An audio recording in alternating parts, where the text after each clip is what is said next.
This time we don't have to go down 13. We go all the way around by the spin out pool. We come up around, all the way back up, down the middle, go back around again, down through the middle, into the spin out pool. And that's at about 80 miles an hour, and don't lift on the gas. Turn the wheel, then lift.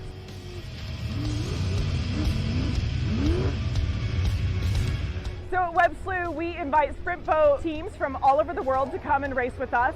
We currently have teams that come and join us from British Columbia, Canada, all over Washington, Idaho, Oregon, Montana, and Nevada. And we're looking forward to more and more sprint boat coming and racing with us at Webb Slough. I got so excited when we got here because there were so many people here. It was so beautifully set up.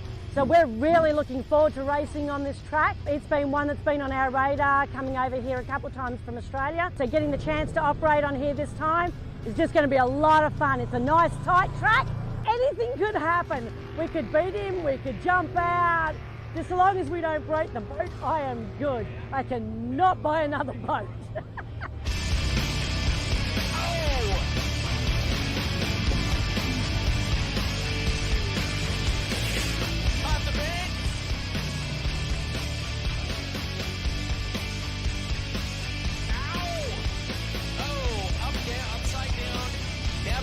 Out, pilot is out.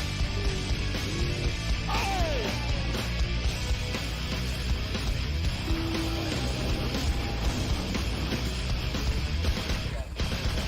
Yeah, we're good.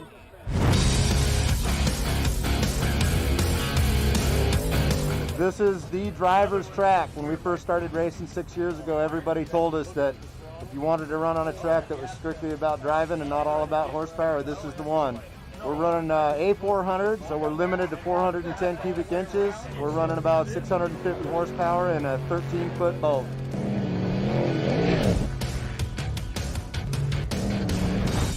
We have 2 races a summer. We have one on Father's Day weekend and one the weekend before Labor Day. What it takes to put on a race like this is great support from a great community. We have almost 200 volunteers out here working the gates, selling camping passes, setting stuff up. In general, the whole town just gets behind this and helps out and makes it happen. Couldn't do it without them. Well, the events that have built up around the race, they have a trivia night down at the Rialto Tavern on Thursday night. They've got a golf tournament at the St. John Golf and Country Club today called the Canuck Cup. We got the show and shine on Friday night down on Main Street. Packs everyone on Main Street. One of the churches runs a shuttle bus from the campground here to Main Street so they can get people back and forth from camping to downtown. Well, after we have the award ceremony, there'll be a nice fireworks display. So basically, it's turned into a whole weekend event. Oh, I love it. I've been doing this for 12 years. I've been sponsoring Matt here at the Slough. It's been wonderful, and I'm addicted. It's a great sport. You can't find anything better. Hard to remove the smile off my face. For a month before, I'm going crazy. Ask my employees. Yes. Nothing's more fun. And I love the fact that you don't have to be like a motorhead or a NASCAR fan. Our fans get into it. We have fans from the ages of 2 to 92. And everybody loves sprint boat racing, and it's so much fun to watch. It's such a fast-paced sport where we have one boat after another. It is non-stop. All right, we are ready from getting started, so we're going to do a little preliminary stuff here. Just by voice, how many people have never been to a sprint boat race before? Okay, a bunch. Let's go through how this works. So everybody got a program when you came in, and part of that is an aerial shot of the track that you're looking at right now. And you'll notice that each one of those panels, that's what we call them, on the track has a number assigned to it. 1, 2 through 13. So right underneath that map, you're going to see a list of what appears to be random numbers. So that particular series of numbers, of course, applies to different channels on the track. And each one of the drivers has to follow that particular course. So you'll see 1, 10, 12, 6, 7. So they kind of go around kind of a small circle, then a large circle, and then kind of through the track. Every driver has to follow that exact course. We call it the rotation. So there's a driver and there's a navigator, and both of them, starting last night, memorized this particular rotation. So let's say that maybe they take a wrong turn or something like that. That is called a DNF, did not finish. If, for instance, they can't come out for whatever reason, a mechanical issue or something like that, it's a DNS, did not start. If they go out there and they're having a great run and they're on the correct rotation and they crash, that's a DNF. So the object here is that every driver and navigator are racing against the clock. So the object is most exciting boat racing in the Northwest. The sprint boats return to Webb Slough in St. John, Washington, Saturday, August 27th. Webb's campground opens Thursday, August 25th at 10 a.m. with spacious grass camping for just $30 for the entire weekend. It's the best price to camp with friends and family. Lots of activities in the town of St. John lead up to a full day of racing on Saturday, August 27th. Boats pushing 1,200 plus horsepower and more is something that must be seen and felt. Purchase tickets now at webbslough.com and find them on Facebook for more info. Then watch the boats as they do the rotation to make sure that they go in the correct path that they're supposed to through the course. All right, so that's the first part. If you flip over your program, you will notice a list of boats. You'll see modified 400 and unlimited class. Modified class, what does that mean?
.156. So Leighton Lilly in boat 27 running some good times today. His best was a 47.73.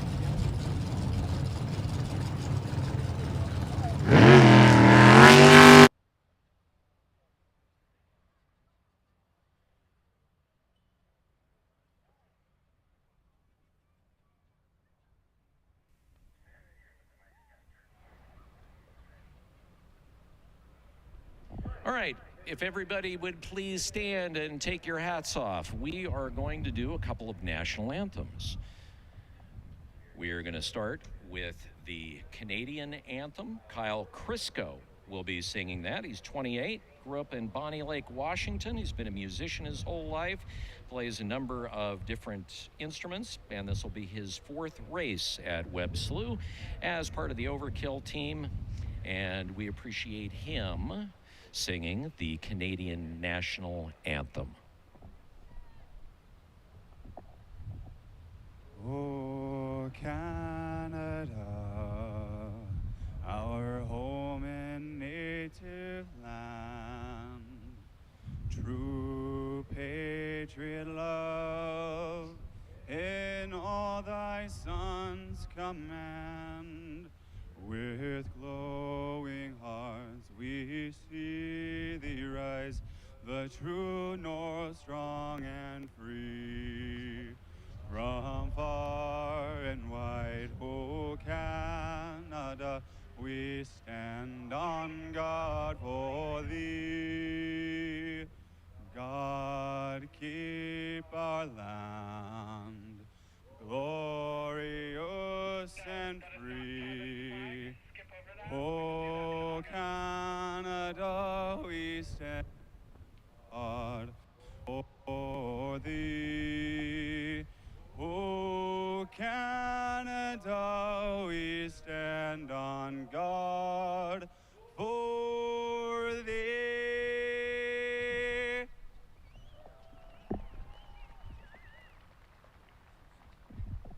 And with the Star-Spangled Banner, Jim Swoboda, the owner of ILF Media, who are doing the streaming out here today.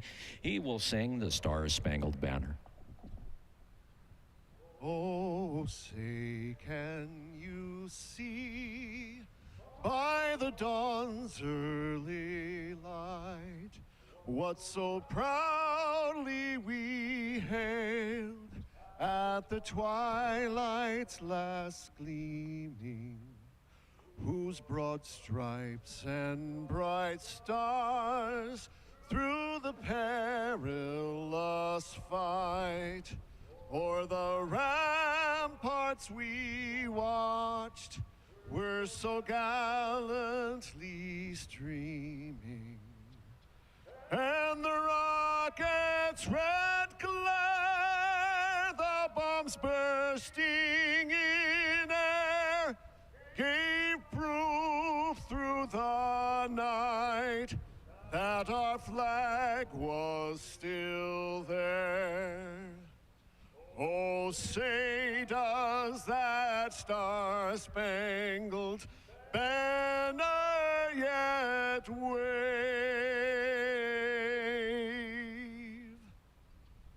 o'er the land of the free and the home of the brave? Yeah! Also, a big round of applause for our U.S. vets. Thank you for protecting our freedom. Give it up for those serving and who have served. All right, so we're going to have a boat that is going to be taking a memorial run coming up here in just a couple of minutes. We'll kind of explain what's happening with that. It will be boat 556, and while we're waiting for them to get into the water, I'll tell you a couple of other things about how this is going to work. We will have the boats coming out in a particular order in each of the 3 classes. When they come out, if you, again, flip over your program, you'll see a list of boats. You'll see the numbers on there. We'll let you know which boat is coming out, the driver and the navigator. So if you want to keep track going through the course of the races today, that'll give you an idea of what they're doing and how they're doing. So you'll notice we have Q1, 2, 3, and 4. So qualifier 1, 2, 3, and 4. And the idea is that you want to go as fast as you can so that you can make it into the 8 cut and the 4 cut. The way that works is the fastest 8 boats out of each class make it into those 8 cuts and 4 cuts. So it's based on that particular boat's best time. So what's happening here is this is a memorial run for Jolly Roger's dad and crew chief Rick Berkey, who passed away. And what they're going to do is they are going to take Rick's jersey for one last ride. They lost their Jolly Roger dad, Rick Berkey, a few months ago. So his sons, Dustin Springer, TJ Burrows, they're going to take his crew jersey for one last cruise around his favorite track. And they know that Rick would be very happy that Matt and Amanda took the time as well to hang a flag in his honor down in the pits overlooking the track. And his son writes, Dad is definitely looking down today, watching the races. Boogity, boogity, boogity. Let's racing. So Rick's jersey taking a final lap around the track here in St. John.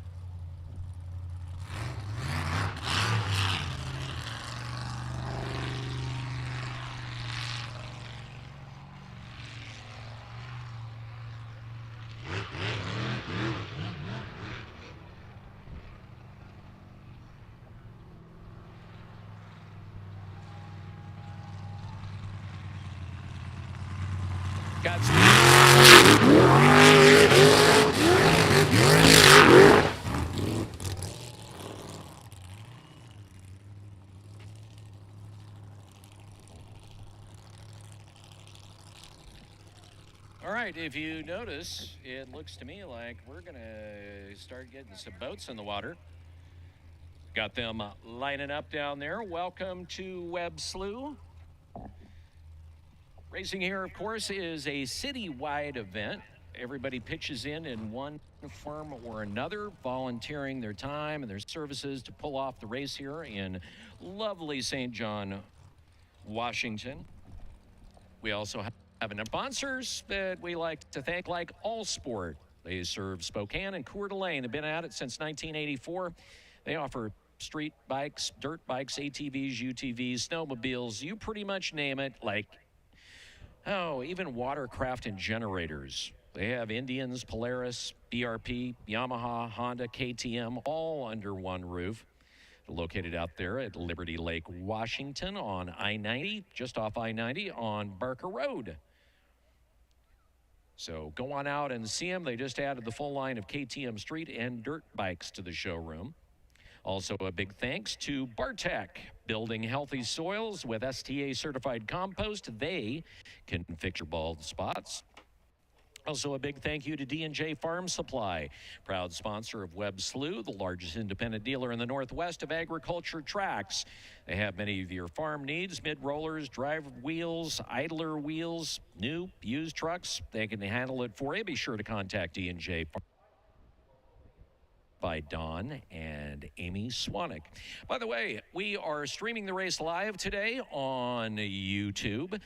Just go to YouTube's Webb Slough channel, and after the race, you'll be able to see the full race there. If there is certain wrecks, certain things that you want to see, some great runs out there, you will be able to check that out. And if you have to make it back to your RV or your campsite for a while and don't want to miss it, of course, you can always check it out on your smart device if you are so wanting to do so. So we want to thank ILF for doing the video production out here today. ILF does a great job. A reminder to you, if you've got drones, that's cool. It's not cool to fly your drone with. So don't do that.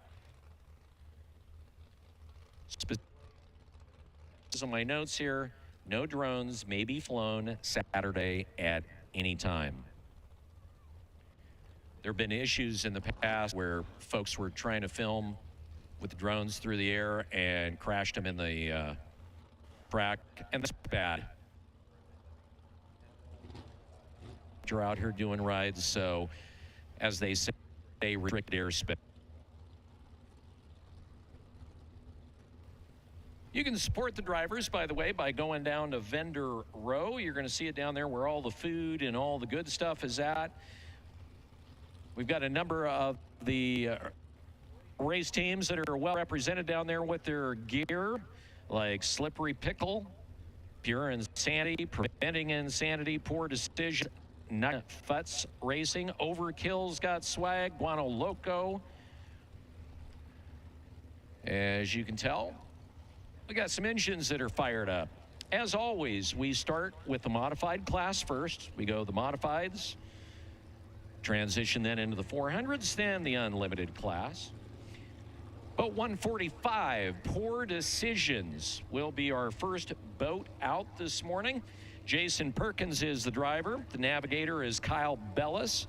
You'll notice the navigator sitting there in what they call the silly seat, giving hand signals to the driver as kind of a backup so they know where they're supposed to turn, whether to go straight, what they're supposed to do. Sometimes you get out there in the middle of the track, get turned around, and the navigator's there to point them in the right direction. Navigator also does another important job. That's to watch all the dials and gauges in the boat. Generally, they're in charge of the emergency cutoff as well if they get into an accident. But their most important job is to act as ballast. So they keep the boats balanced.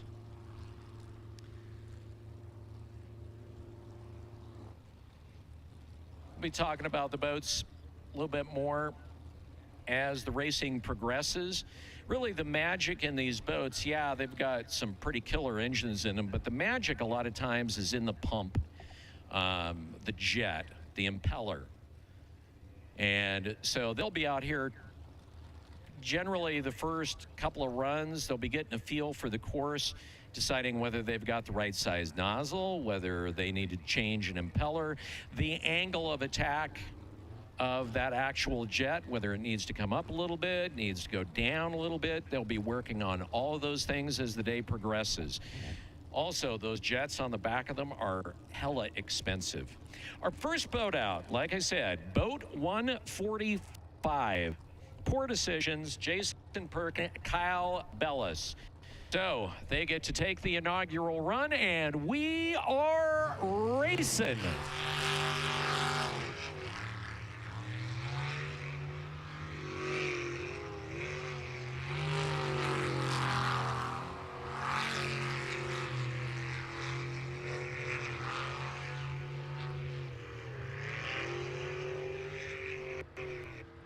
Right, this corner coming up is the top.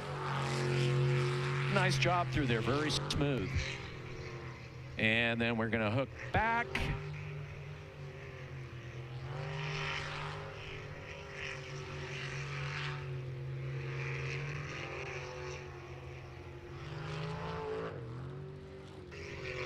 A little wide on that corner, going up through the top.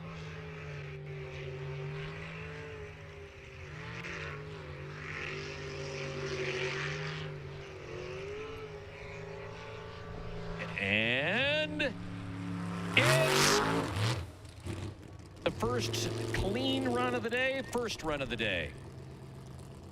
Unofficially, a time of 56.76. We'll wait for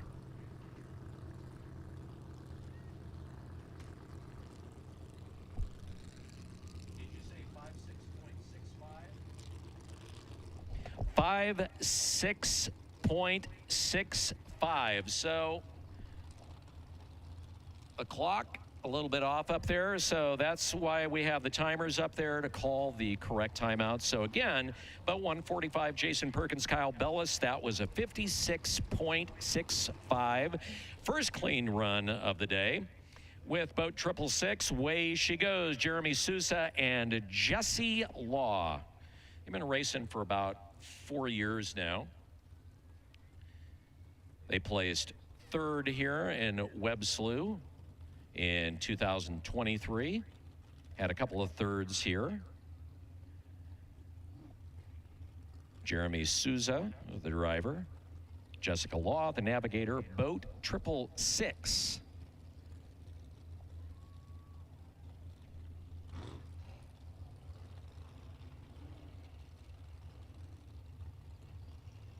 Literally, he just got this boat put together in time for the race. This is his first go-around after some major changes.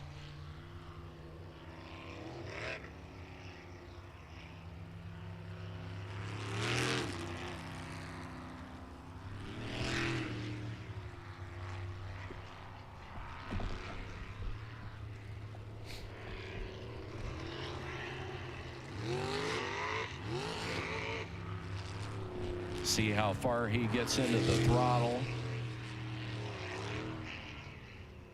Literally, everything is pretty much new and rebuilt.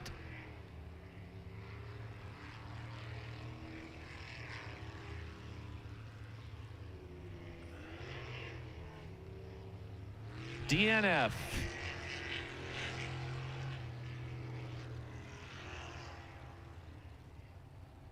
All right, so boat 666, Jeremy Sousa, Jesse Law picking up the DNF. So first DNF of the day with Team Jolly Rogers getting ready to roll out in boat 208. TJ Burrows, Keith Brownsberger. You'll see different Jolly Rogers boats out here today. They have pretty much the largest fleet of boats racing out here. TJ's out of Spirit Lake, Idaho, as is his navigator, Keith. It's a 358 small block Chevy in the back. And the hull, as they like to say, is 13 feet and made of recycled Busch Light cans. All the Jolly Rogers boats sporting the Toyota blue with the skull and crossbones up there on the bow. He's off.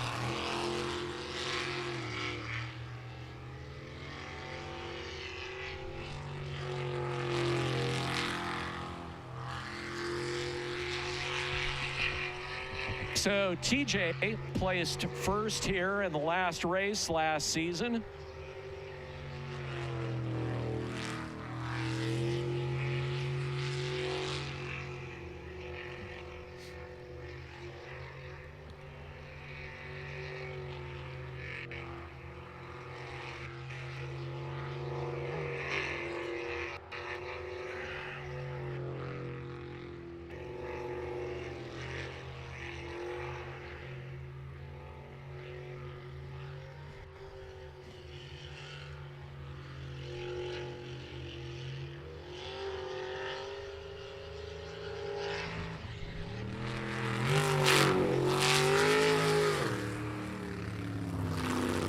Is good.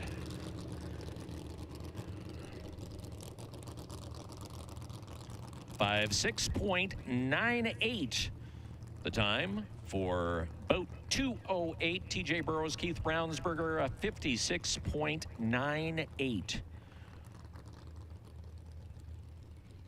As the day progresses, drivers kind of get dialed in on the track, get the boats dialed in. You're going to see those times get considerably faster throughout the day.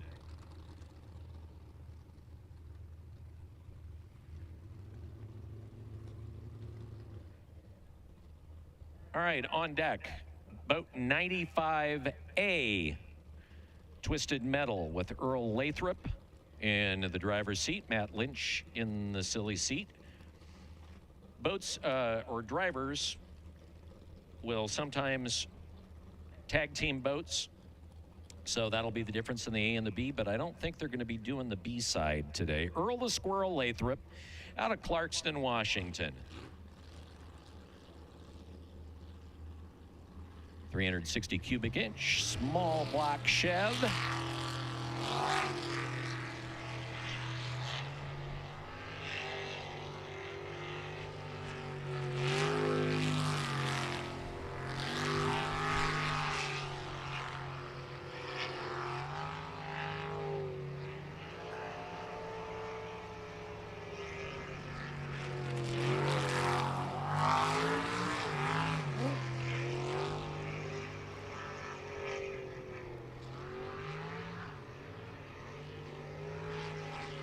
So this particular rotation right now, they're going through their own wake, which can be difficult.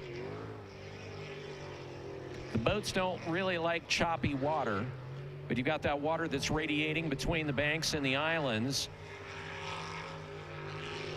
and can kind of goof you up, particularly in the corners if you're going fast. And it's good.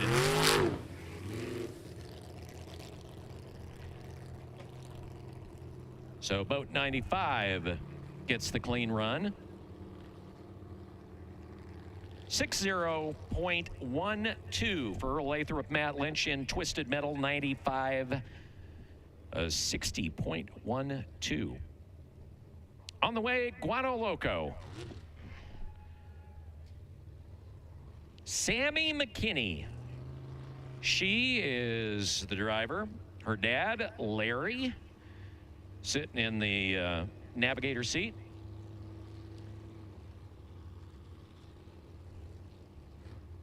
It's boat 199. They've got a gear booth down there as well if you want to pick up some of their swag. 355 cubic inch Chev in the back. They took third place in Port Angeles, one of the other tracks, second time driving. So Sammy can get kind of aggro, which is good.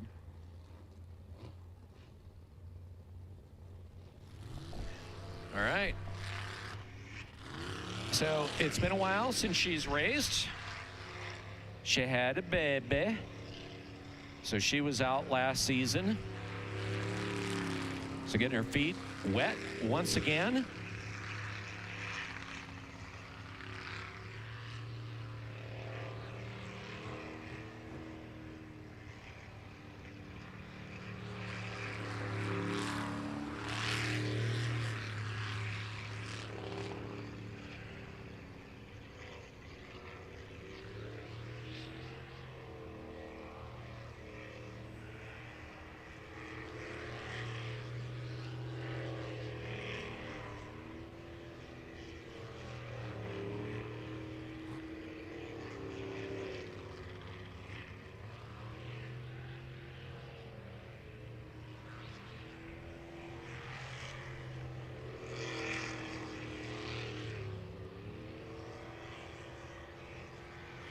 And it's good.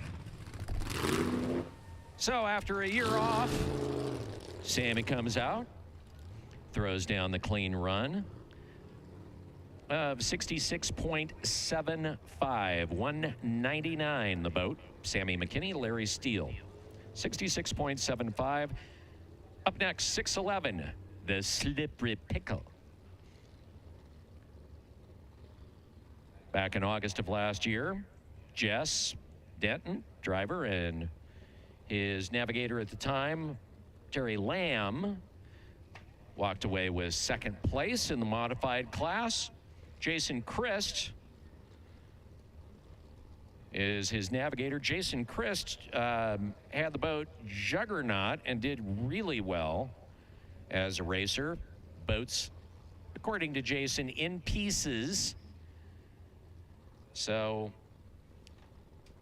keeping his feet wet, he's navigating. He's out of Burley, where he's a firefighter. Whereas Jess, the owner, is the owner as well of Wishy Washy Laundromats.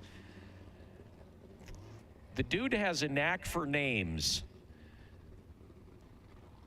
So here comes 611, the Slippery Pickle.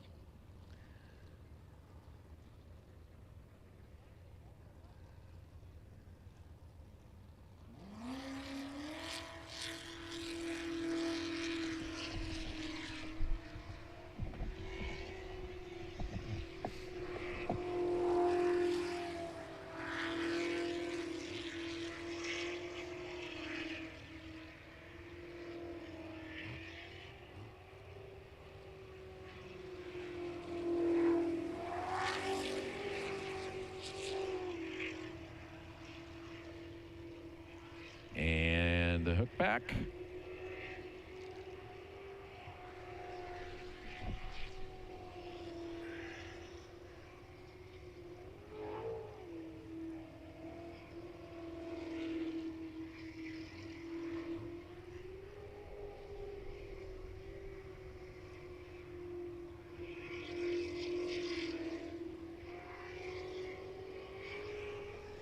And he got it done.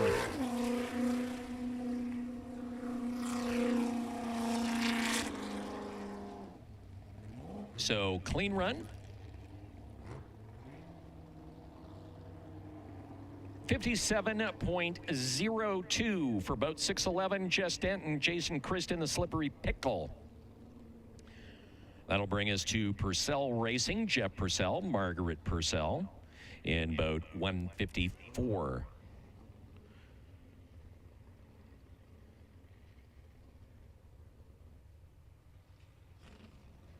Racing brought to you today by Gateway Materials and Trailers. Gateway Materials and Trailers, your one-stop shop for anything metal, steel, aluminum, stainless, CNC cutting, and fab. They also have a full line of trailers from equipment to dump and closed goosenecks. They got you covered, locally owned and operated out of Lewiston, Idaho for well over 50 years. Boat 154, Purcell Racing.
Should be clean.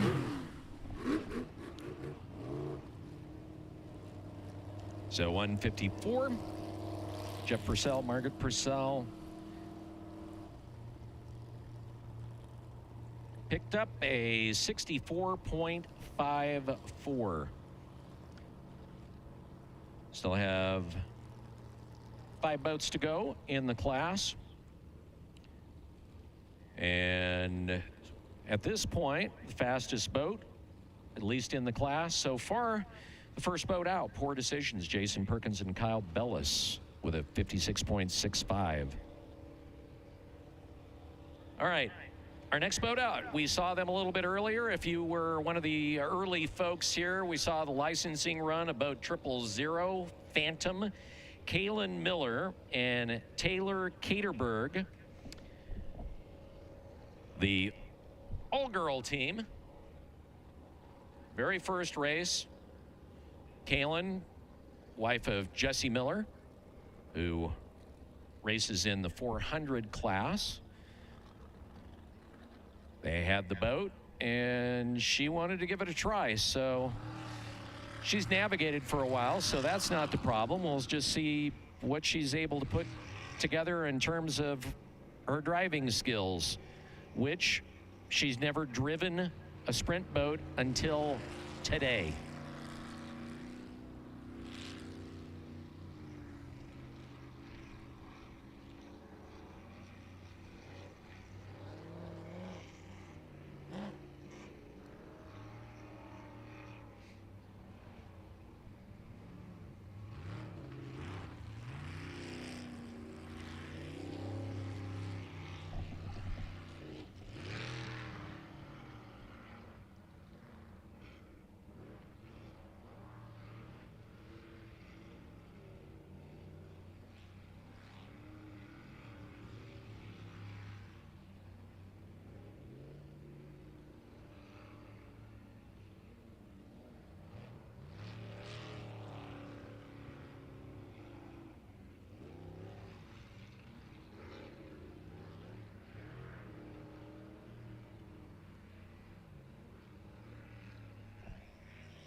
So far, so good.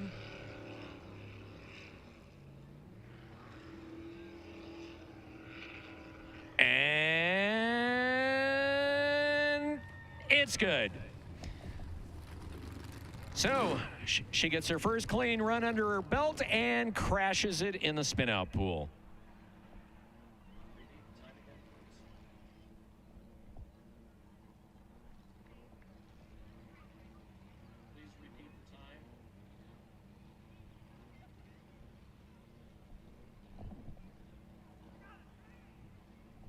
So she had an 84.37.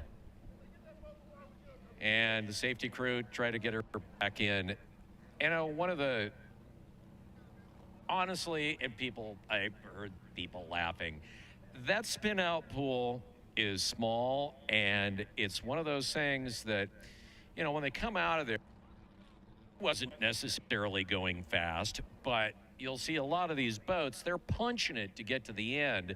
So the spin out pool is there, and they have to hook hard left, spin out to bleed off essentially their momentum because there's no brake. And it takes a little bit to kind of get the feel of the spin out pool, and she just came out wide and banked it. So, but she still gets a clean run. You can crash anywhere you want to in the spin out pool of 80. So looks like they may have to walk her out in case they couldn't get it started. That's the other thing, you know, you're trying to keep these boats as different things they do to tune these boats. For instance, they don't want absolutely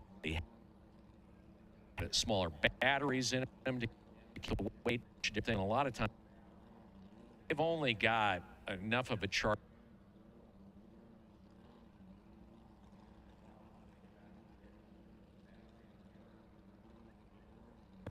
because obviously they don't have an alternator in there. Again, because you want to keep the thing as light as possible, so, and they're walking around. All right.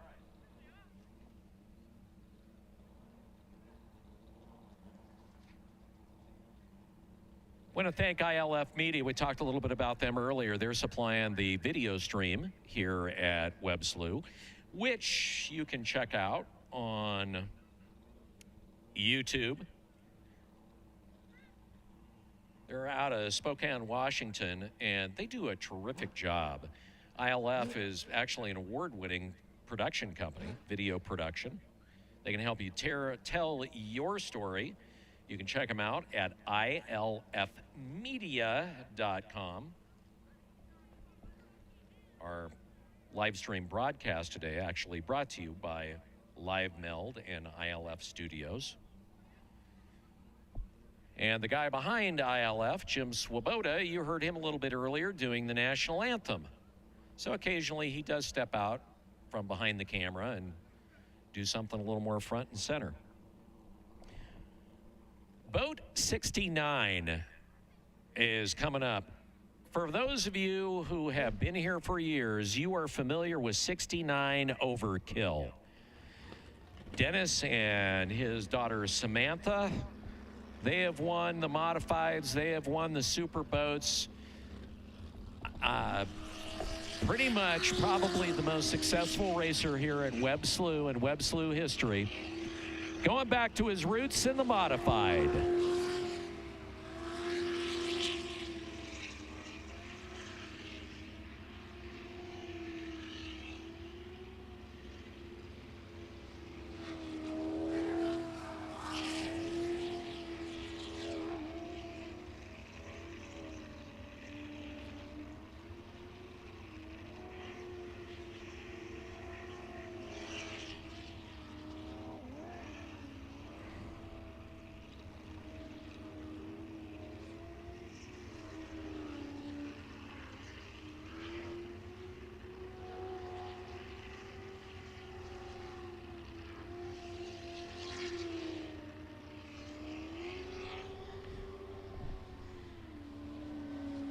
Duh, it's good.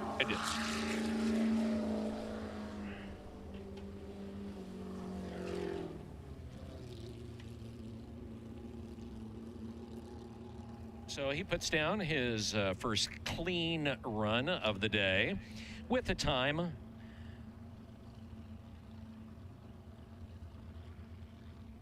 56.16, fastest time on the course so far in the modifieds. So for the last few seasons, Dennis has been racing in the unlimited class and just decided, you know what, I want to go back to the modifieds. Won here in the last race in August in the Superboats, the unlimited class.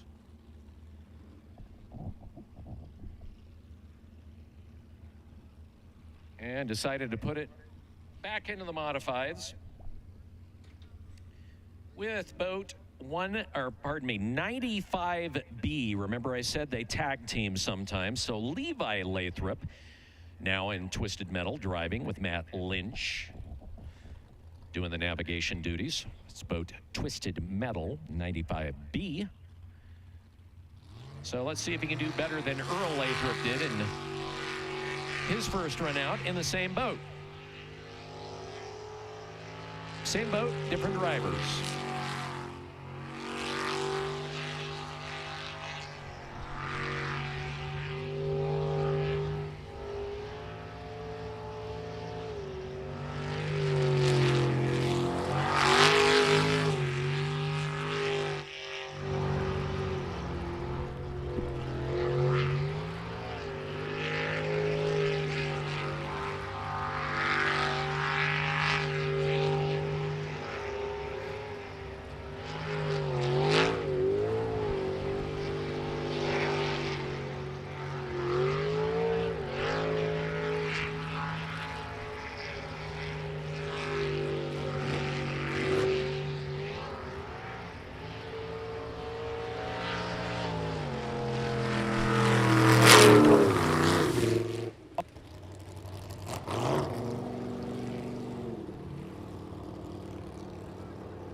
.52 for boat 95B. Levi Lathrop, Matt Lynch. So these boats, in particular the hulls, get passed around.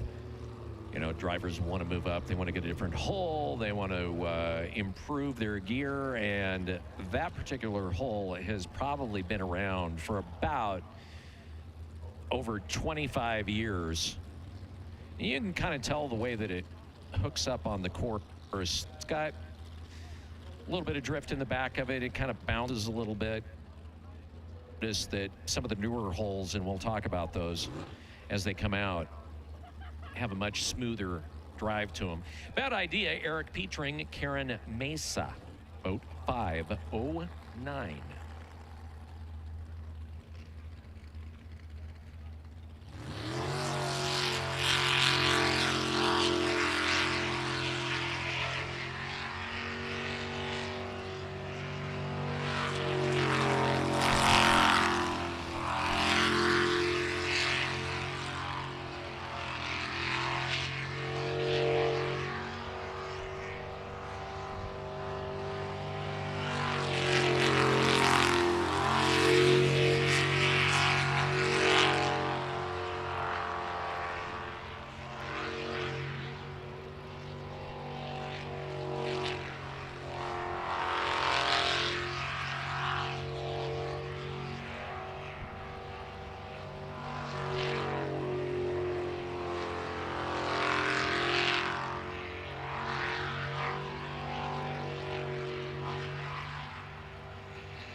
All good.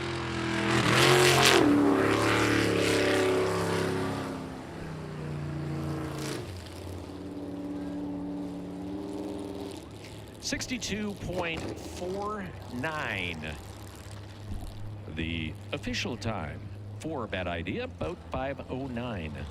Eric Petring, Karen Mesa.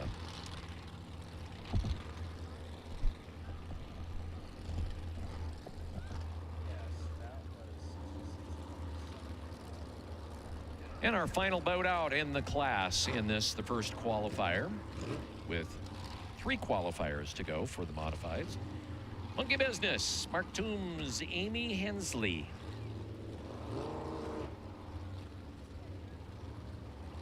Mark's been at it for about 6 years. First race ever for him was here in Webb Slough.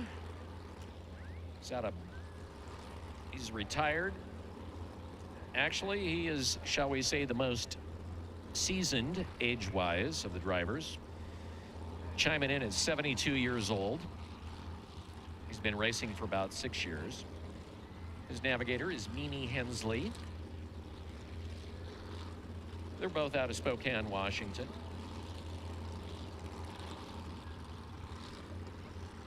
Actually, they started racing in hydroplanes a number of years ago. I'm not sure whether they were the big hydros or the little ones.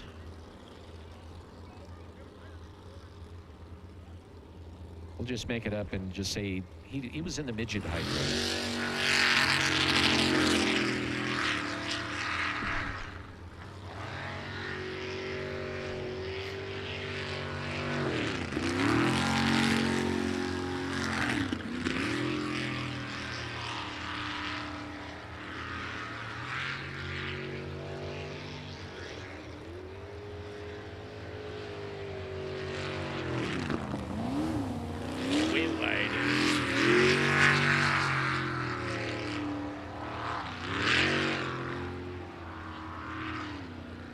And that would be a DNF. So did he realize it? Yeah, he did. All right, overall, not many DNFs today for the first run, first go around, fastest boat so far out there on the course. No surprise in the modifieds, that would be Overkill. Dennis Hughes, Samantha Hughes with a 56.16. Right behind them by about half a second would be Poor Decisions with a 56.65. And that brings us to the 400 class, also known as the international class.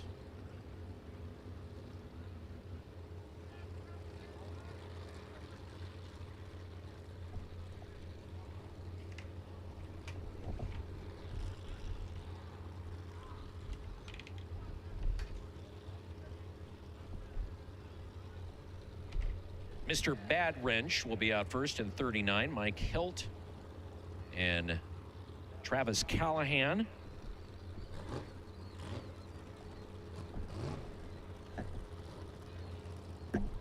They've been around for a while. Mike's been driving for about 5 years. He's got a Chevy 383 in the back there. He's out of Deer Park, Washington. Both of them are, Mike Hilt and Eric Kaiser.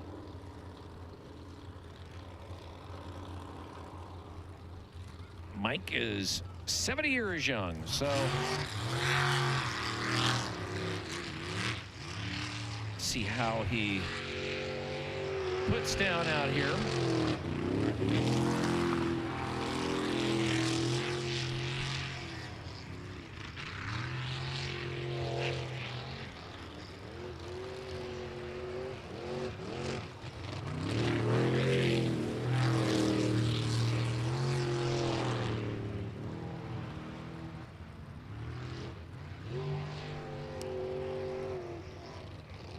Almost thought going around that corner, yeah, he got the DNF. He knows that he's out. He came around that corner, that switchback, and just about biffed it. He really was well deep into the tip of that island. I think that kind of gave him a little bit of a rattle there, and he picks up the DNF.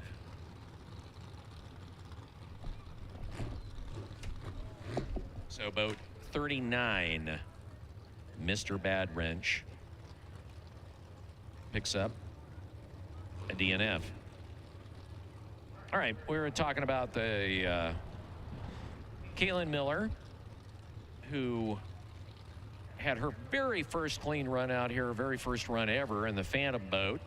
She is now navigating in her hubby's boat. Boat 9, Fat Buddy, Jesse Miller, Kaylin Miller, in the 400 class.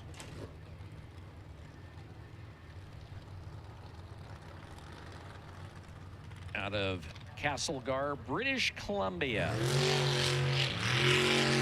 Got a 411 small block Chevy powering that jet speed home.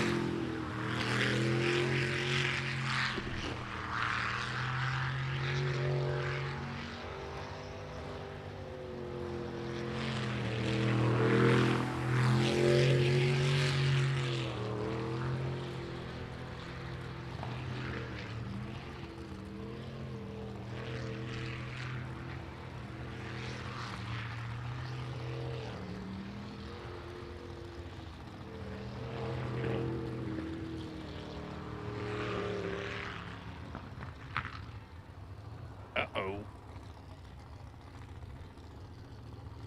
Oh, he got it started.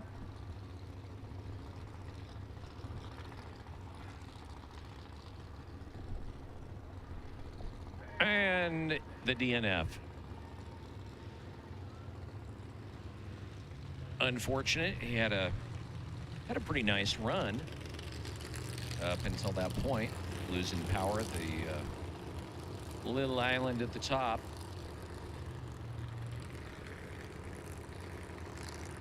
So we'll get ready to roll with Eric Werner and Jennifer Farmer in boat 180. If you were here August of last year, Eric actually took first in the 400s in boat 360. So he took first there, and then also running in the Unlimited class in another boat, took third in the Unlimiteds last year. Eric has been around for, I think, 15, 16 years at least, racing. Jolly Rogers. He started the Jolly Rogers team and the Jolly Rogers fleet.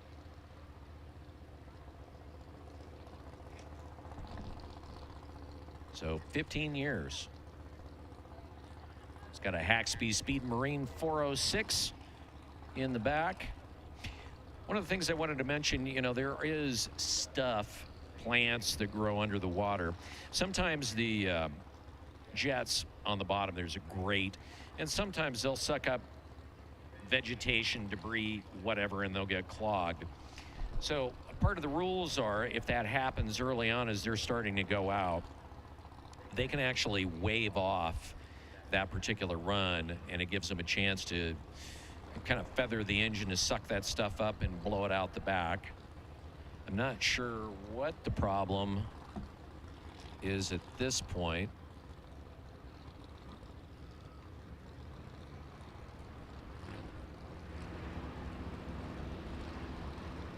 I'm trying to see, I don't think his engine is actually running at this point.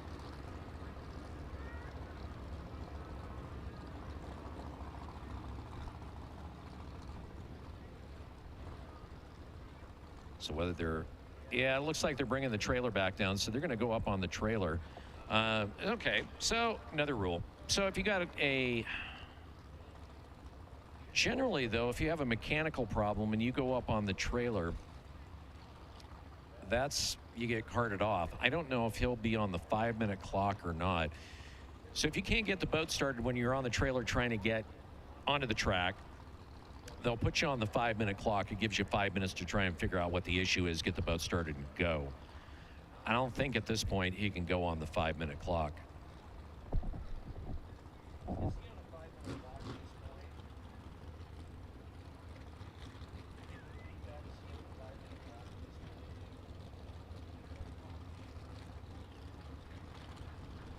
All right, so he is on the 5-minute clock. Got that confirmed with our race director. So he's on the 5. He'll have 5 minutes to deal with whatever he's dealing with, which means that we'll roll out with the next boat that would be in the order, which is boat 85, Nuckin Futz, Brad Castle, and Dakota Hembuck. Okay, well, he thinks it's ready, so 180 is going to come back in. Apparently they got it figured out. So Jolly Rogers 180. 180 Jolly Rogers.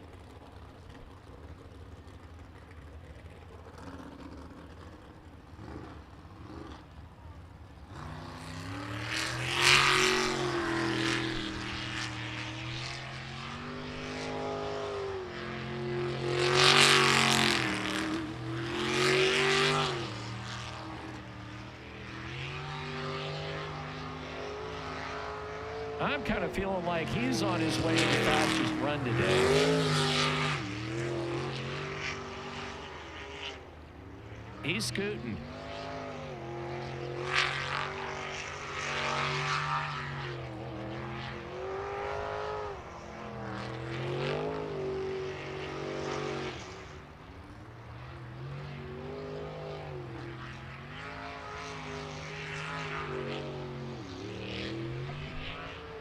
Oh, yeah. It's good. That definitely was the fastest run today. Boat 180, Jolly Rogers, Eric Werner. 49.41, way faster than anything we've seen so far today. So, Eric Werner, Jennifer Farmer, throwing it down, and that was just a great run. 49.41, boat 180, now boat 85. So after 2 DNFs, Jolly Rogers, Eric Werner comes out, sets down the standard for the class at this point.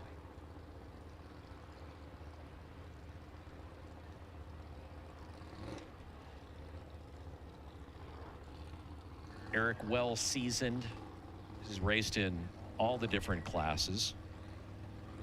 Started off in the modified years ago.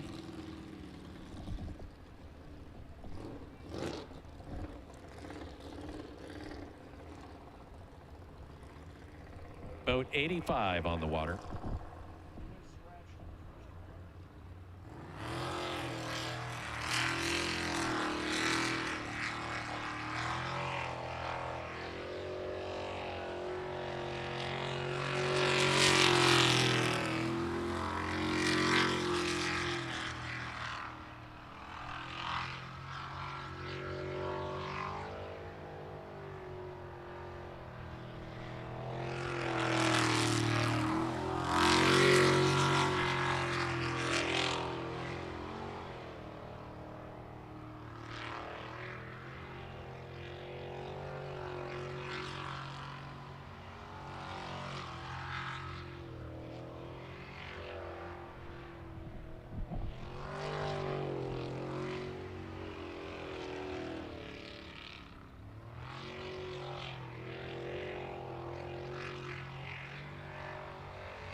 Call it play.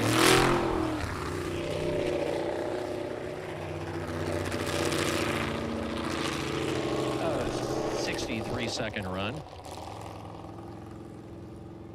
And it is official, 63.43 in boat 85.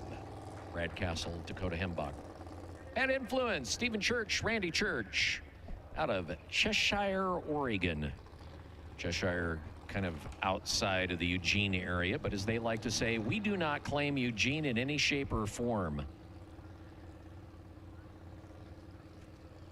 And for those of you from Oregon who have ever been there, you know that Eugene is also known as 50 square miles surrounded by reality.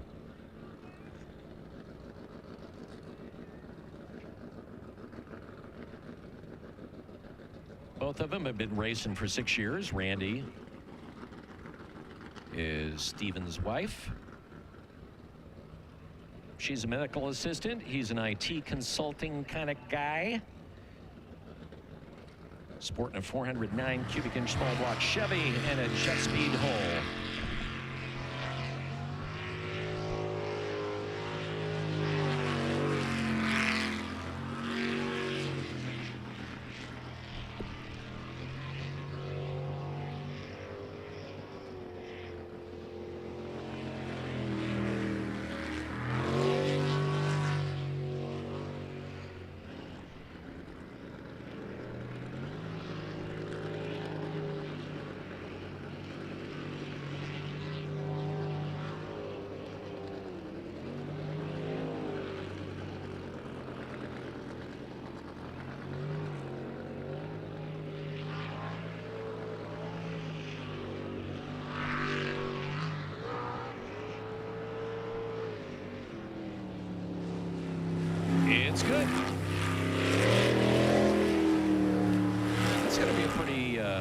pretty decent run time-wise. Officially, it is a 51.65. 51.65. So well done on that. Second fastest boat on the course today.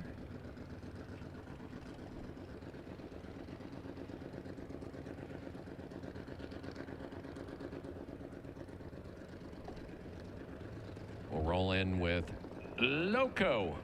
Larry Steele, Sammy McKinney. So we saw them in Guanol Loco, now the 400 boat. Dad Larry takes the wheel. Sammy, his daughter, becomes the navigator.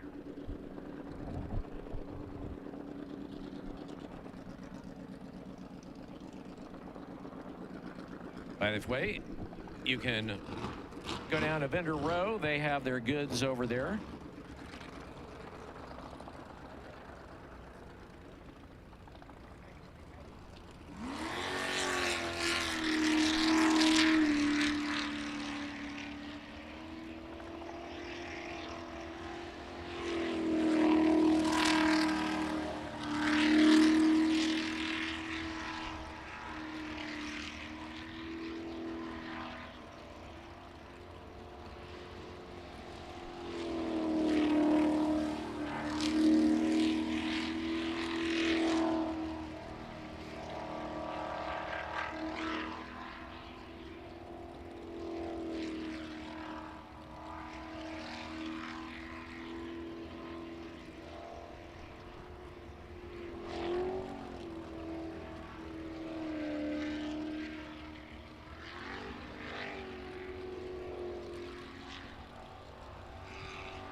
Clean.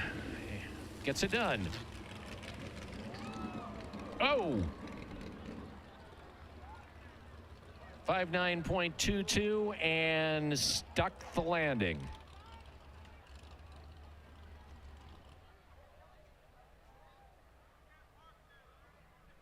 So he finds himself back over in the tires.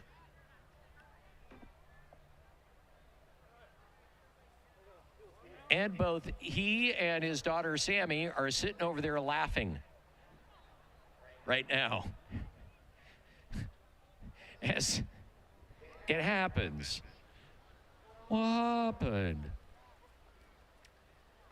So our safety crew starts earning their pay. They'll go over there and give them a push start out.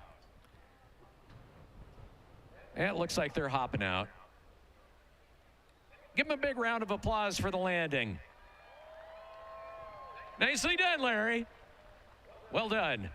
Always the true showman. So now everybody's over there. Okay, how do we haul this thing out?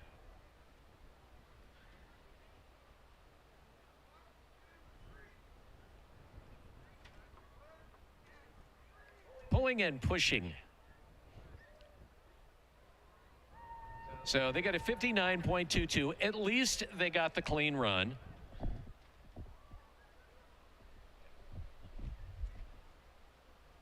Ending not exactly the way that they would have wanted to. Thank you to American On-Site Services for all their hard work during the sprint boat races. I want to thank Davenport and Odessa Napa, the Wheatland Parts Group with stores in Davenport and Odessa. They're your home for all of your automotive, AG, ag, heavy-duty truck hardware, all that good stuff. They have a trailer out here next to the Webb Slough store, or as we call it, the Souvenir Shop. And they have a pretty cool display of stuff that's out there. I mean, part of the reason they're here is to supply drivers with some commonly needed parts if they break or need others.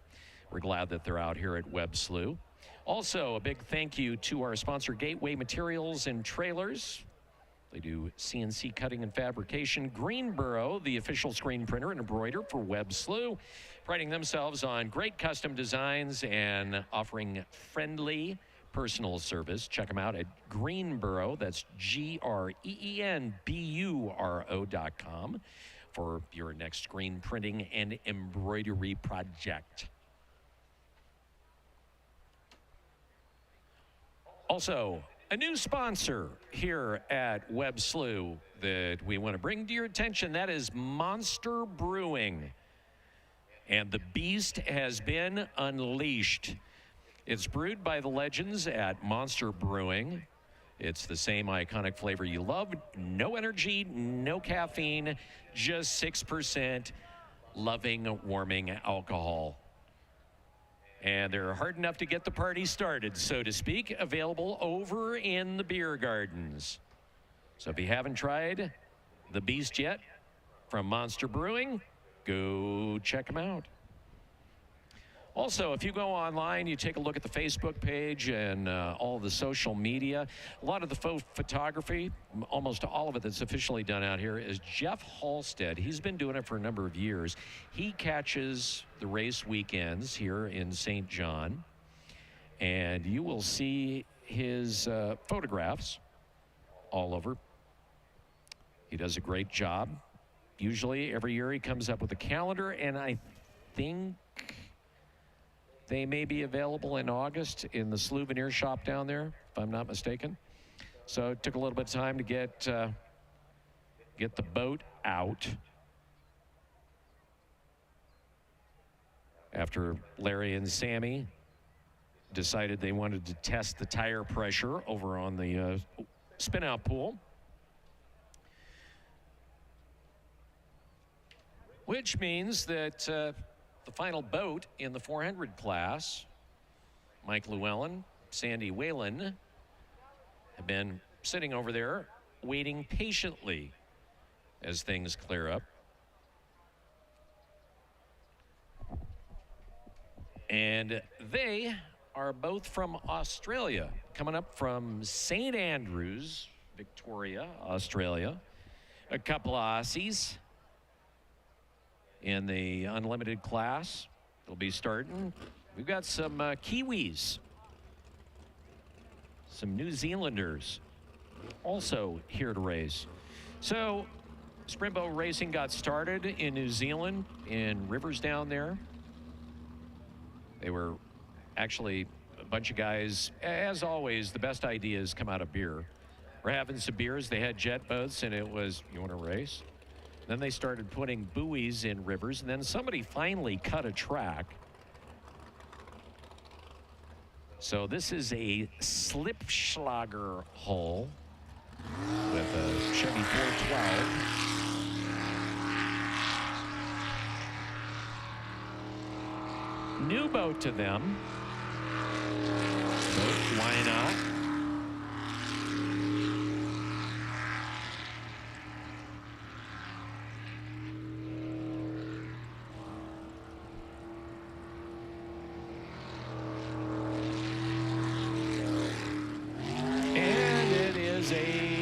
DNF. So they get the big D.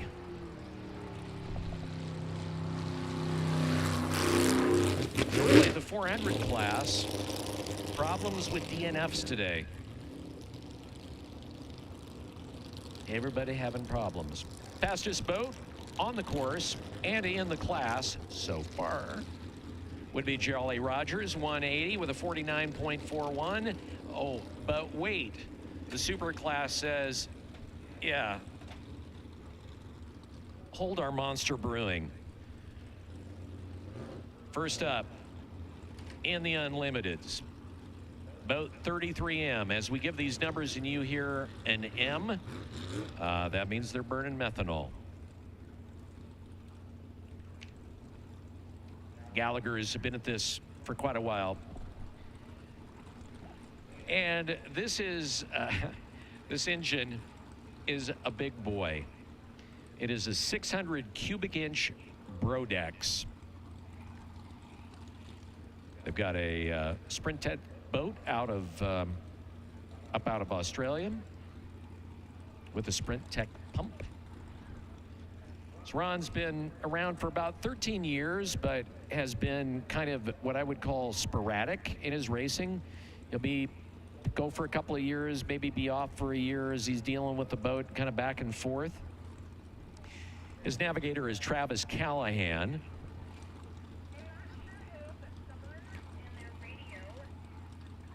So Travis is out of Deary, Idaho. Ron out of Olympia, Washington. Also has spent quite a bit of his time, the driver, Ron Gallagher, as a drag racer. So he's got racing in the blood. He's getting warmed up. He'll be hitting the course here in just a matter of moments.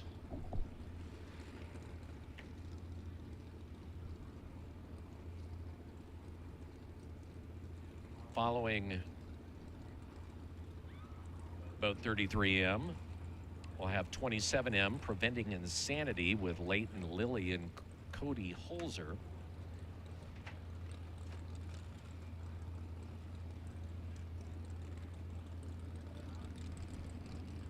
So 33M on the water. If you were at the show and shine last night, you had a chance to walk by this particular boat, the bootlegger boat. There's a lot of engine in the back of that boat.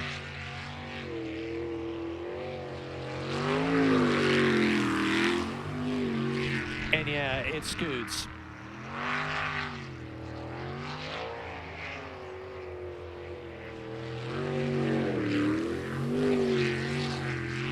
Nice.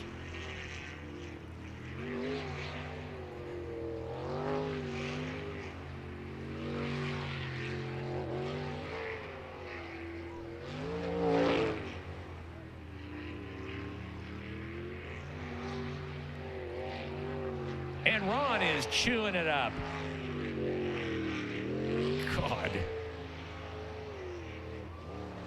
And it's good. Dang.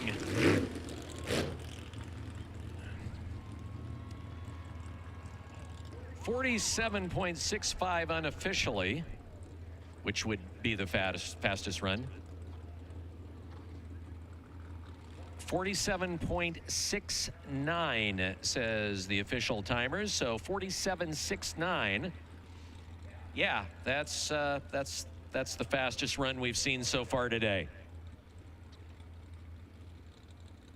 With boat 27M coming up. So boat 33M, Ron Gallagher, Travis Callahan put down a 47.69 to start off the unlimited class. Leighton Lilly coming up. He's got a 440 cubic inch LS Pro Charge engine. Cody Holzer, navigator. Leighton was paralyzed from the chest down in a motorcycle accident, racing, and they've got kind of a specialized boat set up for him. So paddles on the steering wheel. He's always competitive. And he's ready to tear it up. Let's see how he does.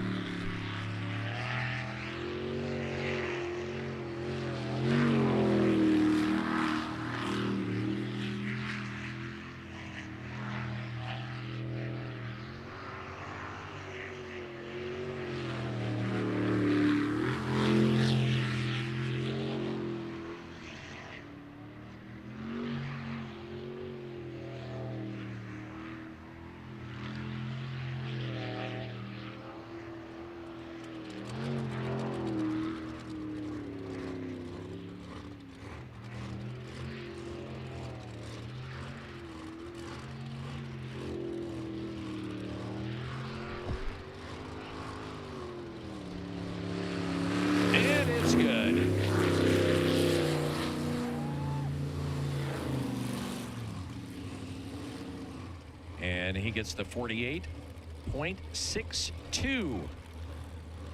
27M, Preventing Insanity, Leighton Lilly, Cody Holzer with a 48.62. So boat 111M would be coming out in this particular spot.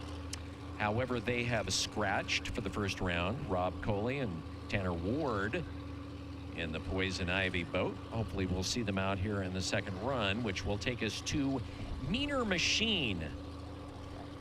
Richard Murray and David Eliason. Rob coming up from New Zealand. Tanner, his navigator, is out of Lewiston, Idaho. He's been racing about 14 years.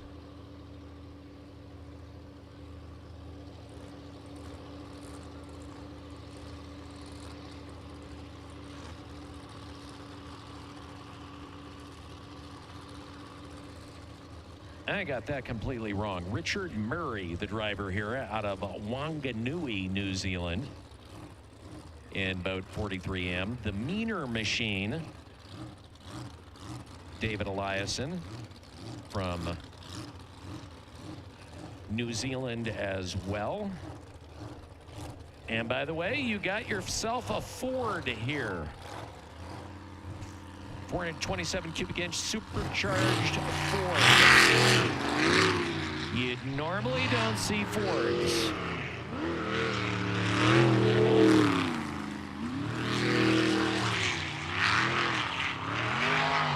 And it just sounds gnarly.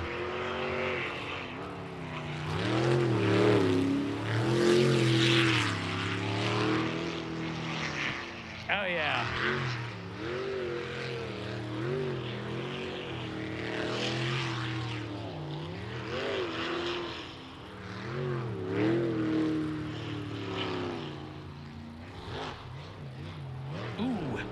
Hangs on to it.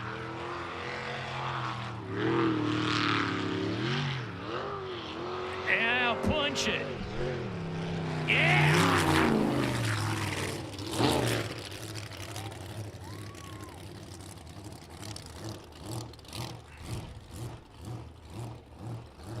.50 for Richard Murray, David Eliason in the Meaner Machine. I mentioned that you don't see Fords. The only other person that was really, I mean, now he's up from New Zealand. The only other Ford that we've seen out here at Webb Slough, really, is Rob Cox 049, who raced here for a number of years. This year, he's got a boat that he's trying to get put back together. As he put it, yeah, I have parts hanging on a wall. Typically don't see the Fords, but Richard loved it. Talked to him at the show and sign yesterday and was like, man, I just have less problems with it. That brings us to 556. Jolly Rogers, Dustin Springer, Don Davis. Superboats in the team, of course, from Jolly Rogers.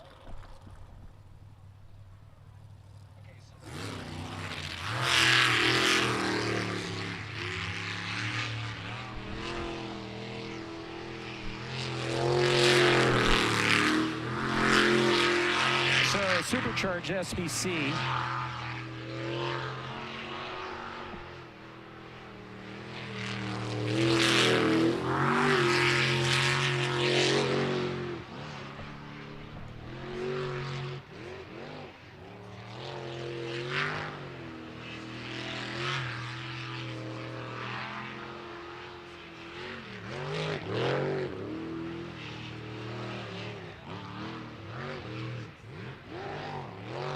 That was wild coming through the top.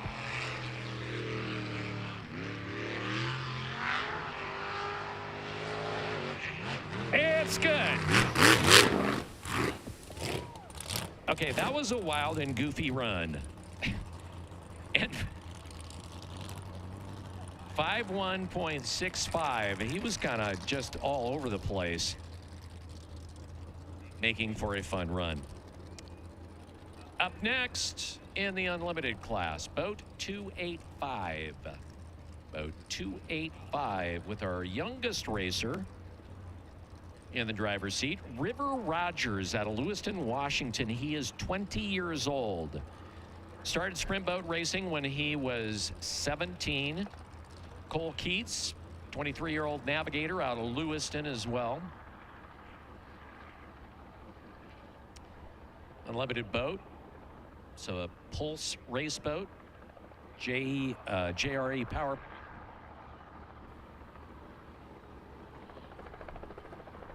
Yes, it was 556. Remember, boat 111 is scratched. So pure insanity. Waiting for that to come out. Of course, the Hunter's Orange paint job. And boat 556, by the way, put down a time of 51.65.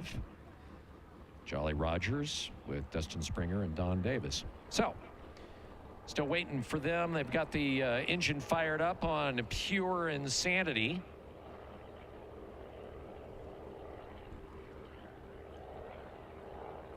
They actually were the LS New Zealand champ this year. Also the LS champs in New Zealand last year.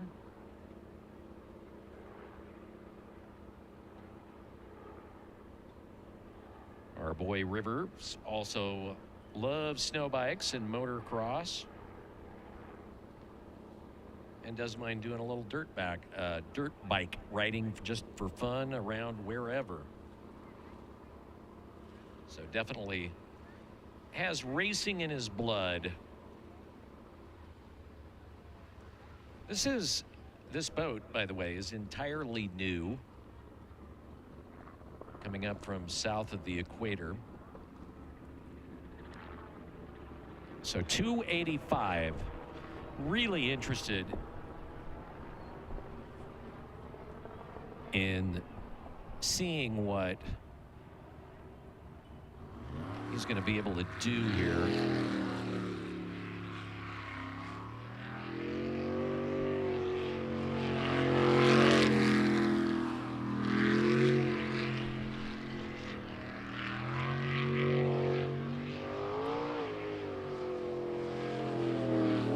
What a smooth ride on that boat.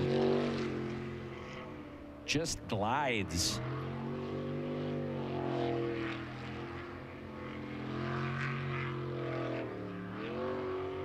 Very little bounce in that corner where we've seen other boats kind of bounce around.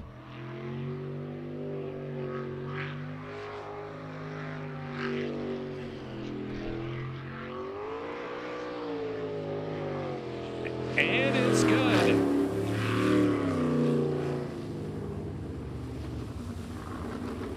So smooth that it almost doesn't look like it's going as fast as it really is. And you'll see that on boats, the way they're tuned, the way they're balanced, when everything is just perfect, they just glide. Unofficially, 48.67 is the time. Waiting to get the official call from our timers. And it is 48.67. So nice, smooth run in a completely new setup for River Rogers and Cole Keats, taking us back to the modifieds. So we have Q2 ready to roll. First boat out will be boat 145. 4 decisions. Jason Perkins, Kyle Bellis, as we get our inaugural race of the season underway here at Webb Slough.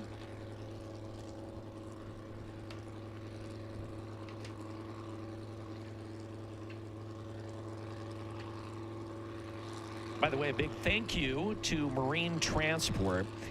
They hopefully won't have to, but they may have to, will help the Slough crew recover boats off the land today. And they do all sorts of marine transport. If you have oversized power boats, houseboats, and all that stuff. They've actually been moving huge boats on highways for over 20 years. And we just want to throw a shout out to all of our volunteers. I mean, we couldn't have this without, like, for instance, the Rosalia ambulance crew, Colfax Ambulance Crew, Steptoe Ambulance, the Whitman County Sheriff's Department, Washington State Patrol, the St. John and Colfax Fire Departments, and the entire St. John community. They all come together and volunteer to make this happen. All right.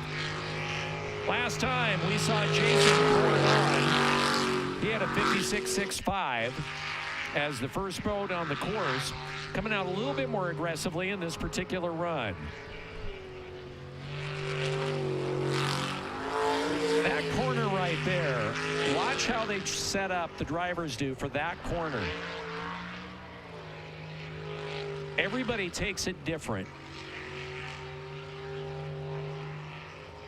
Part of it's style and part of it's what the boat can actually do.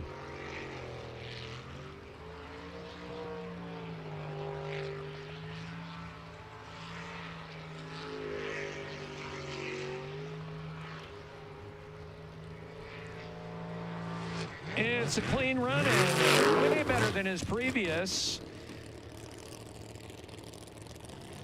I think he shaved about 3 seconds off. Actually, 3.5 seconds. 53.15, so kind of got the rotation down in the first run, and now in the Q2, Jason Perkins steps on it. In boat 145, Poor Decisions. That's, by the way, P-O-U-R.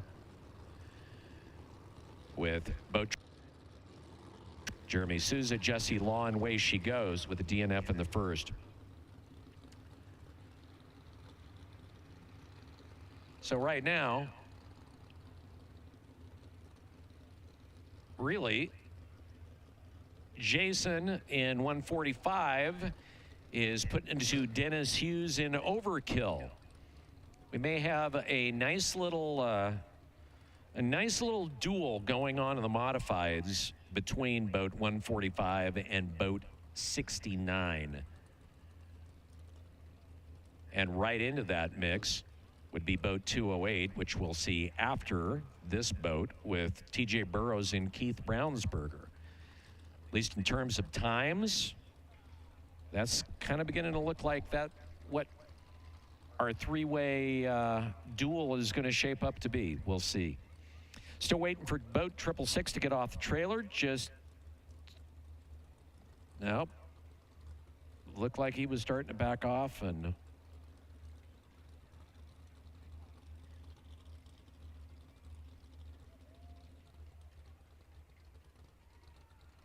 all right, he is backed off.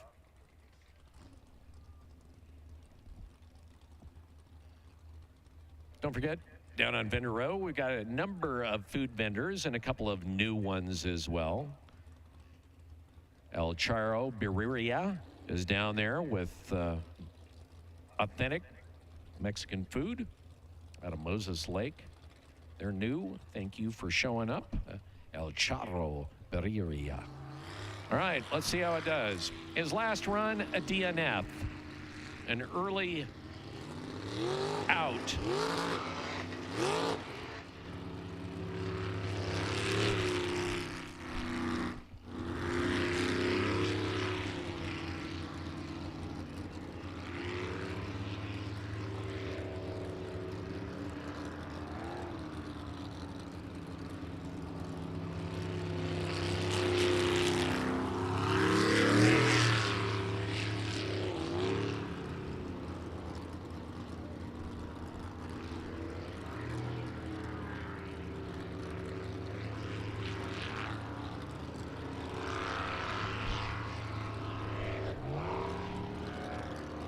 So I think this is just kind of the shakeout run for him. He, like I said, he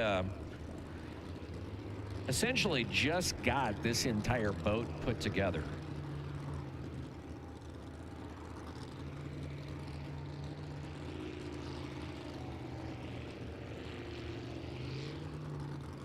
And it almost looks like he's losing speed. I mean, the run is clean, just really slow.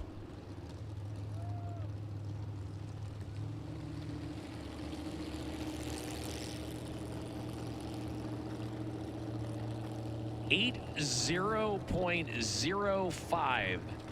So we have a slow speed duel between Way She Goes and Phantom. Phantom with an 84.37. Jeremy Sousa challenging with an 80.05. And boat 666.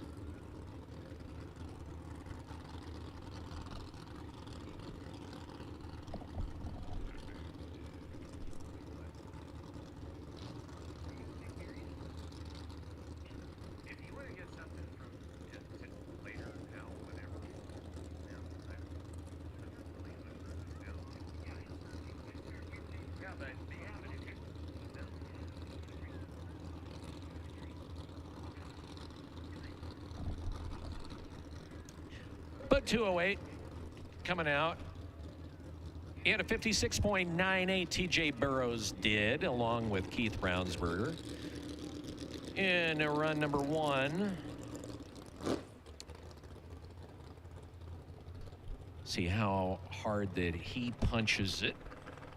Now that Jason Perkins decided to actually get into the throttle in his second run.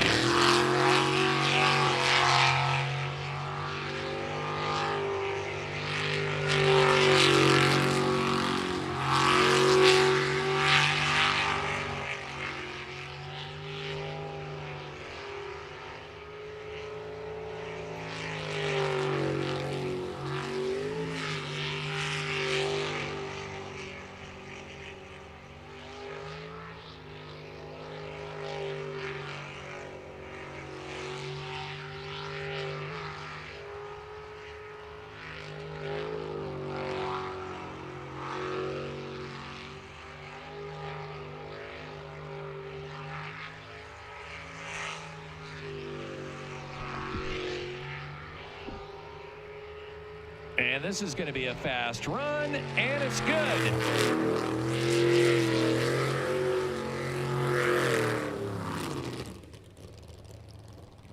And that is the fastest run in the class today, 52.77. So our modified starting to step on it. Boat 208, TJ Burrows, Keith Brown, planting their foot in the throttle. So it'll be interesting to see what everybody else is kind of going to bring to the table as we start rolling into the modifieds. Twisted Metal, Earl, the Squirrel Lathrop, and Matt Lynch coming up at 195A.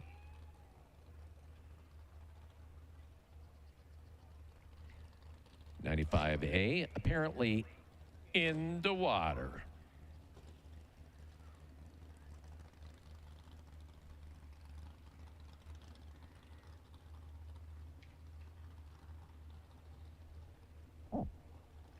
Don't forget, tomorrow morning, breakfast bright and early at 8 a.m. with Mad Fire Kitchen for you campers that maybe decide you don't want to make something tomorrow morning because, well, you worry yourself out Saturday night.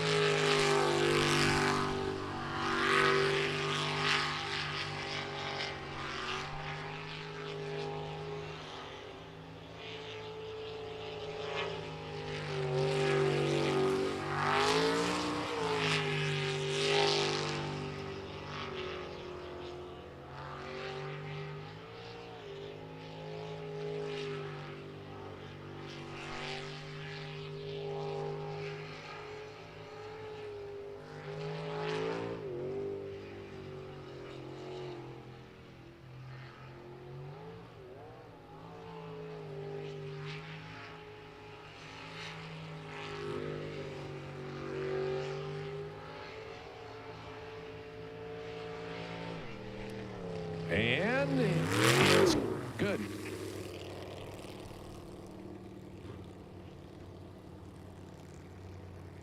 Five 7.18. So far, everybody picking up their pace. He shaved about 3 seconds off from his first run, so 95A, Twisted Metal with a 57.18. Sammy into house. Guanol Loco, 199. Sammy in the first go around, she had a 60 behind the wheel of Guanol Loco.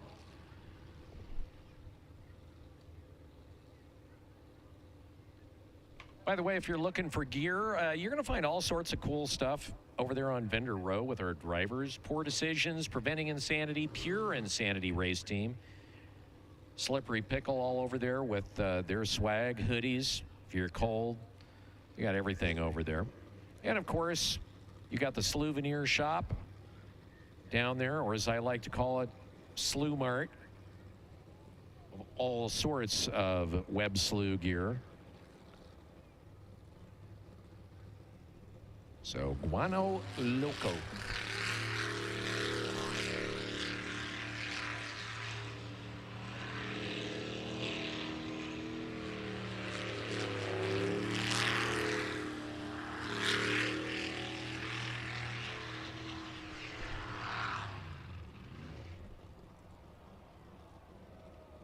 And our first wreck of the day. Congratulations, Sammy.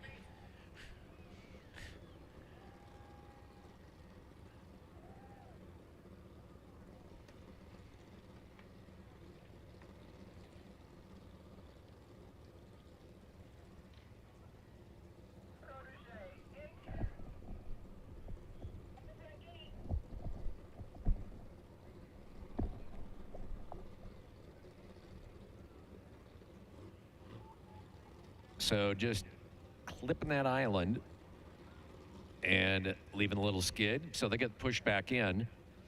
So let's see. She's crashed in the middle of the run, and Dad crashed at the end of his last one. It's a family event. I think they're competing for points here within the family.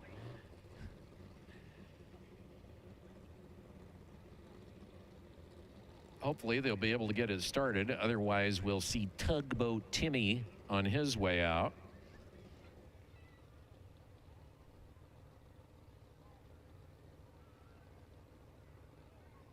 So yeah, she just actually hooked that corner just too tight and ended up skidding out.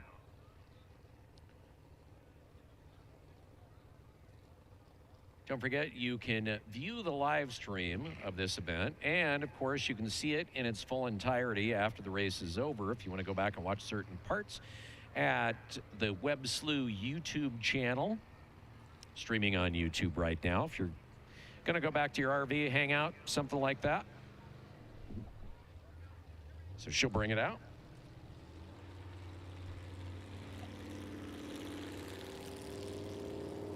So, first accident today, well, on the track. About 6:11 on the way, Slippery Pickle, Jess Denton and Jason Christ.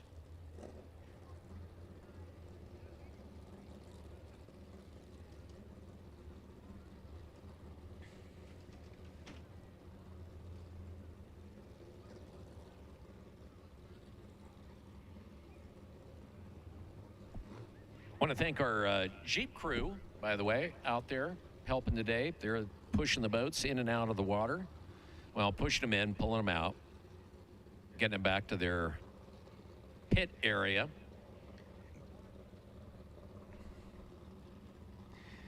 How many of you here were here for the race where Hammer Time landed on the Jeep?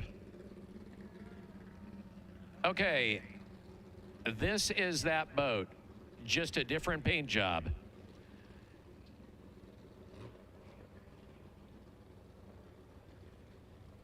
Is everybody in the beer garden doing okay over there? You've been really quiet this morning.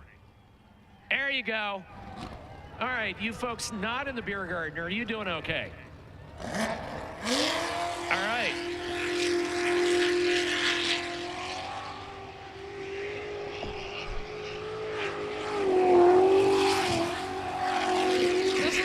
Is pretty impressive. Hooks up pretty nicely. When he gets his foot in it, which he's not right now, something's not right.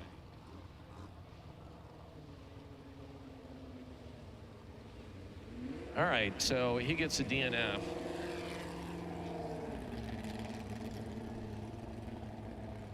Obviously a mechanical problem of some sort. Some issue. Because he was starting to get into it, and then almost like he lost power.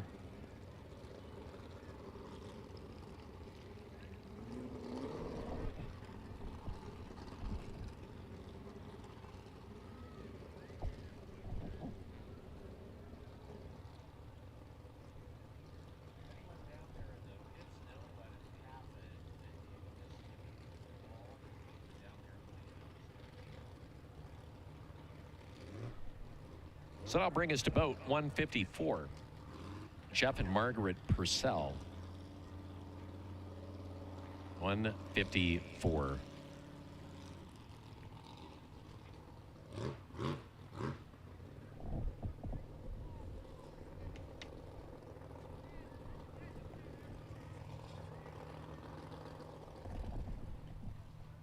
Jeff and Margaret, actually brother and sister. And that's kind of cool. That's been around for about 5 years.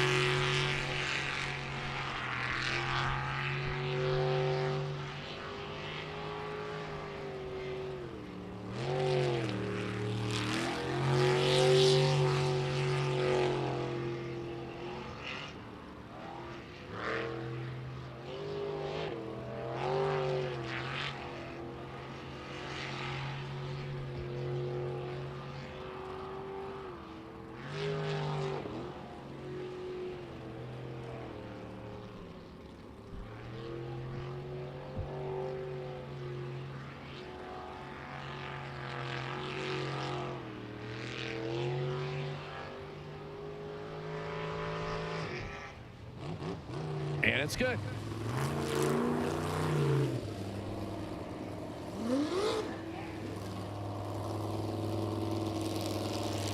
Five 7 point. Shaved off a lot. 7 1/10 seconds from his last run, so 57.44. Not bad. 000, our rookies, Kalen Miller in Phantom. She and navigator Taylor Caterberg, her best friend. Try it out here again.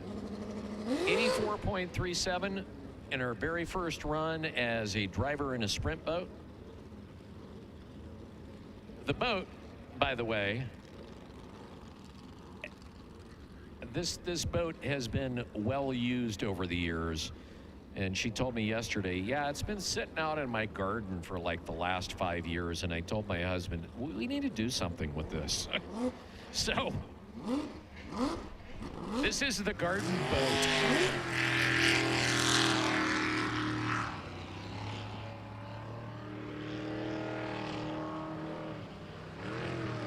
And she's actually coming out a little bit more aggressive than she did in the first run.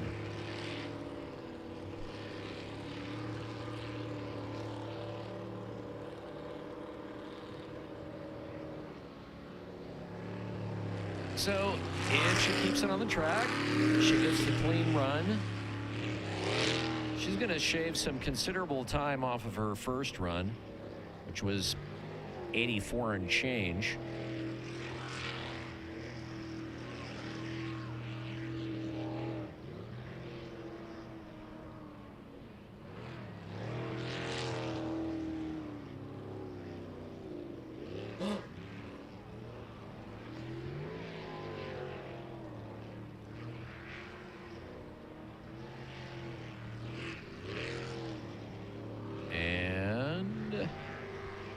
Now it's just a ride home, and it's a clean run.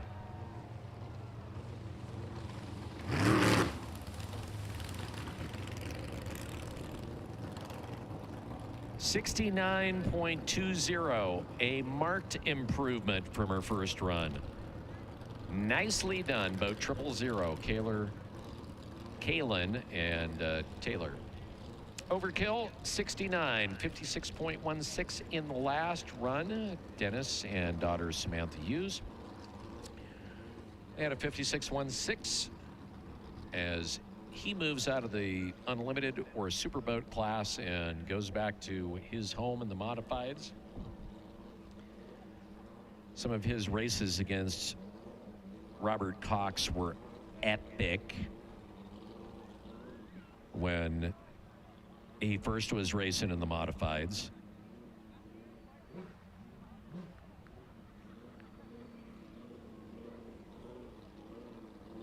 So boat 69 out of Spokane, Overkill.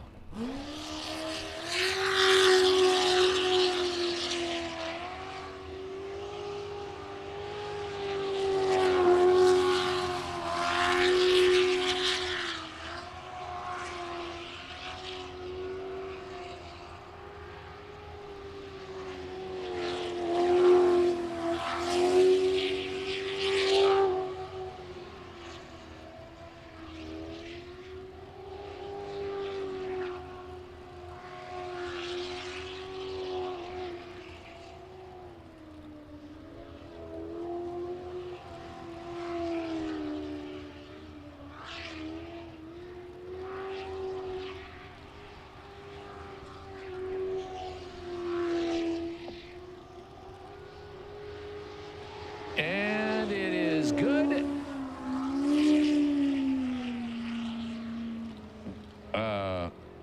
What?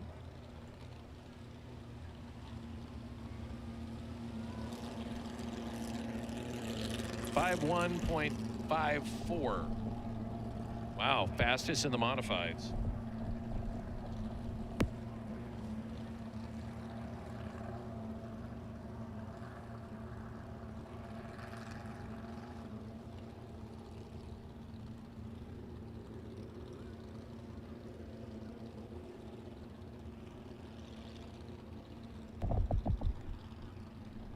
Okay, so in case you're wondering what he did there, see the checkered flag out there between the two bales of hay? That is actually the finish, so that's where the eye is at.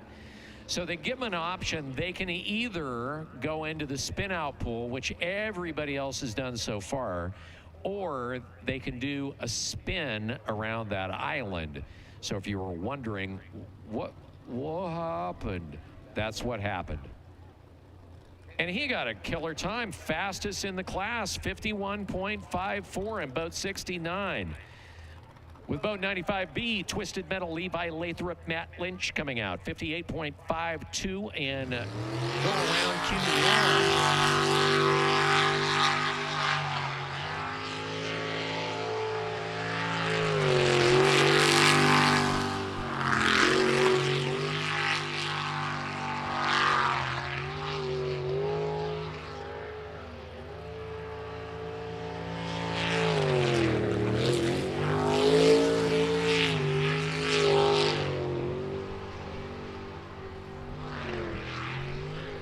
Wow, he was tight on that corner.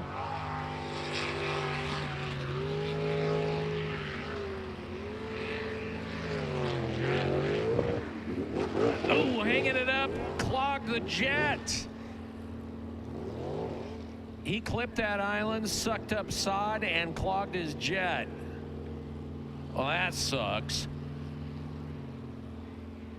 So that'll be a DNF, unfortunately. So right now he's just trying to clear it.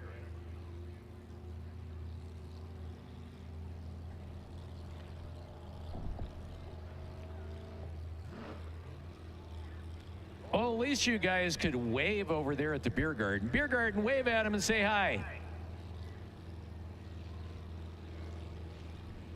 Let them know they're appreciated and shown the love and due respect that only Webb Slough can show its racers. This could take a while for him to get out.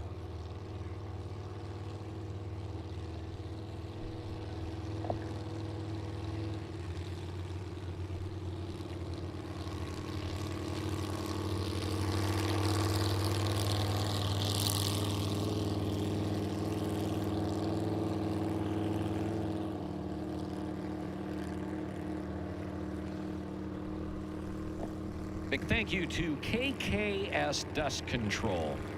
They're a Whitman County-owned business, and they are a sponsor here at Webb Slough, helping them improve everything and keep the dust down. KKS Dust Control and crew, a big thank you. L&M Truck Sales, also, of course, a longtime sponsor here at Webb Slough. They've been in the business in Spokane going back to '68, selling what they called select used trucks. And they involved over the years into the farm truck market. They sell grain trucks all around the communities in St. John and the like.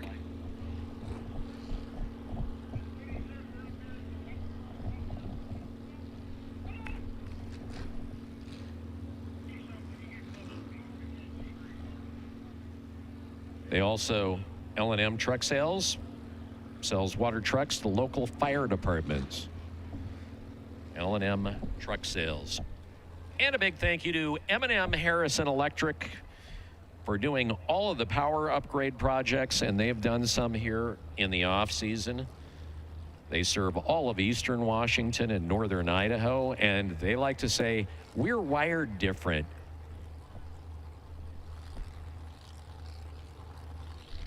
And if you haven't tried the Beast yet, favorite flavors, made them hard, drop the caffeine, 6% alcohol, and dangerously smooth. Available in the beer garden.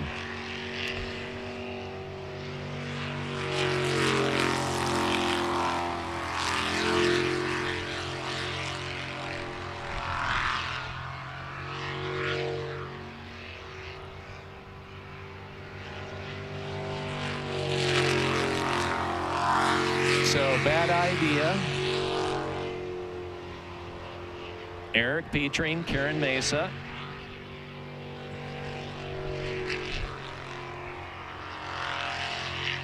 .49 in their last go.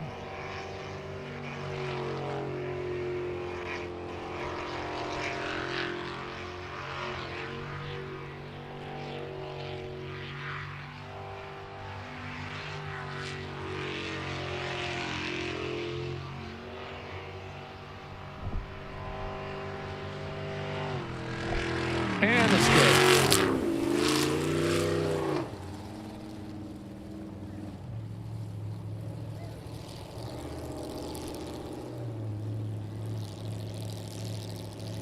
.14. 0.3 of a second faster than their first and last out in the class. Boat 50 Monkey Business Mark Toombs, Amy Hensley with the DNF in their first go-round, trying to get their first clean qualifying run in this, the second qualifier.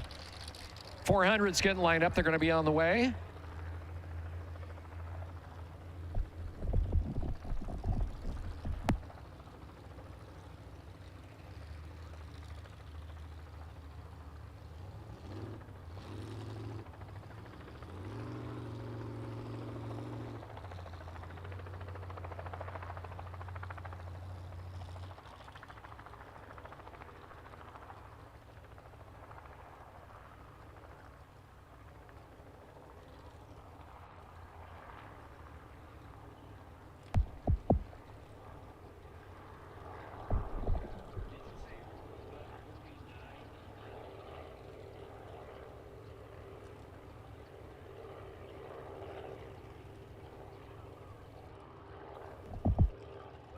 .50 on the 5-minute clock as they try to figure out an issue that's keeping them from getting started. So that will take us to boat 39. Mr. Bad Wrench then should be on the way out.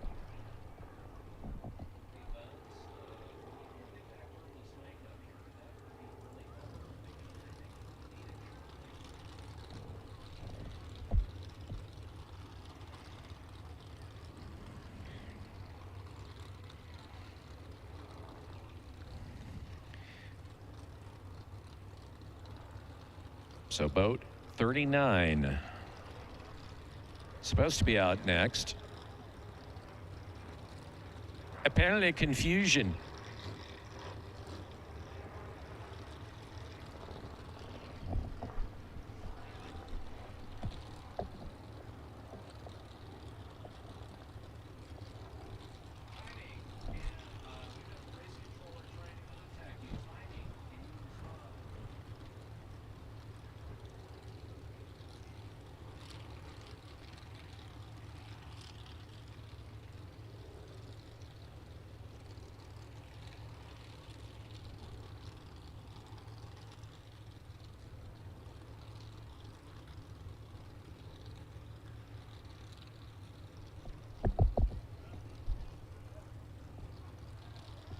I'm not exactly sure what the delay here is. There's a puzzlement. We know that Monkey Business is on a 5-minute clock, so probably 2 to 3 minutes left. Thought we were going to bring 39 out.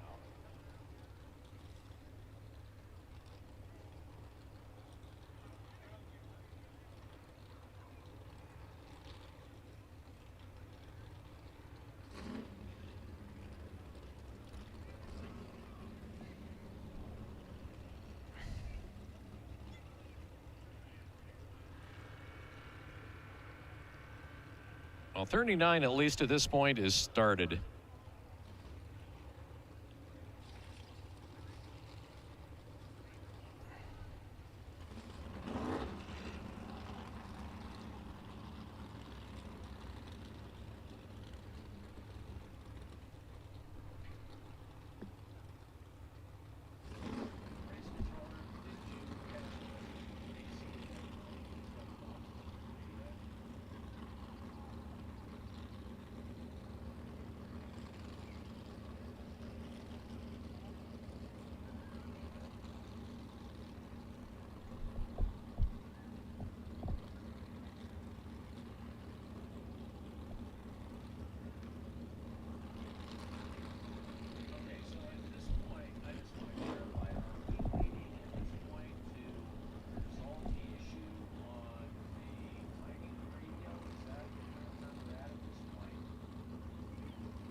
All right, so apparently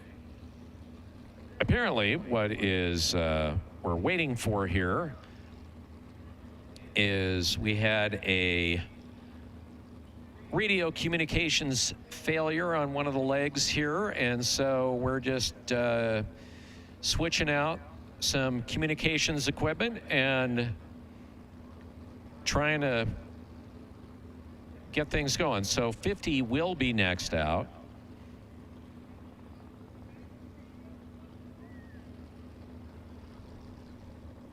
And we will wait at this point because one of our critical officials does not have radio contact with anybody right now, which is kind of important.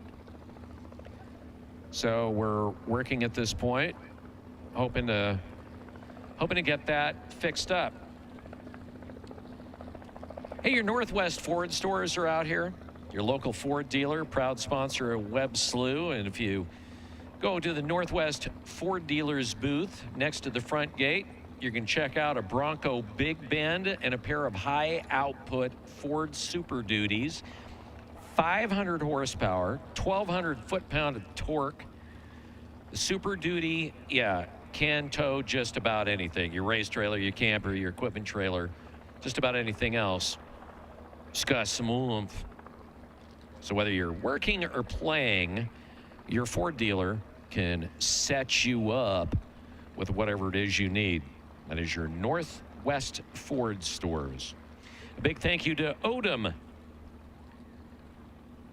They're the ones that are supplying the Coors Light, the world's most refreshing beer. And remember, drink responsibly.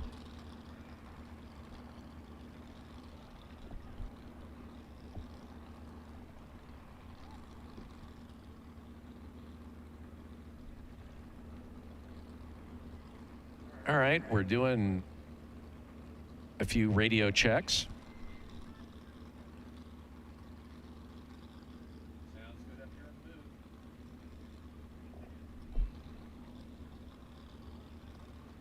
So I think our slight delay is going to come to an end.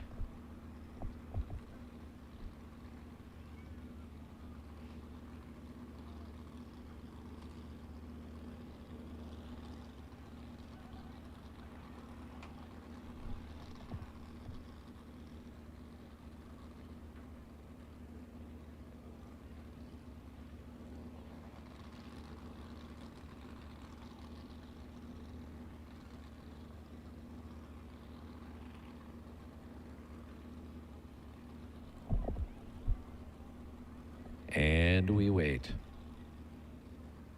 All right, well, we thought we had the communications issue set up, but apparently not.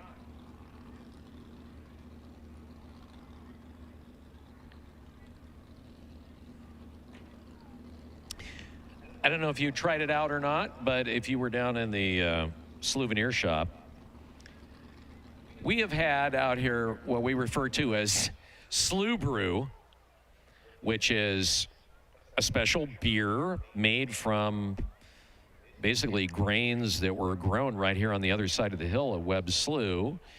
We have the Slough Brew, and now we are happy to say that, believe it or not, Webb Slough has its own wines, Six Island Chardonnay and Rip Roar Red, which they're pouring in the beer gardens today. And they also, if you want to buy a bottle of one or both, they have it over in the souvenir shop, or as I like to call it, Slough Mart. They have it over there. Give it a try. Always doing things differently here at Webb Slough. Also, we want to thank St. John Telephone Company. I mean, believe it or not, everybody takes like their cell phones for granted. I mean, it's just like this ubiquitous thing. Believe it or not, getting cell coverage here in St. John actually is a little bit more tricky. And so we really want to thank the St. John Telephone Company for setting things up. They also are not only the telephone company, but also the cable company. It's providing high-speed internet here at the Slough and for the live streaming. So a big thank you to the St. John Telephone Company. You guys rock.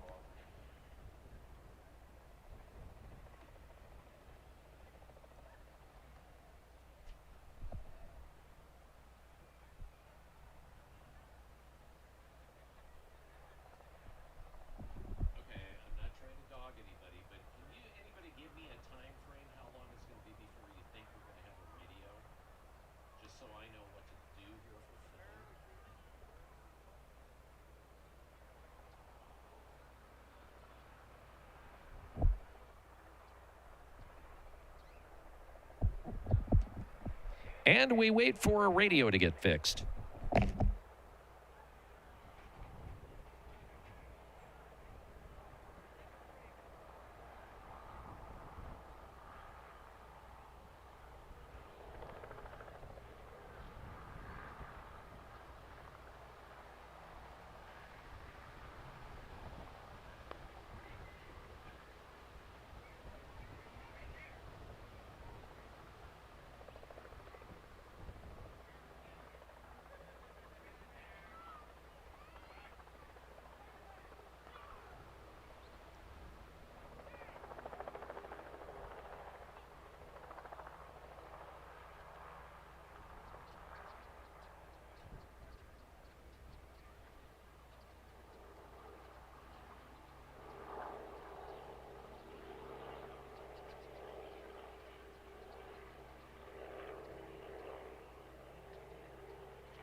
And we wait.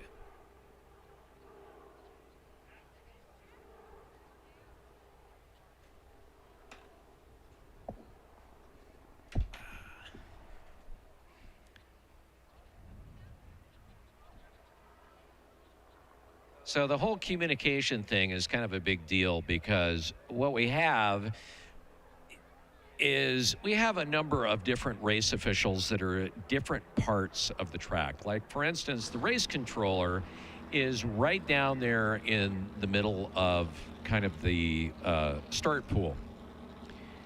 And then they also have an assistant. And, of course, you've got the person that does the start down there with the flags. Then you have timers, which are over there by the beer garden. Hello, beer garden. Are you okay over there? All right, beer garden's okay. So the timing is in that green booth. Then on the other side of the track, up on the hill, we have our spotters, which are up here that are watching the track. And so there's a lot of communication and a lot of radio traffic that goes on between all these people to coordinate when the next boat can go out, what the times are, whether the run's clean, and everybody's sort of communicating as these boats are going onto the track, when they're on the track, when they come off the track, and everybody's kind of communicating back and forth. And so basically what has happened with the two-way system is we had a bit of a problem, and when you can't communicate with the race controller, the timer, the spotters, everything has to stop while we get that diagnosed, worked out, and taken care of. And that's what happened. So boat 50, monkey business, finally coming out after a delayed wait.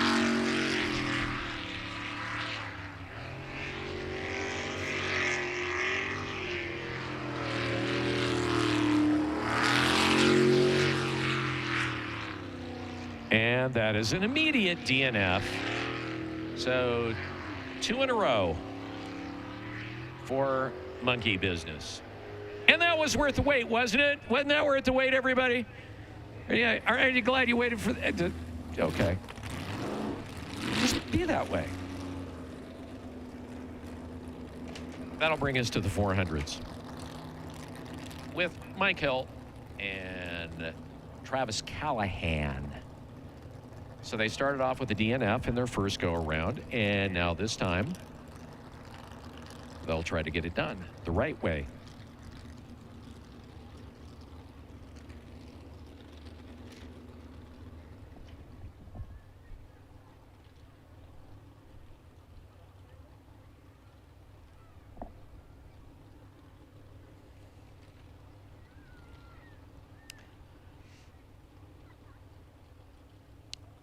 R&R RV has your ticket to adventure with new and used RVs. They've got trailers, they got fifth wheels, just about anything you want, and 70 service bays to keep you rolling.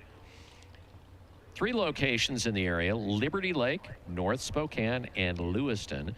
R&R RV is ready to help you make memories.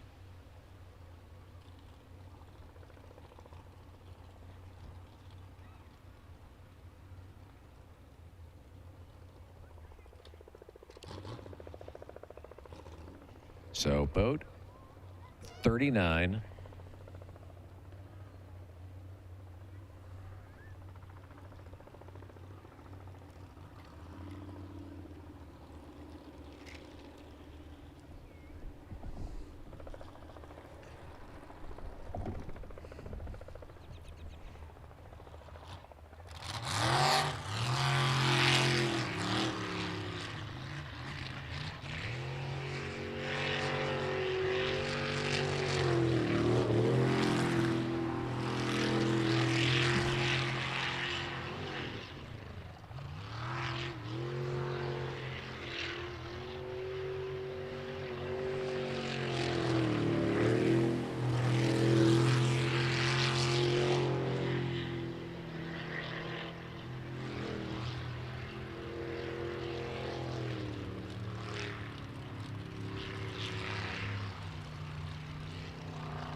And he's going out. Hello, beer garden. So that would be a DNF. Slowly lost power to the point, fully lost power, and out he comes. I don't know, all things considered, I'm wondering if maybe we don't need a trailer out there. I'm kind of wondering if it's going to be possible to get that thing started once the emergency crew, our island hoppers, get it back in the water. Island hoppers, of course, always getting a good workout, and they get a swim when it's only 50 degrees out. Yeah, nothing like cold, muddy, leach-filled water to make your Saturday complete.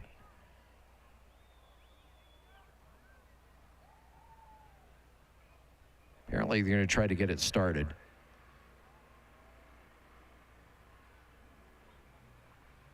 We'll see how well that goes. Looks like Tugboat Timmy, our failed Buccaneer, is coming out, powered by Nutter Butters. We'll see if he looks like they're probably going to need him, so they'll put a tow strap on the back of that Ski-Doo,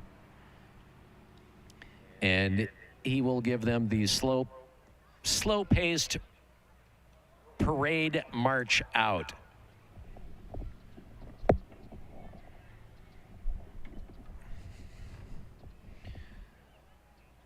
So yeah, they're going to have to give him the tow.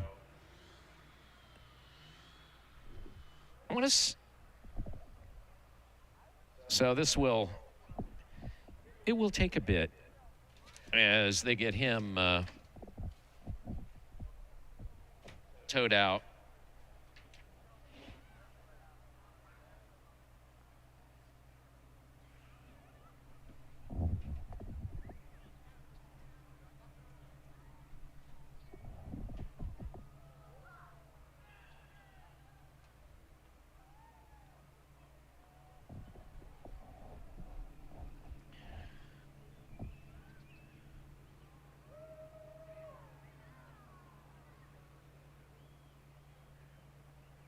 All right, so safety crew gets it done, and they get towed. AAA on the water. Wilbur Ellis is proud to support Webb Slough, and the St. John community is your home for premier agricultural products and services. They're your local experts, and they're innovative. They work with all of their customers, their growers. They've been doing this all for over 99 years. So when you need their help, you know where to reach out. Wilbur Ellis.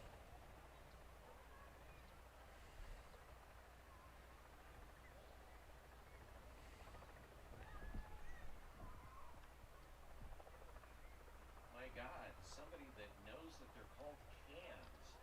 Nice.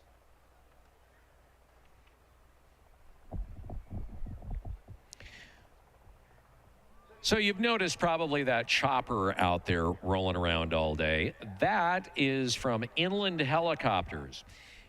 So if you would like to get a bird's eye view of the races, you can do that. Rides are $60 a person. They can take up to 3 people.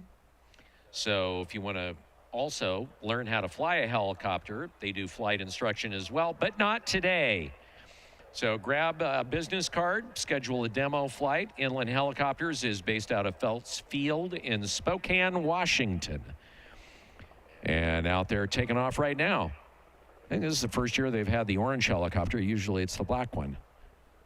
But you just go take that little bridge across the creek and get yourself signed up. Take a chopper ride.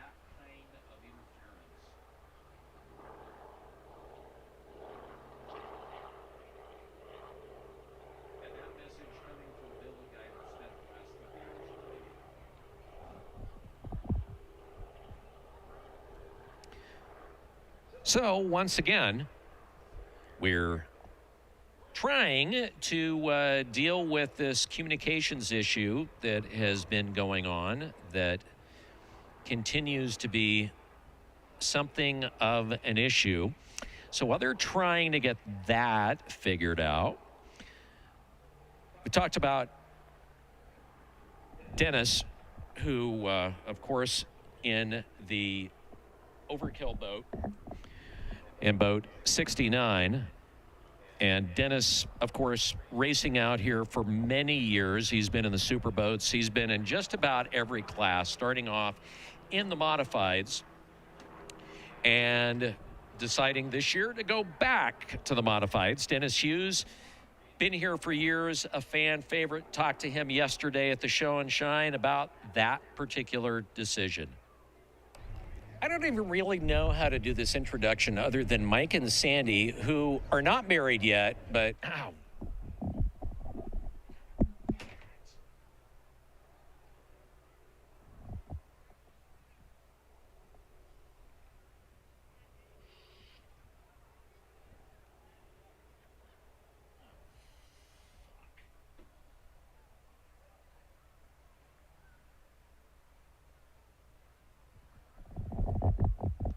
It looks like today is going to be fun with Tech Day. All right, let's try it again with Dennis Hughes, see if we can get that up. I don't even really know how to do this introduction other than Mike and Sandy, who...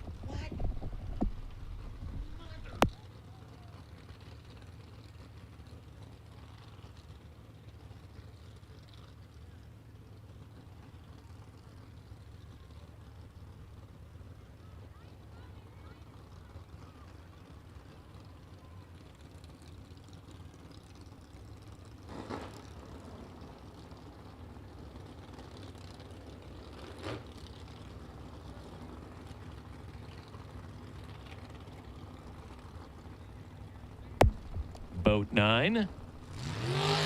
Boat 9 on the way.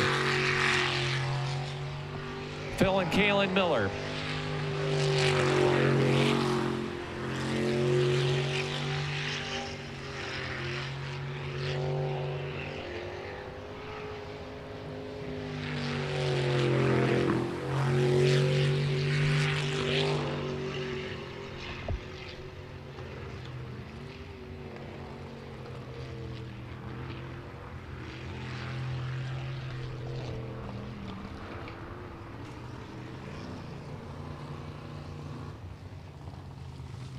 And a DNF.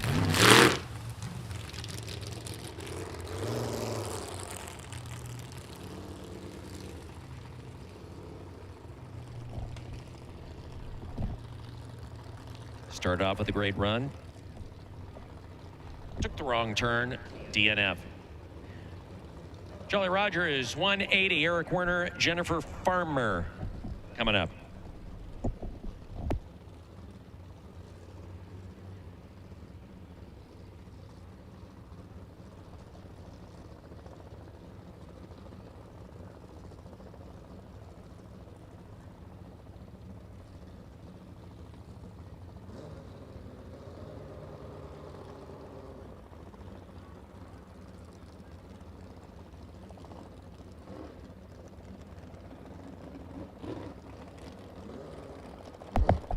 .180 in the pond. Slough.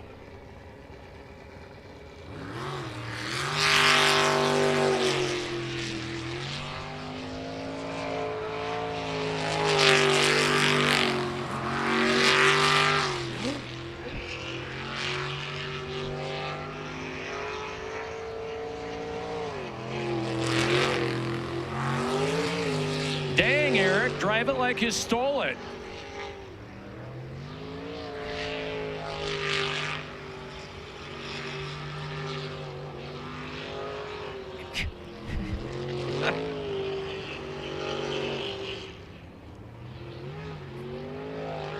He is just stomping it. Yeah. Yeah. That was awesome. 46.86 unofficially. Unofficially 3 seconds faster than his last run.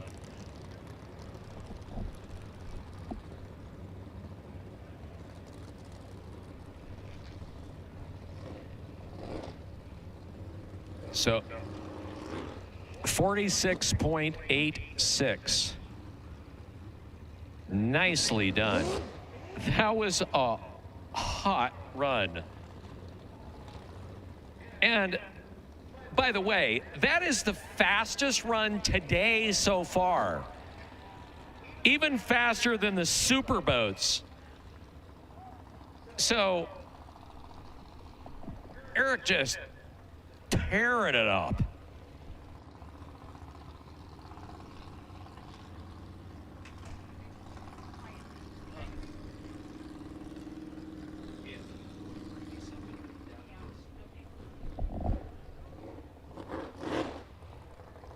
Nuckin Futz, boat 85, Brad Castle, Dakota Hembach on the way.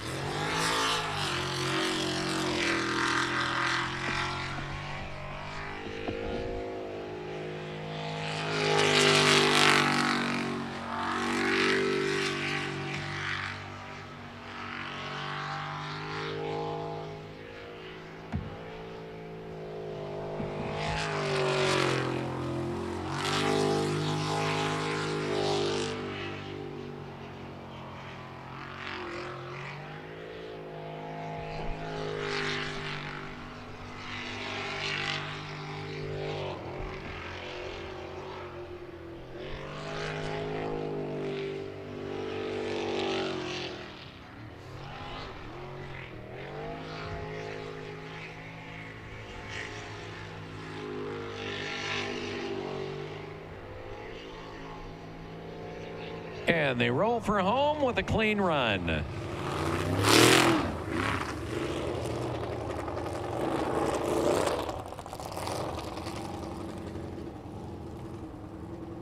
.52. So they shaved off about 7 seconds off their first run with Bad Influence. 156 coming up again. Boat 85 with a 56.52. Bad Influence, Stephen Church, Randy Church out of Cheshire, Oregon. She works in the medical field as Steve IT. 51.65 in Bad Influence in the previous run. See if they can best that. Right now, everything kind of overshadowed by the time that was put down a couple of minutes ago by Jolly Rogers. 46.86, the fastest run that we had seen so far today. And that was a 400 class boat. You would expect, and generally, you know, it's the unlimited in the supers, but that was the first qualifying round. Guys out there on the super boats, of course, had a chance to kind of get a feel for the course and get further into the throttle as they come out in the second qualifier. But right now, let's see what Steve and Randy are able to show us.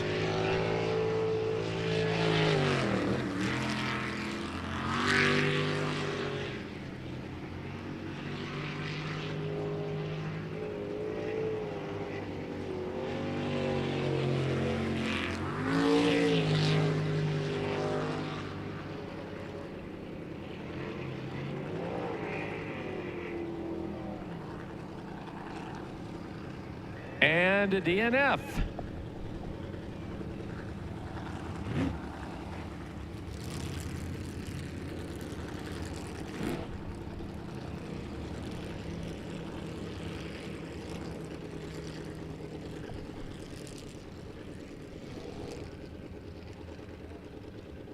So boat 21 will roll out next. Boat 21 with Larry Steele and Sammy, his daughter, Sammy McKinney, in the Loco boat.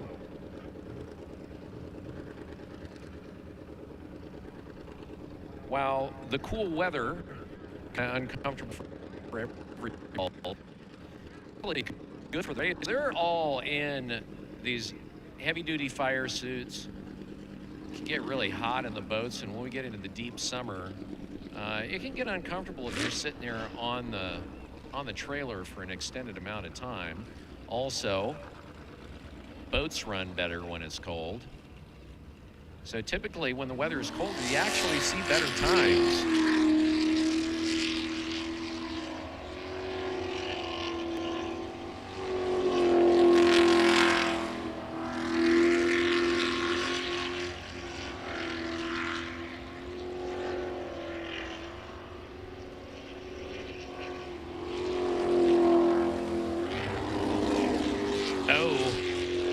Cavitation sucked up some mud. Cavitation is when you're sucking up air through the jet as opposed to water. So you see the back end of the, just like there, more cavitation. You see the back end of the boat drop down, but it'll rev high and kind of slow down. Cavitation. More cavitation, and it's clean. So he gets the run done and takes a really long way out.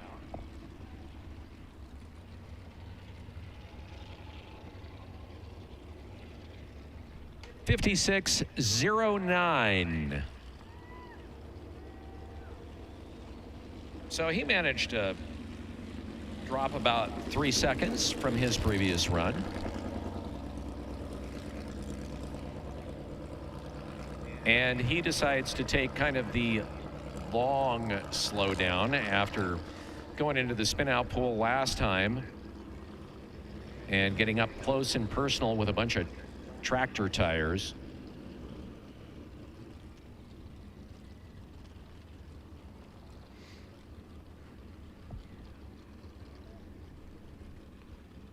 As the Why Not Boat 31 boat, Mike Llewellyn, Sandy Whalen out of Australia, get warmed up and ready to go.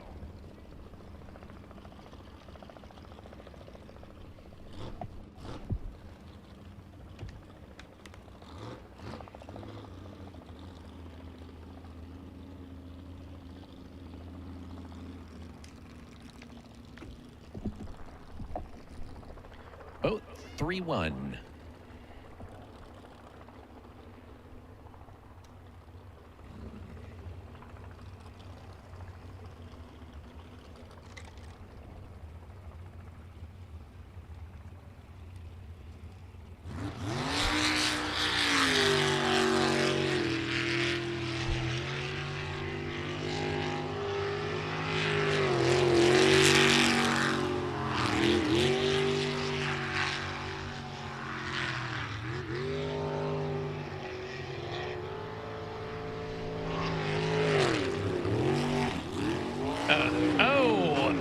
He got lost, went past the channel, and banks it.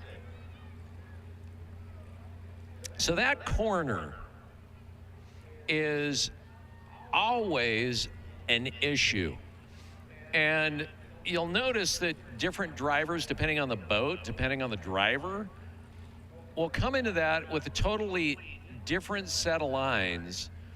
He came through there, and I honestly believe that he didn't see that corner coming up or was going to go past it, then tried to correct and go back to it, but it was way too late and ends up doing what you saw right there.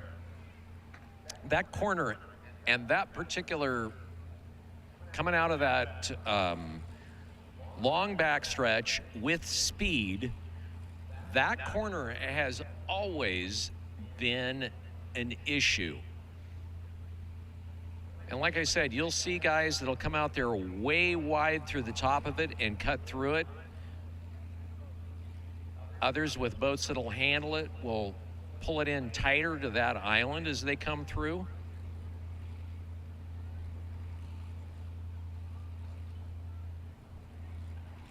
And so that particular area,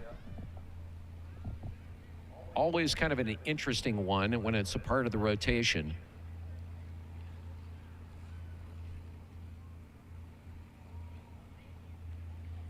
We're talking about a little bit earlier about the cooler weather and how it actually helps the drivers. They just generally you get faster speeds when we have cooler weather like this.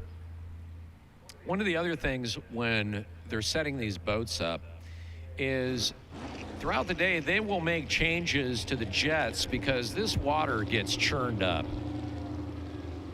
And by the end of the day, this water will be thick with mud and clay And they'll make adjustments to the jets and the impellers as this water gets thicker.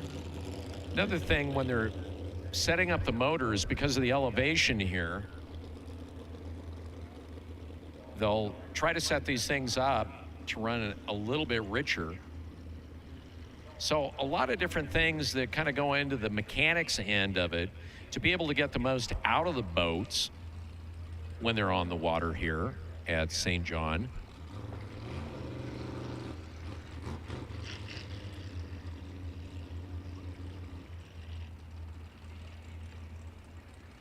And a lot of work goes on between run to run as they get back into the pits with their crew chiefs, their head mechanic, as they kind of go through and talk about the way the run went, how the boat acted. And they'll be making adjustments literally throughout the day to try and get everything that they possibly can out of the boat and out of the motor. You know, one of the things you don't think about is just getting one of these boats tuned properly to be able to run it, and balancing the boat where they'll move the engine an inch forward or a little bit back just to balance the boat, to be able to get the right quotient of bottom of boat to the actual water and the point of contact. So a lot of different things go into it. Moving seats, you know, the weight of the navigator and the driver, where the engine is placed, the angle of attack of the jet in the back, angling it a little bit up, a little bit down, to get everything set up to where you can get it as efficient as possible, just dealing with the actual physics of being in the water. Each one of these boats, by the way, goes through a safety check, which was done last night at the Show and Shine, where they go through and literally check everything. Like, for instance, the engines in these things are chained to the frame of the boat. So if those points of contact break loose, that the engine doesn't fly out. There's a shield over the drive shafts, which was a change that came about a number of years ago because the drive shaft actually broke and put a piece of shrapnel through a guy's arm. All right. We're in the Superboats. Bootleggers. Boat 33M on the course. Man, this boat is a rocket.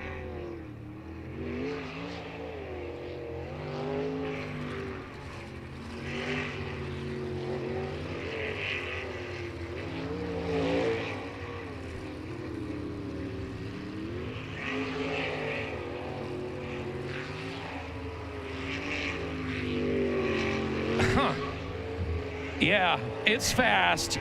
Wow. That was awesome. Waiting for a time on that. The clock didn't stop. So he had a 47.69 in his first go-around. And we'll wait for an official time because the clock still running. Clock's triggered by electric eye. And we're waiting for a call from the timer. That looked like a good run. It was a good run. If I had to guess, I'd say, was it within the range of about 46 or 45? 45.88. That's just run.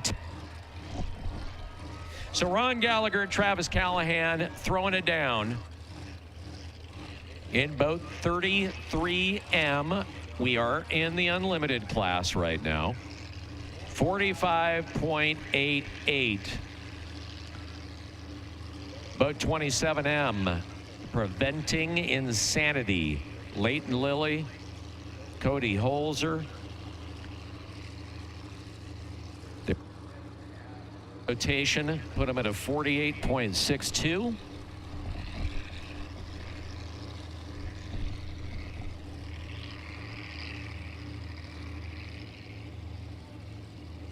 And they back it off the trailer. 27M. 27M.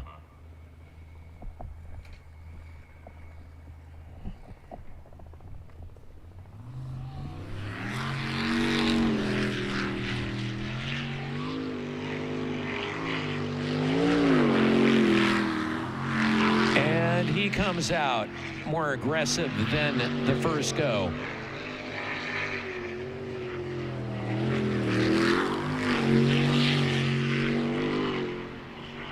Now the hook back, nicely done.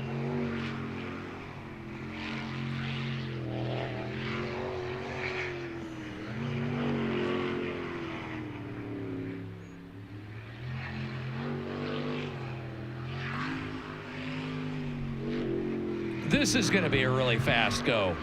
And it's good.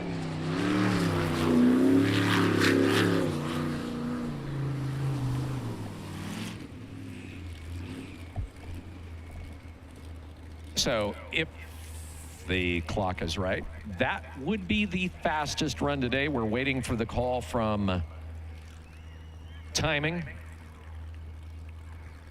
And it is the fastest run of the day, 44.97.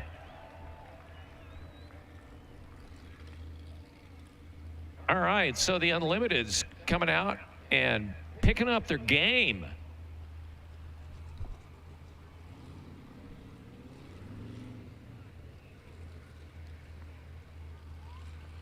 And it looks like we will see boat 111 for the first time today. Boat 111, they scratched in the first round. Rob Coley and Tanner Ward.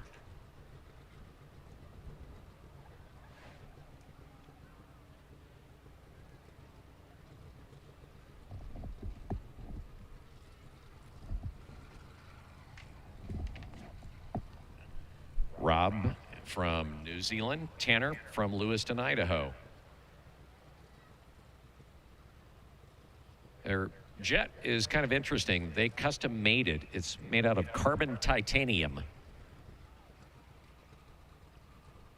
They've got a Chevy twin turbo on this thing, and I've never seen this boat run before, so really curious. And it is in the pool. All right, so we get to see him finally.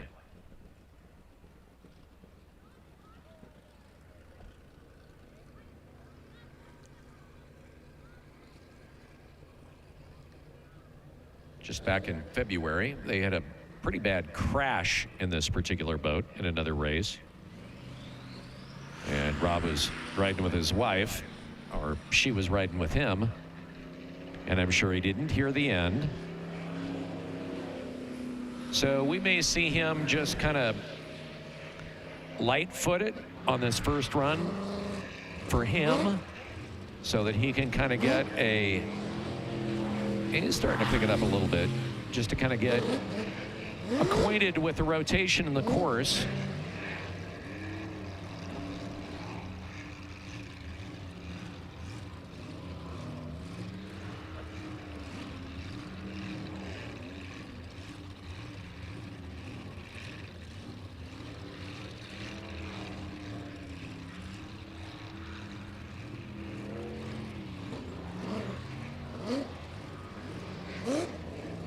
And it's good.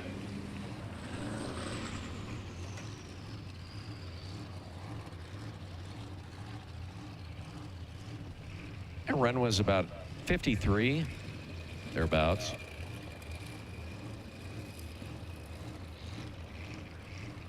And that pulsing engine you're hearing. 53.51 indeed. And that throbbing you're hearing, the whoop, whoop, whoop, that is the big Ford. The Mean Machine with Richard Murray. He had a 48.5 in Go 1, Q1.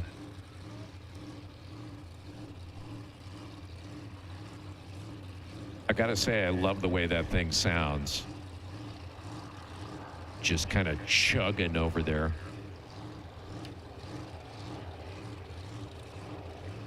In the big bad Ford.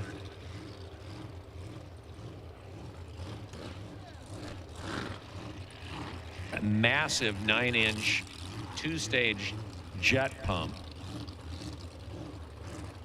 And a supercharged 427 cubic inch Ford.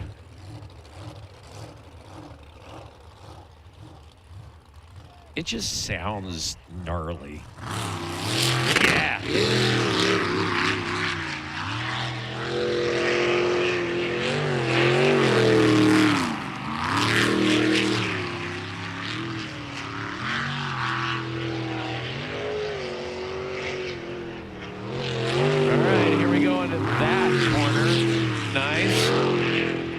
Switch back up ahead.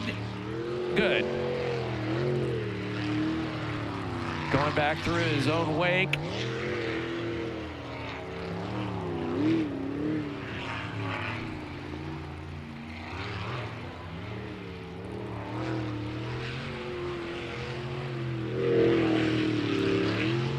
Now he's going to punch it.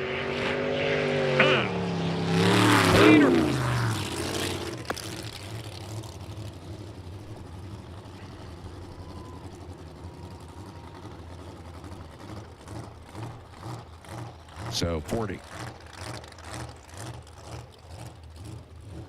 47.78. Shaving off about 0.8 of a second from his first run in the meter machine. 43M Richard Murray David Ellison. 5.56 on the way. Again, part of the Jolly Rogers triumvirate. Dustin Springer, Don Davis. Their first roll was 51.65.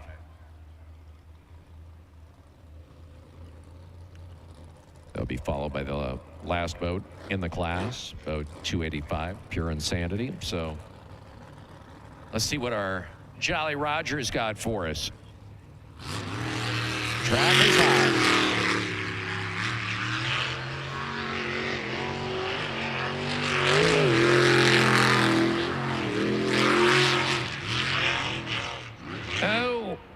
Hang on to it.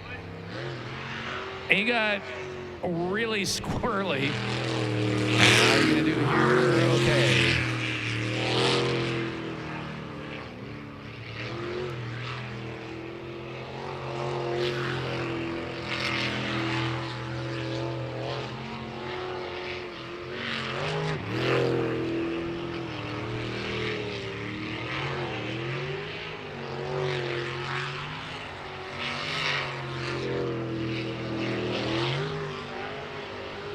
And good.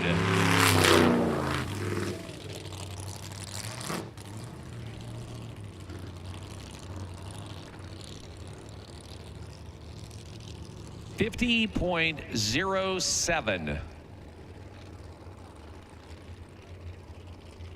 Essentially, it looked like he just started off and was just oversteering and then kind of settled down towards the end.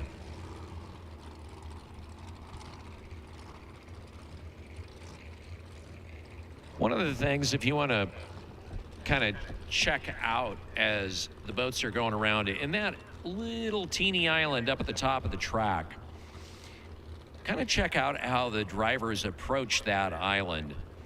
Some of them stay in the middle of the channel, but you'll see others that literally will put the tip of that boat, the nose of it, right there at the apex of that island. It's almost like they're touching it, as they kind of swing the back end of the boat around it. actually, a lot of the faster drivers do that, where it looks almost like the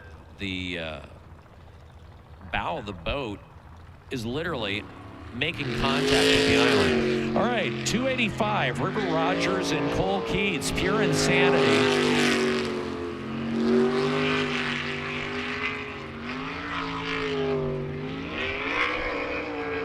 This boat's got it.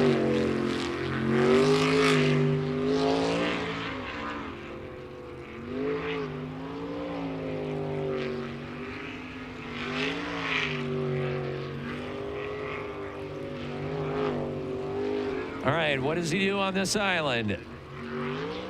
Middle of the channel.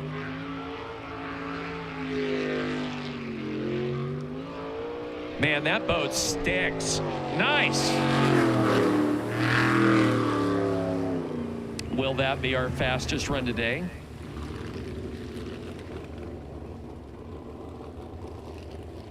.43.56, fastest boat on the course today.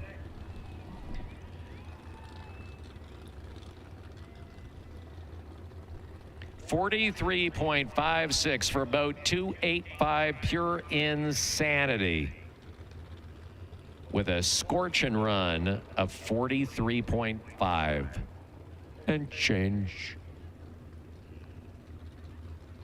Great run by the youngest driver on the course, River Rogers, at the age of 20.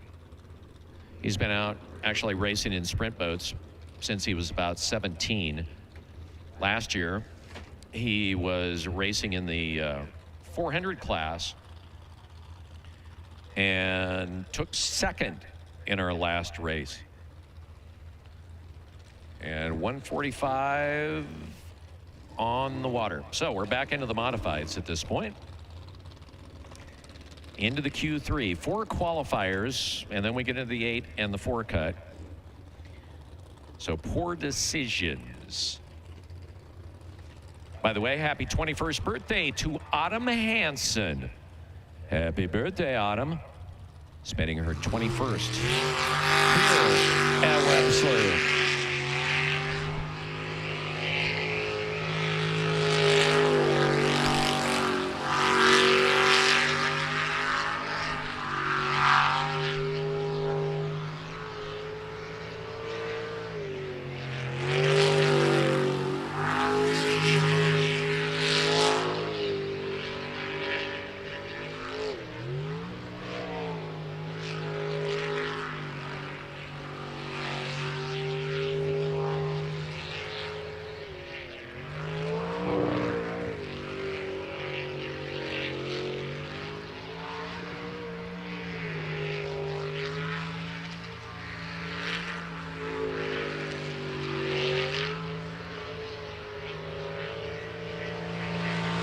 Clean run.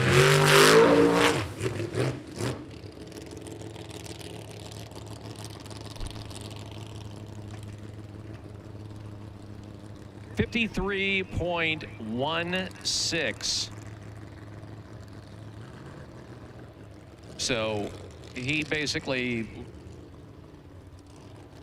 was a hundredths of a second faster than he was before, or slower, pardon me.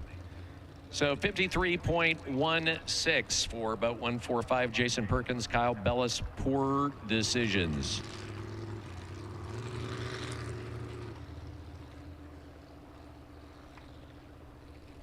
Jason, by the way, is having a birthday today. He is 48 years old, racing on his birthday. Happy birthday going out to Jason, and just think, man, you're only 2 years away from your first colonoscopy. And that is a celebration you won't forget.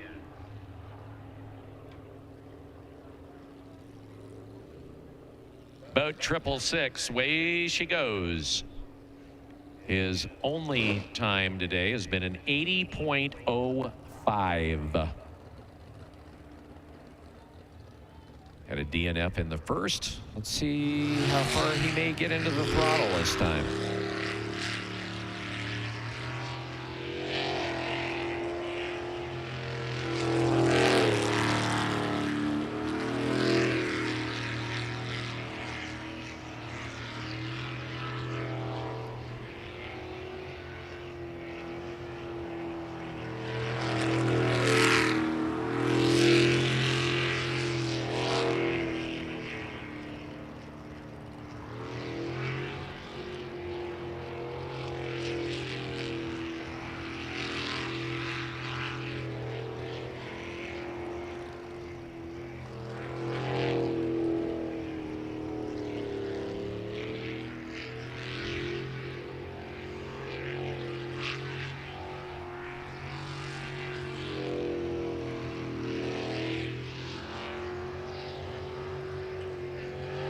clean run.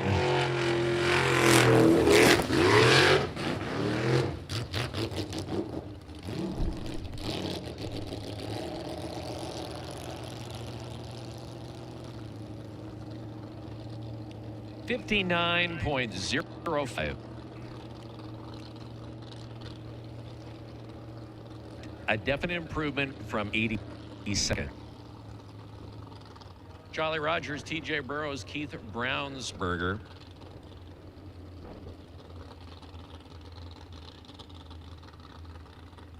They'll follow up in boat 208. So far in the modifieds, you really have kind of a three-way race between Jason Perkins and Kyle Bellis in 145. Jason, yes, my birthday, and I'm not going to let anyone forget it, Perkins. TJ Burrows, who's coming out right now in Jolly Rogers 208, and then in boat 69, Dennis and Samantha Hughes. Kind of your three-way. They're all within essentially about 1.5 seconds of each other. We look at their best times so far. Let's see how TJ is able to put it together in this run.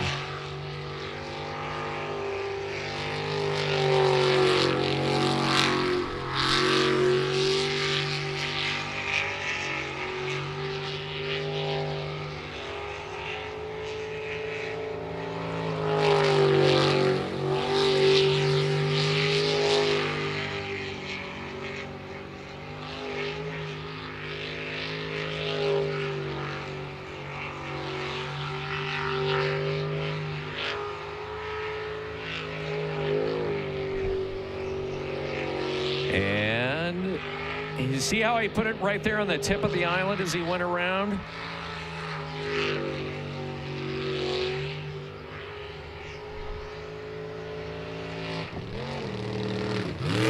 It's a clean run, and I think he may have gotten a little bit faster than 52.30. So he shaved off about a half a second. So coming in a little faster. Twisted Metal, 95A on the way. So 208 Jolly Rogers, TJ Burrows, Keith Brownsberger with a 52.30. Earl Lathrop, Matt Lynch on the way in boat 95A. Their second run was their best, as has been the case in most of the boats, actually all of them, with a 57.18.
He's got it. 57.02. 57.02. I don't know how much more he really has that he can get out of the twisted metal boat.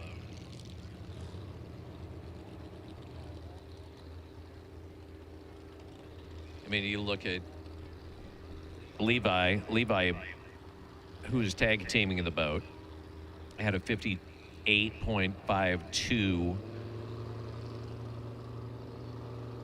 and then a DNF. I mean, they're pretty much running that thing, I think, at the peak of what it can do. Guanol Loco, 199. Sammy McKinney. Mama Sammy. And Papa Steele.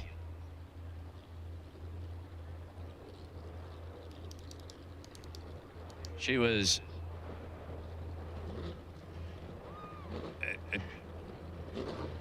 DNF in her last goes 66.75 in her first run. So she wrecked up here on one of these corners. Let's see how we fare this time.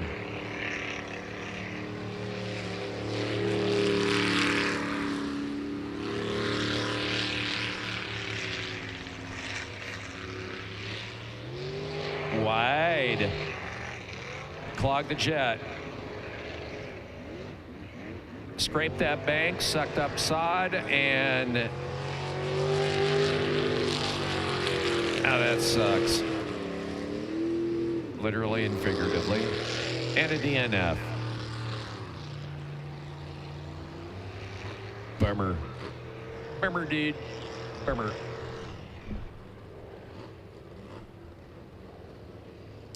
I'm not exactly sure why she's coming out wide on that one corner, because that's where she ended up biffing before.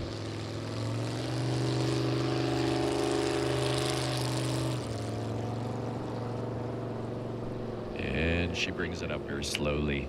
We're the modified class. Slippery Pickle, 611 on the way.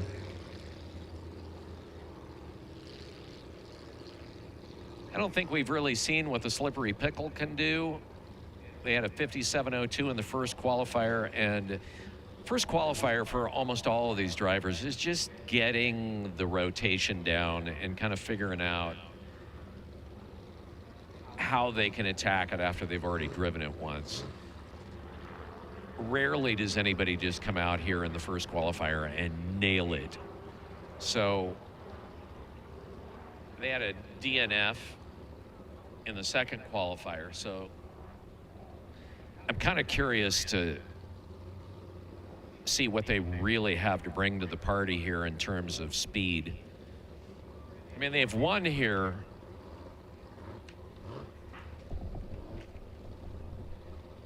Who's out for the day?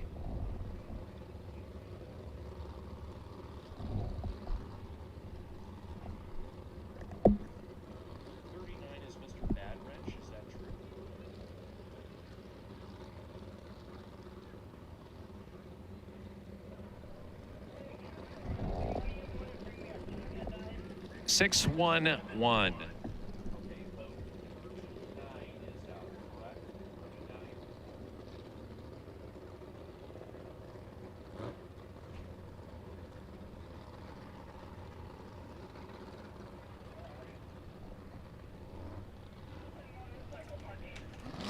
Slippery Pickle, boat 611.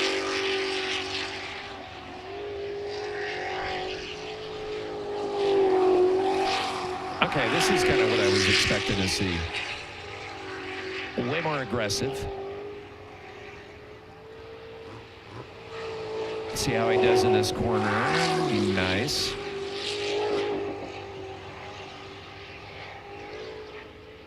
Wow. He literally ran over the top of that corner and that island. Way wide. Hung it up. Oh, and a fire. Well, at least flames.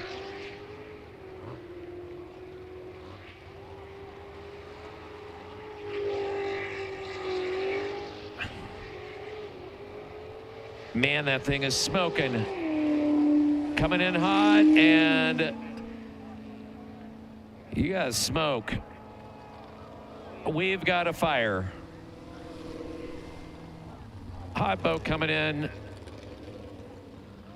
And he comes out, and what every driver hates, they hit it with the fire extinguishers, which is really corrosive. They do everything they can to avoid that. They're bailing out of the boat, obviously. So the safety crew hit with the extinguishers fast. There have been a couple of races and a couple of times where a boat was fully in flames and the driver was trying to keep them from hitting it with the fire extinguishers, because that stuff that they use is really super corrosive and you don't want it on your engine typically. Actually trying to convince them, don't do it, don't do it. So that is a DNF.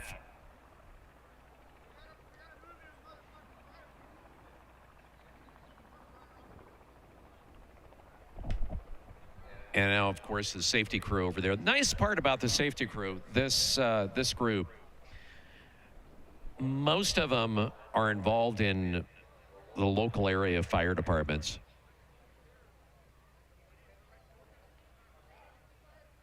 And they don't know how to deal with this.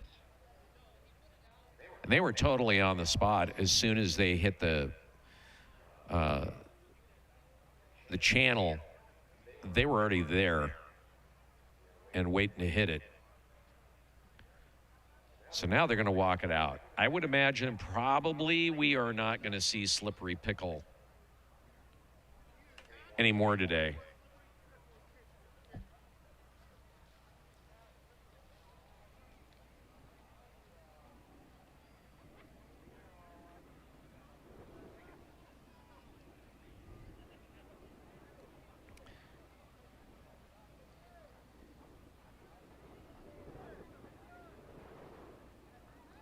You know, something to keep in mind, you saw the flames coming out of the back of that. There is really nothing to separate the driver, the navigator, from where the motor is at, except for the back of their seats. That's it. So that's one of the reasons why all of the drivers and navigators are in full fire gear. Flame-resistant gear, gloves, shoes, there's race suit.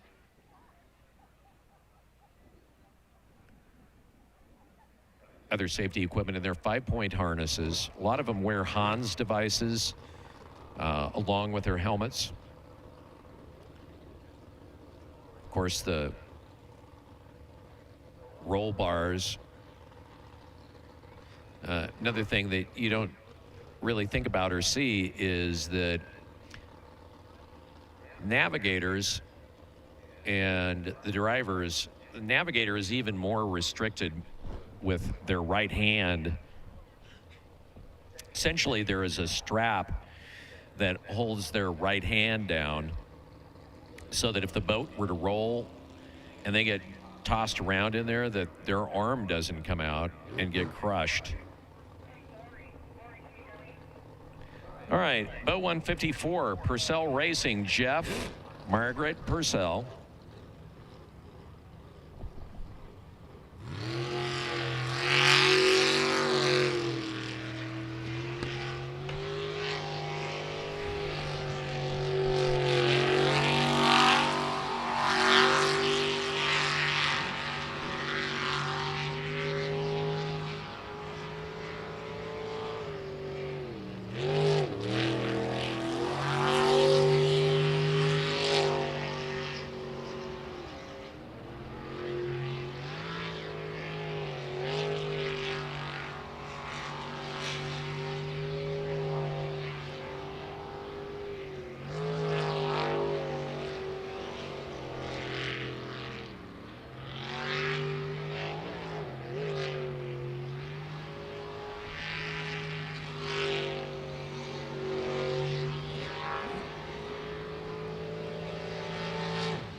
And it's clean.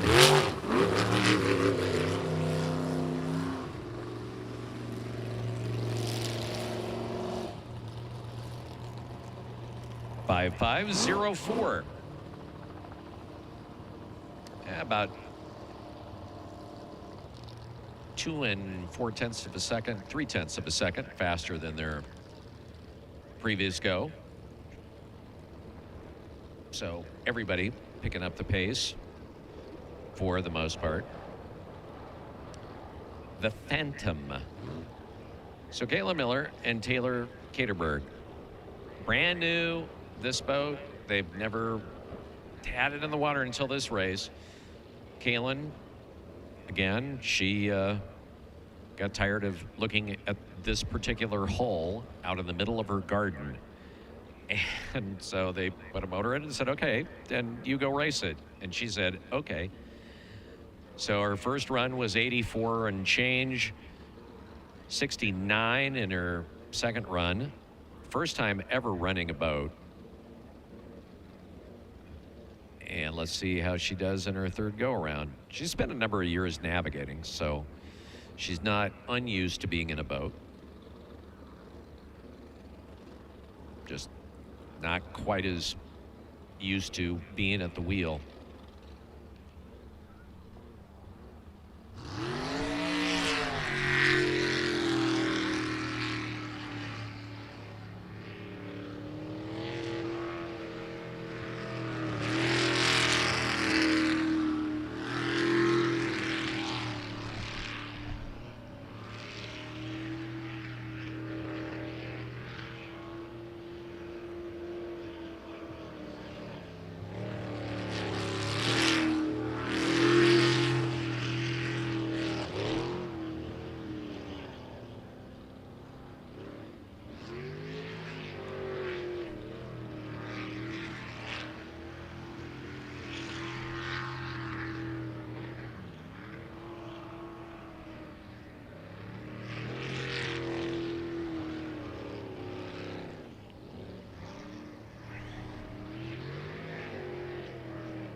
If she punches it, she could actually beat her previous time, and she does.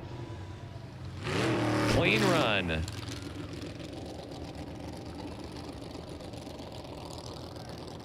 .36.31. She's improved every run so far. From an 84 to a 69 to 66. Way to go, Kaylin. Overkill, boat 69. Dennis Hughes, Samantha Hughes. We'll see how much more Overkill has to give.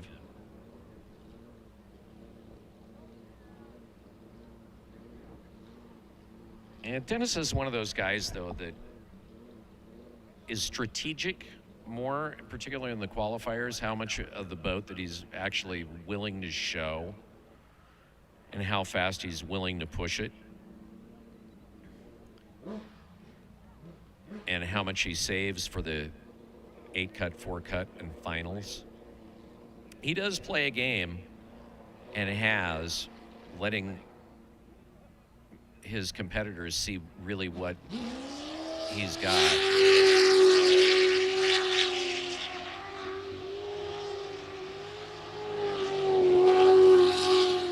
It's really not a game, it's more a strategery.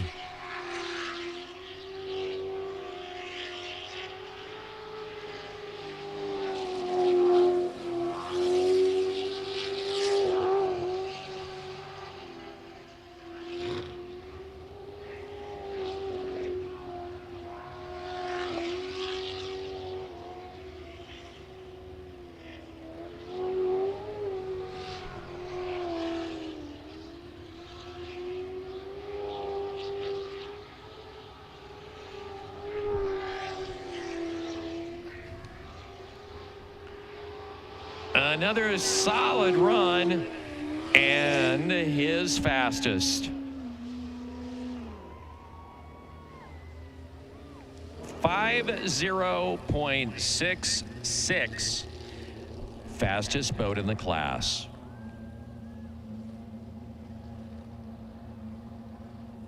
Basically 0.8 of a second faster than his last run.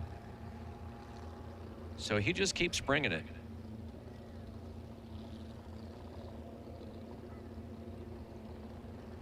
Unfortunately, we haven't really seen what Slippery Pickle could do. I mean, particularly with that fire, because I think otherwise we would definitely have a four-way race as opposed to this point, a three-way race between three boats, which would be 145 poor decisions, 208 Jolly Rogers with TJ Burrows, and then Dennis Hughes in boat 69 Overkill. On the way, 95B Twisted Metal, Levi Lathrop and Matt Lynch, this boat being tag teamed. Only one so far, only one today where there's an A and B side. Two different drivers driving the same boat.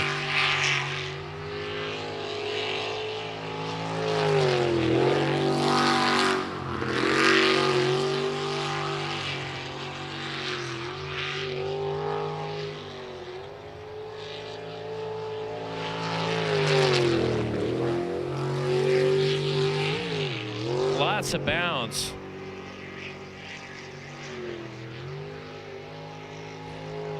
Dang.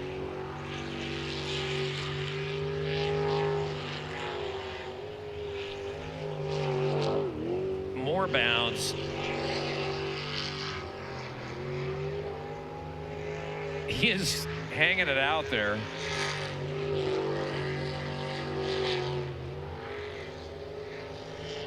Man, clean run.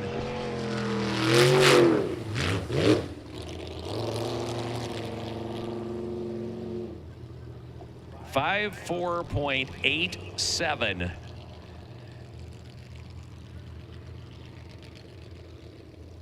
All right, that is the fastest that boat has done today. So two different drivers, Earl Lathrop and Levi, who was just racing it. Levi has got the best time in it, and that was that run at a 54.87. You know, sometimes I do admit that I like watching the older boats like that when they open the things up, because they are all over the place. And at any second, they just look like it is just going to go horribly wrong. And a lot of the older boats, which that is, and when I say boat, in this case, I'm talking about the hull, those older hulls bounced and drifted, and they are all over the place, porpoised, and it's like they're on the ragged edge of disaster the entire time, which, even if they aren't the fastest boat, sure makes them fun to watch. 509, bad idea. Eric Petrine, Karen Mesa.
It's good.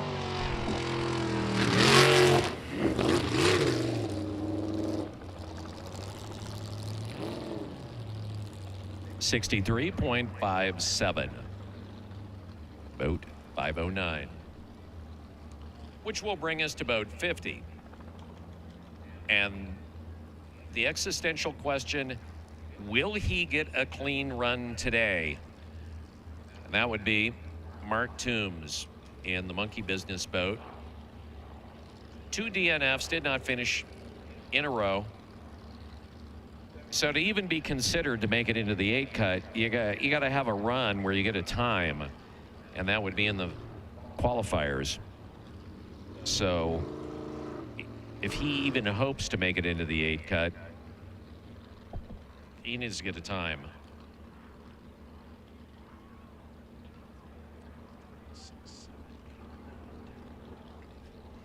So there's 12 boats that are running in the modifieds. And when we say the 8 cut, so the 4 qualifying runs, then you have the 8 cut, which is the 8 fastest boats out of the class. And so the way that they'll figure that is they will take each boat's fastest time and compare it to the other fastest times of each boat to figure out who makes that 8 cut. And then at that point, they come out in order of the slowest of the fastest first to the fastest last. Once you get through the 8 cut, you winnow out 4 of those, and you will have the 4 cut and then a final between the first and second boat. So monkey business, trying just to get a clean run in boat 50.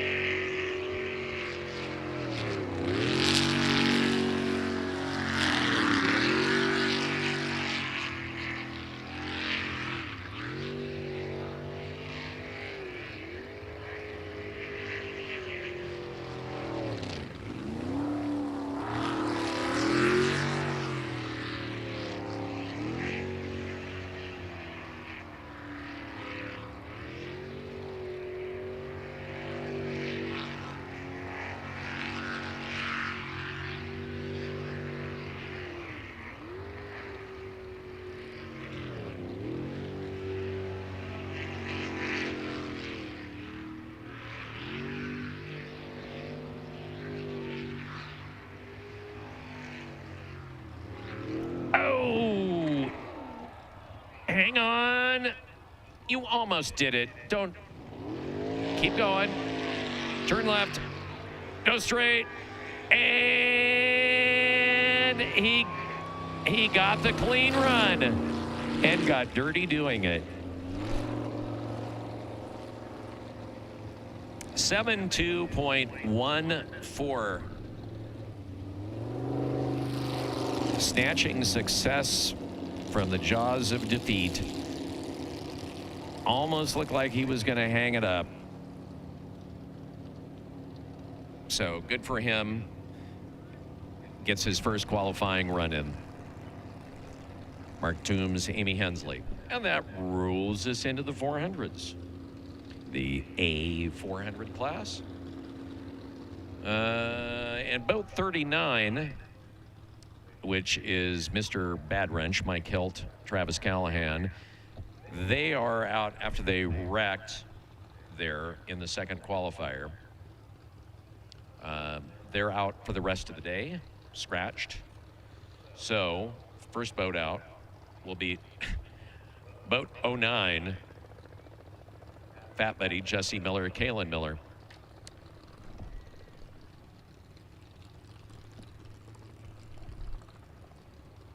And boat 9 is on the water.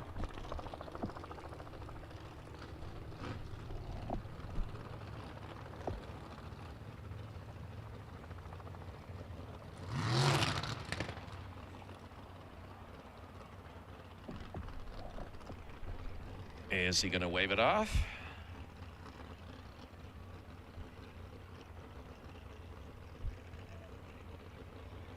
Can't tell whether he was trying to wave it off and just got too far out in the channel or whether he actually stalled.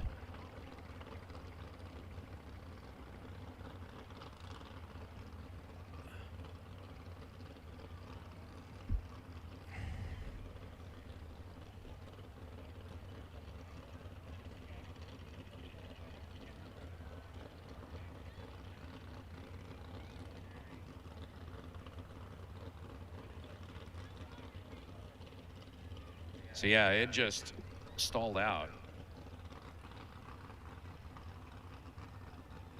And the Nutter Butter powered Tugboat Timmy comes out to give the assist. Wave to Tugboat Timmy. Tugboat Timmy is a favorite.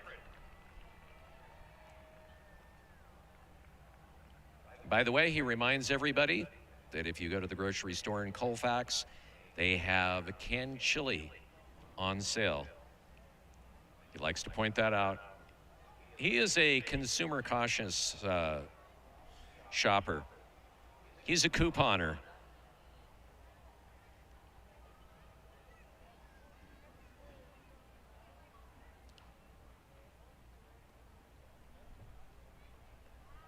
So we'll see if they bring it back and put it on the trailer and get it out. I'm not sure if this is a 5-minute clock thing, whether they're capable of doing that far out on the track.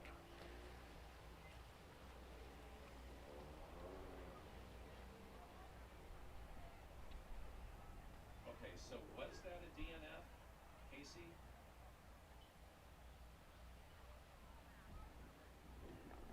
All right, so we're hearing from our race controllers that actually officially was a DNF because he did start, he went across the starting line and then stalled, and that makes it a DNF. If he would have stalled before going over and crossing that plane, then it would not have been necessarily a DNF. So that is a DNF. There was a lot of radio talk going on there.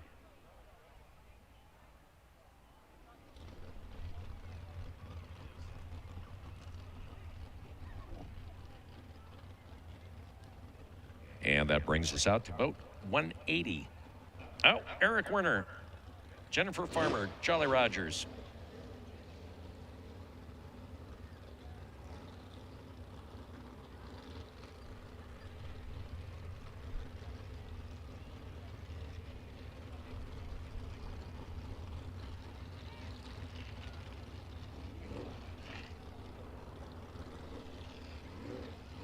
.86.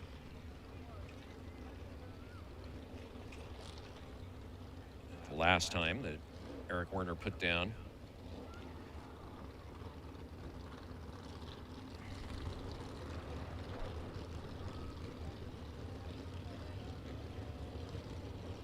And this boat was put together not all that long ago, and he's absolutely killing it in this boat today.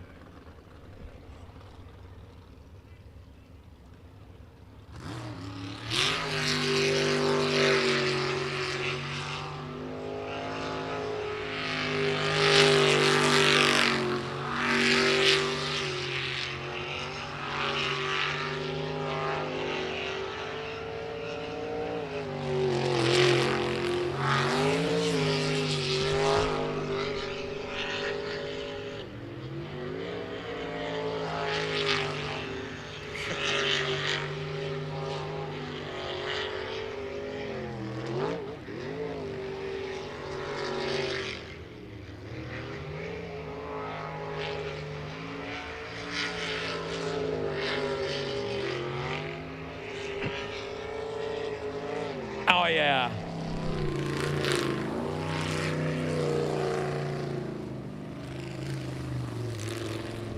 .46.43.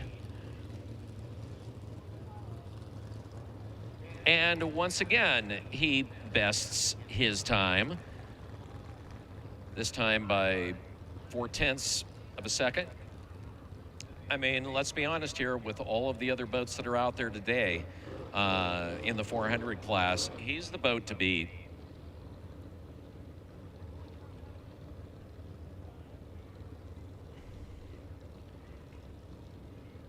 I mean, we have had a number of issues with Fat Buddy 9, which I think could probably come close to challenging Eric Werner. But he's had issues with DNFs and then, of course, a mechanical failure that we just saw. Not sure that Nuck and Futz has enough to really get into that category of 46 seconds.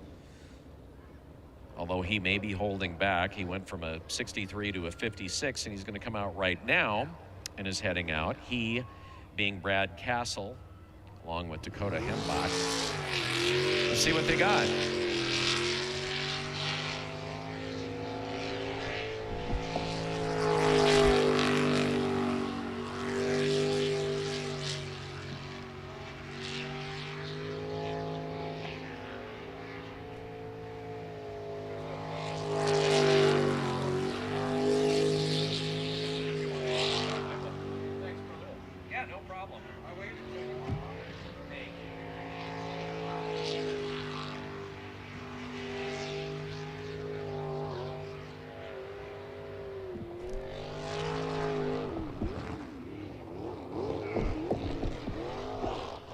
And sucking mud. Clog jet. Broken dreams. Shattered psyche. But I love the fact here that even though he knows he's going to get a time of probably 5 minutes, instead of just going straight out, he decides, no, I'm doing the rotation. All things told, as long as he keeps it in the water, he can still get a clean run. I mean, literally, he could throw a gill net out right now. He's going so slow. And you actually have a clean run there. Ugly but clean.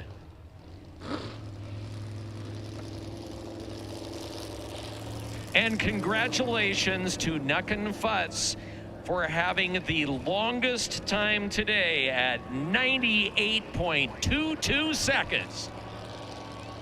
Way to go.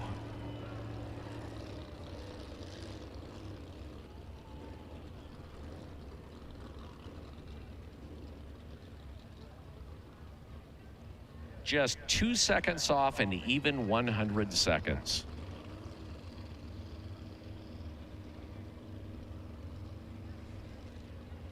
And I love the fact that everybody cheers for that. That's awesome.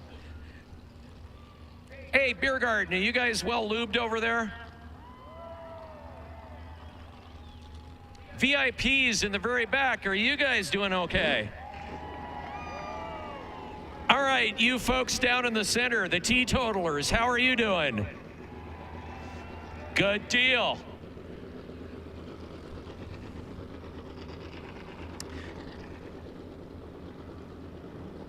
Bad Influence, Stephen Church, Randy Church. Kind of from my neck of the woods in Oregon.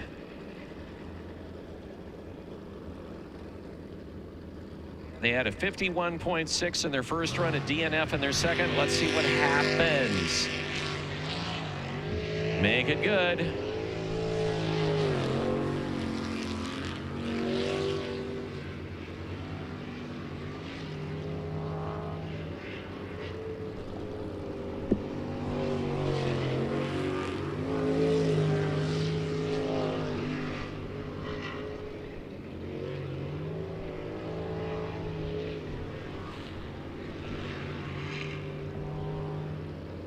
He's actually got this boat dialed in pretty well. I mean, you watch him in the corners going through the wakes and everything, and he's smooth.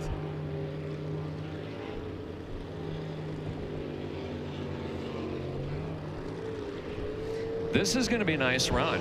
Really nice run. Clean. Call it good. And call it relatively fast. He gets a 49.77. So his fastest run of the day, and literally second fastest in the 400 class. 400 class having its share of problems. Lots of DNFs, mechanical issues. And we've got one boat, 39, completely scratched for the rest of the day. Obviously, we saw Fat Betty number 9 with DNFs and then a mechanical failure.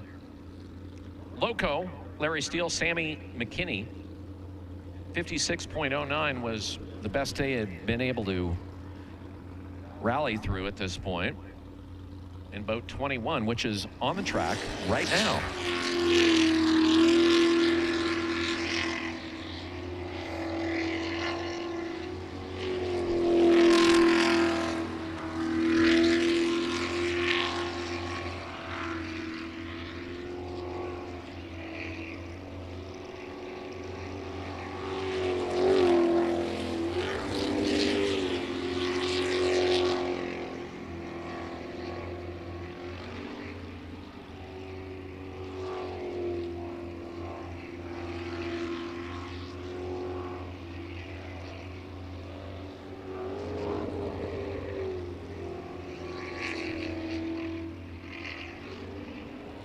way wide.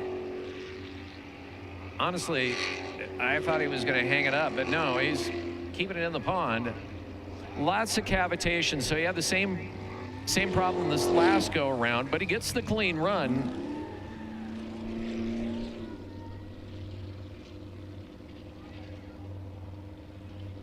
So even with the cavitation issues, he still puts in his best time at a 54.70. So when he comes around those really sharp corners is when you see the back of the boat kind of sink down and he's sucking up air and water instead of just water, which I got to figure probably is in the setup of his boat somehow.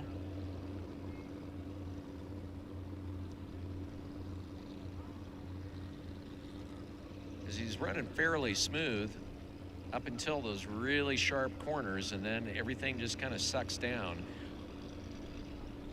And our last boat out, they will try again. Will they make a qualifying run? Why not? Coming all the way from Australia. By the way, Mike and Sandy are going to get married on the track here after the race today. So they are newlyweds, or soon to be newlyweds.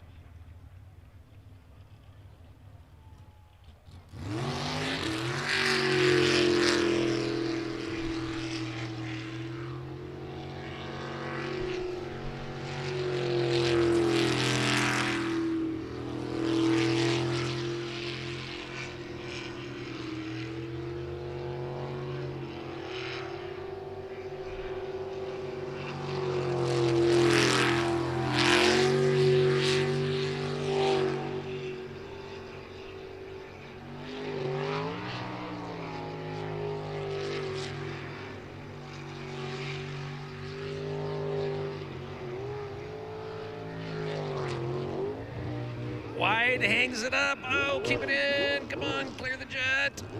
Clear the jet.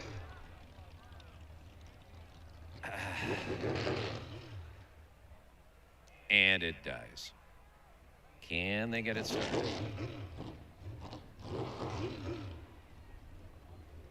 This, by the way, is still a clean run. Is he going to try to go around the top? Yes, he is.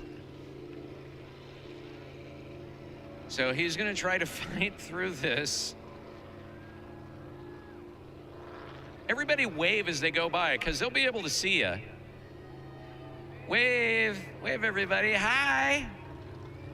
We see you. Hi.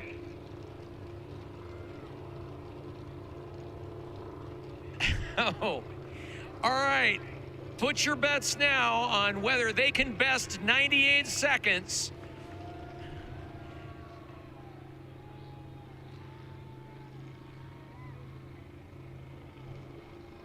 Everybody up by the fence, wave at them as they go by. Say hello. Hi, everybody.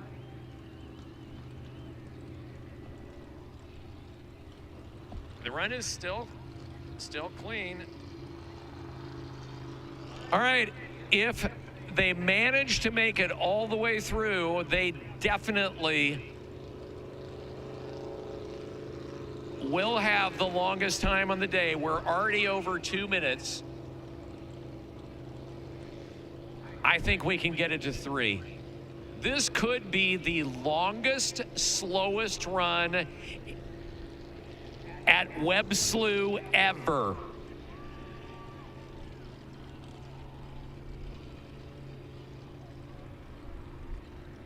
Oh, this is hilarious. So you could walk the track faster than what we're seeing right here. I mean literally walk it. All right, we're at 3 minutes. Oh no, don't stall. Keep it going. Here we go. Wave them on, and it is clean run. 194 seconds.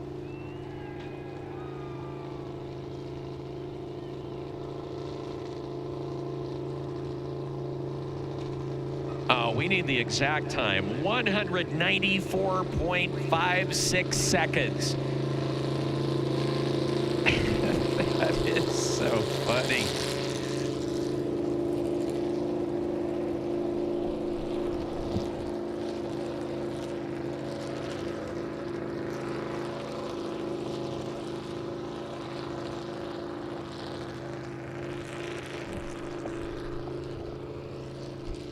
And finally, in their new boat, it has been consummated with 194 seconds. Slow roll. And they're up on the trailer. It is success all the way around.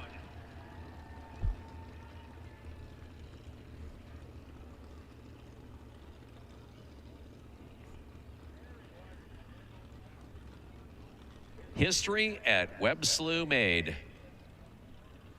I think previously the last really interminably long run was about 130. So they definitely broke it. All right, we're back into the superboats. The unlimited class, boat 33M. And the Gallagher. Ron Gallagher, Travis Callahan.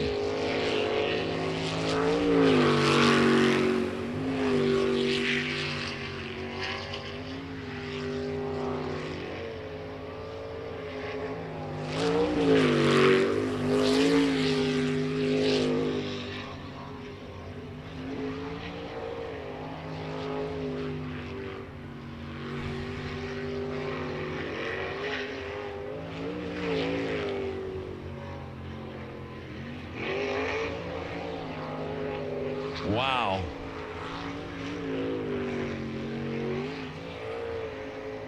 That's a superboat. Whoa. Great run. Almost hung it up in the spin-out pool. 4-4-0-1.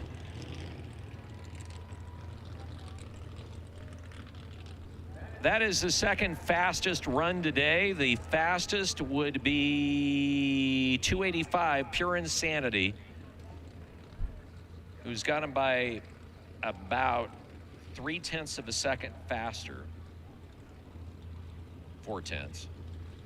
Nice run by the Gallaghers and by Ron Gallagher. I say the Gallaghers because it used to be the two brothers, Ron and his brother, but Travis Callahan, his navigator now in 33M. Every run, they have shaved off time. So I'm really curious to see what they can do in the fourth qualifier. Preventing Insanity, 27M, Leighton Lilly and Cody Holzer. By the way, be sure to stop for Ruck for the Fallen booth. All the proceeds supporting first responders, law enforcement, and vets right down there in Bender Row. All right.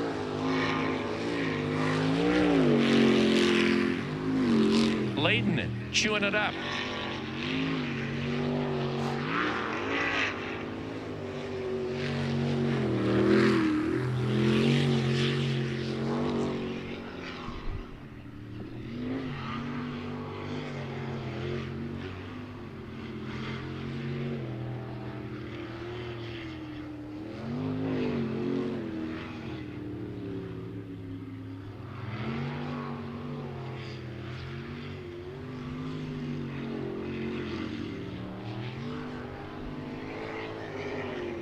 Bingo.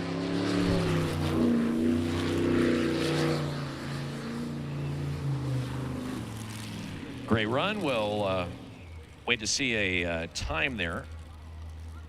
Appeared to be around 45. Clock still running as we wait for an official time. So it was exactly 45 seconds, 4500. So 3/100ths of a second slower than his last run. And the Poison Ivy boat.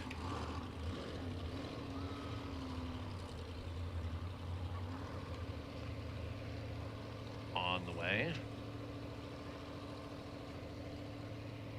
Rob Coley, Mad Dog Coley, also known as Holy Moly Rob Coley from New Zealand. And Rob said that he wanted to thank his wife because she is so awesome.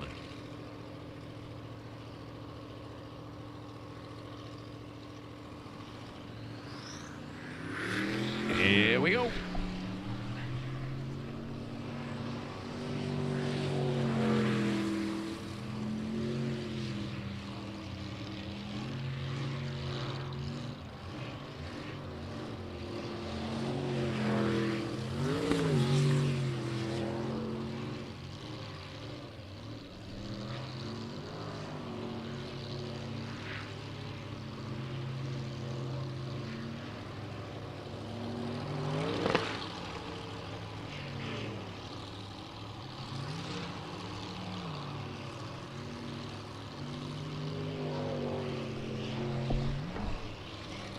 Oh, hangs it up.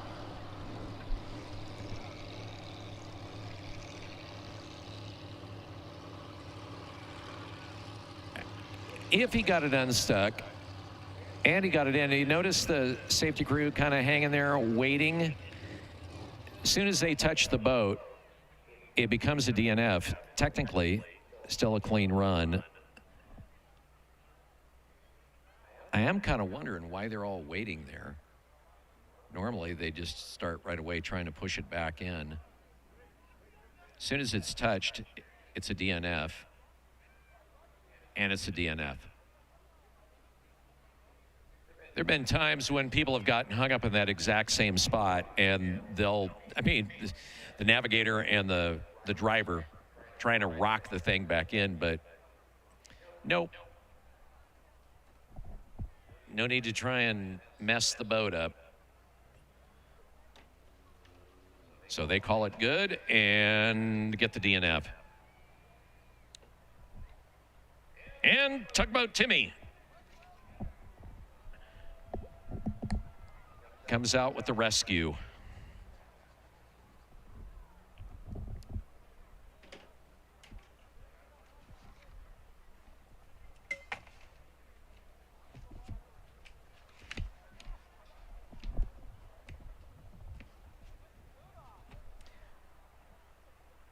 Racing today brought to you by Valens Mission Critical Technologies, your Northwest partner in critical communications, understanding the importance of needing and using seamless and reliable communication when every moment matters. They have expertise in two-way push-to-talk, vehicle upfitting, customized communication systems, ensuring rapid response and seamless coordination in any situation. Star Rentals also a big part of the Slough out here. Star Rentals knows that your time is also your money. And so they know that you rely on them for reliability. They have extensively trained employees. They're fast, they're responsive, they're no hassle when it comes to billing, and they've been around for over 100 years. Star Rentals, the oldest, largest, and most reliable independent rental company here in the Pacific Northwest.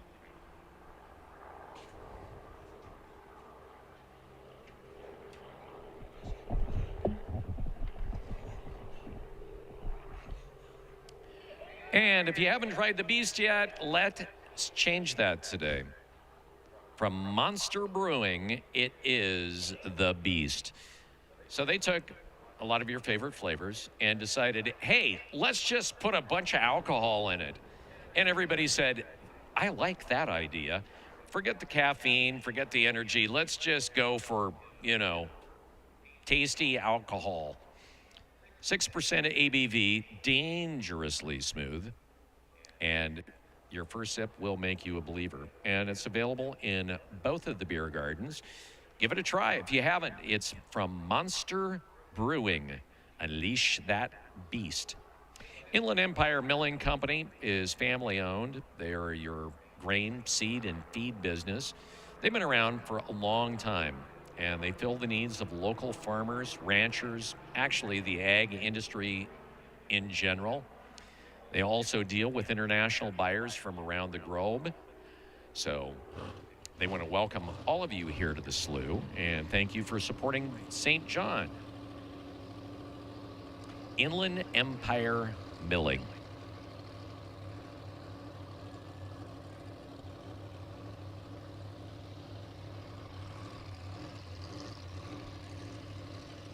So the meter machine is firing up. Boat 43M.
Another crazy fast run. It's good.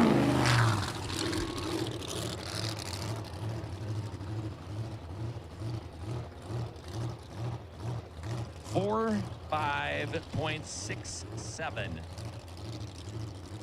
So he went from a 48.5 to a 47.7. Now a 45.6. 48, 47, 45. He just keeps cutting time. And that boat sounds so awesome. Jolly Rogers, Dustin Springer, Don Davis in 556 on the way.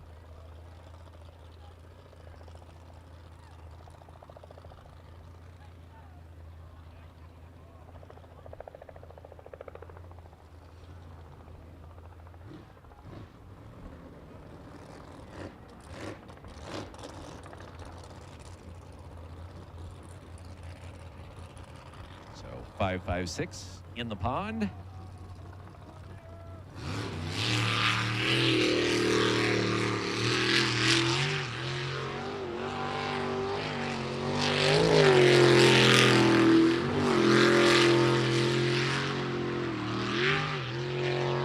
And I'm going to say he's on his way to his best run as long as he keeps it in.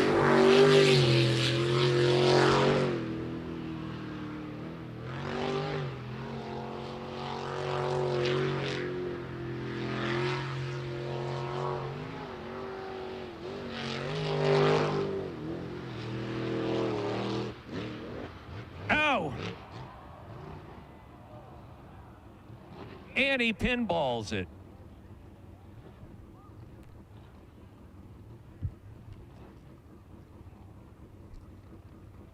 He was definitely on his way to his fastest run and picks up the DNF.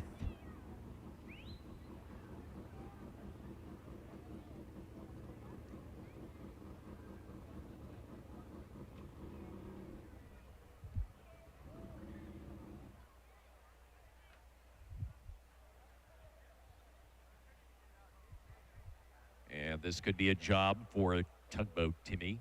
We'll see if they can kind of clear the jet, see if they can get it restarted.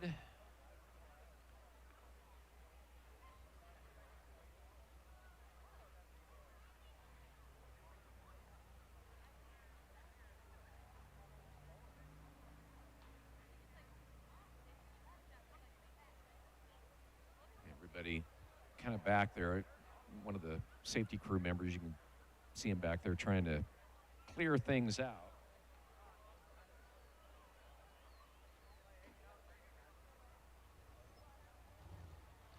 Yeah, it looks like they got it started, and they'll come out under their own power. So the DNF.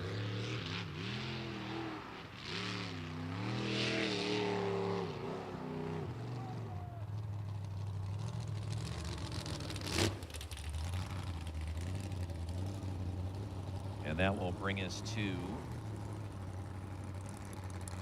boat that has run the fastest today, boat 285, Pure Insanity. River Rogers, the youngest driver out here.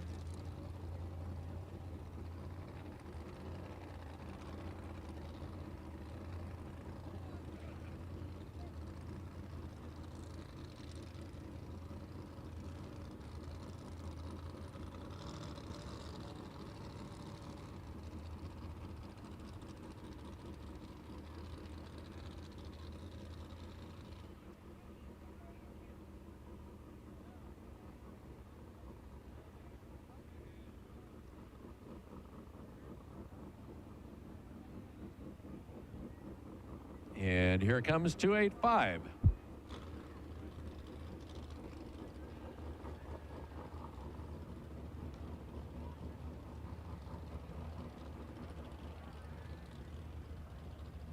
This boat would be amazing under a black light.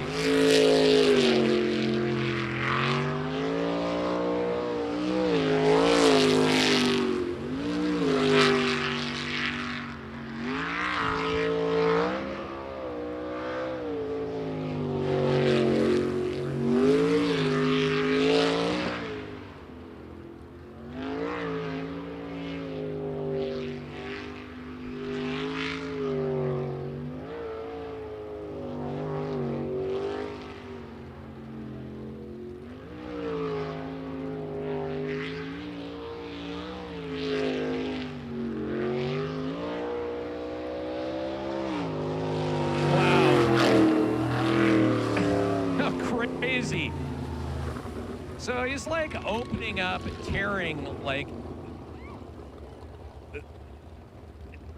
the fabric of time and space in that boat.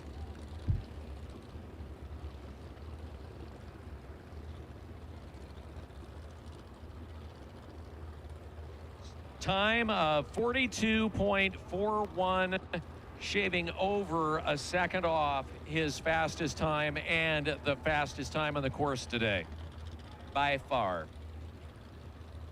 42.41 for Pure Insanity, River Rogers, and Cole Keats. That's crazy fast.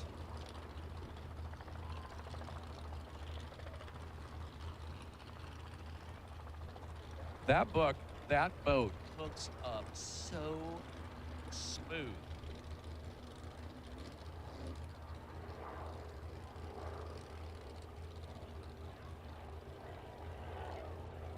And definite technology down under. For years, Sprint Tech has been essentially the holes to beat, and River was saying, you know, this particular boat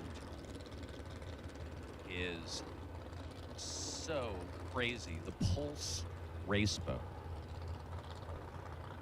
All right, we're back into the modifieds. And this is Jason Perkins. Kyle Bellis, 4 decisions.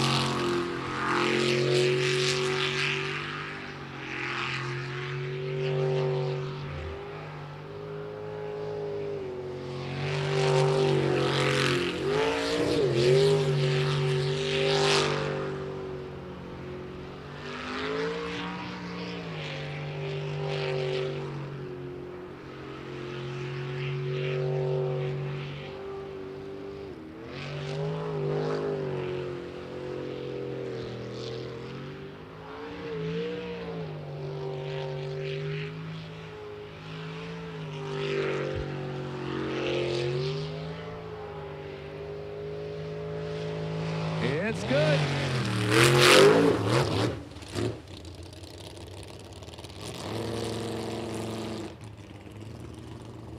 .53.13. I will say his times, the last 3 runs have been so consistent. 53.15, then a 53.16, and now a 53.13.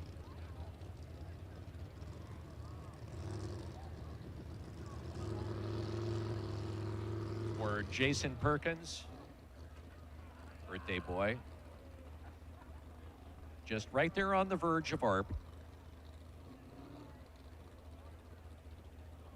And 4 decisions, about 145. 666 on the way. 59.05, his best run, and it was his last run. We are in the 4th qualifier, by the way.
It's good.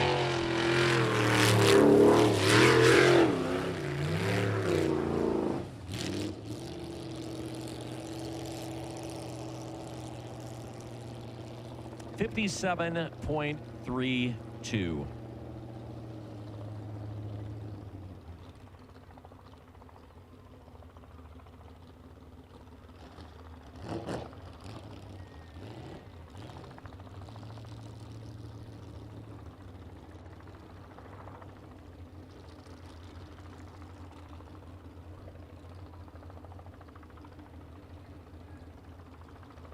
All right, Jolly Rogers time. TJ and Keith, the 208 boat. By the way, if you're in the market for a new motorcycle, ATV, UTV, straight or dirt bike, scooter, maybe even a generator, drop by All Sport in Spokane and Coeur d'Alene.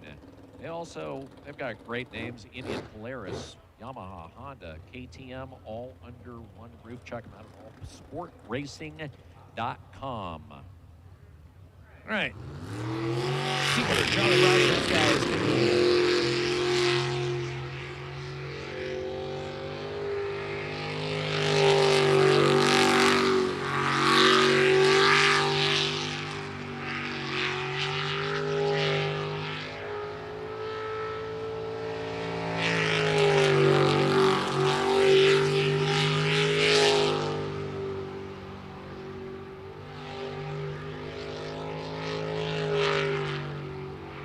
TJ is nice and smooth.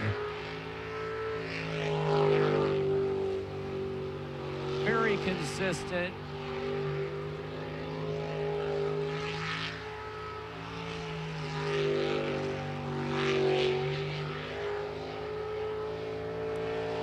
It's good.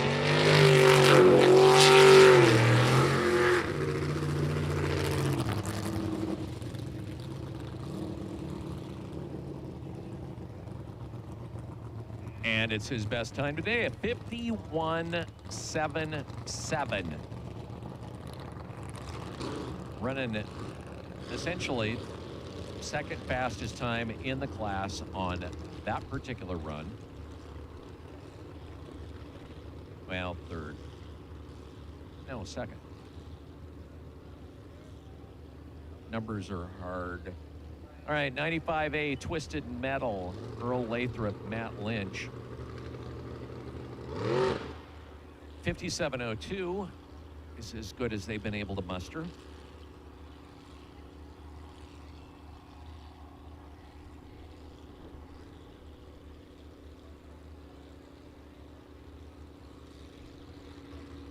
Racing at Webb Slough, brought to you by Bartak, building healthy soils with STA certified compost. As they like to say, we can fill your bald spots. Also, thanks to American On-Site Services for all their hard work during the races out here. And the Davenport Odessa Napa. You see the parts van down there. They're out here. Go check them out.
It's good.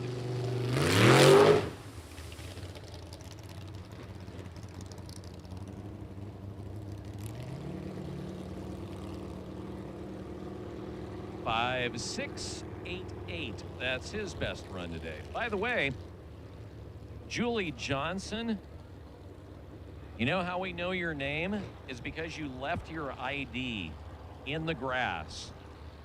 Well, Julie Johnson, we found it. And we're holding it for ransom. Down in the Slough Crew, the Souvenir shop, where you get your tickets, we have it. Your legal ID, Julie Johnson. It is now down in the main office, down there as you come in. So, the office, the Souvenir shop, Slough Mart. It's there. Go ask for it. Julie Johnson.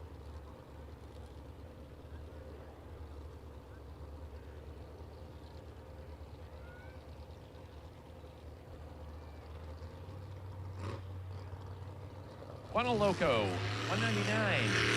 And Johnson Larry Steele. Had one clean run, 66.75. And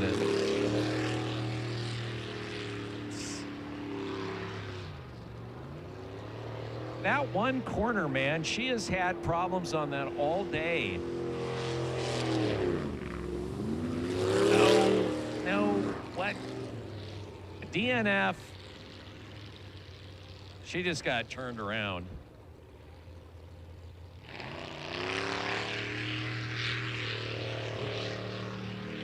So the DNF.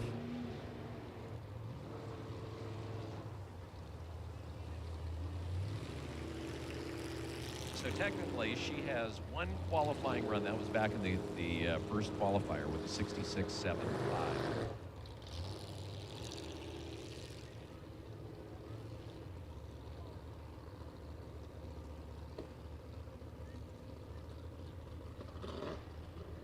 With the exception of Sammy, the first four boats out have all put down their best times today in the fourth qualifier here in the modifieds.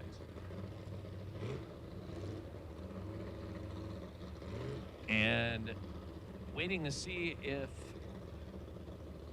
it looks like, yep, Slippery Pickle is going to be in.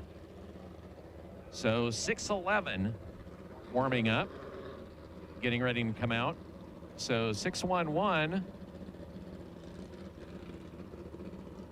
after a mild fire. They're back in it. They've had a rough day. 57.02 was the best that they were able to put together, 2 DNFs in a row. And this is their 4th and final run. And their last run, they were absolutely killing it. And then things went horribly wrong.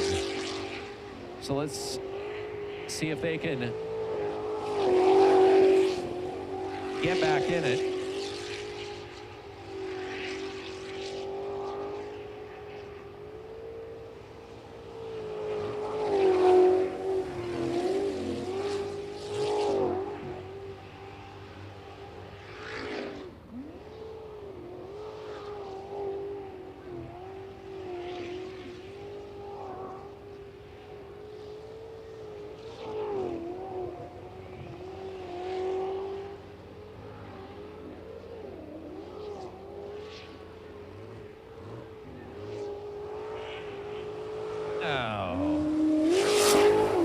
DNF.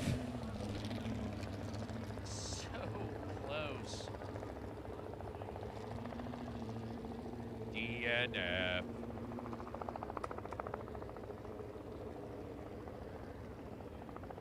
They tried. All right. On with the show. Purcell Racing 154 on the way out. Jeff and Margaret.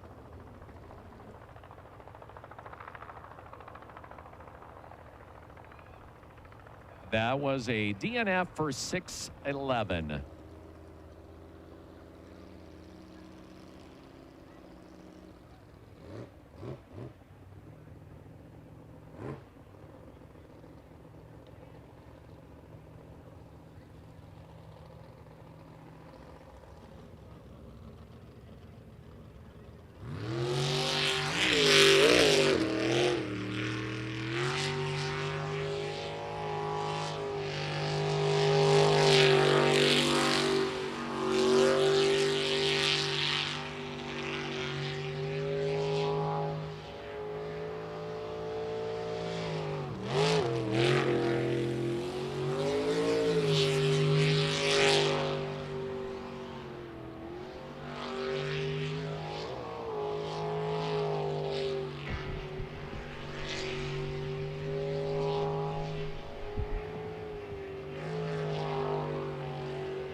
Another hang up on a great run.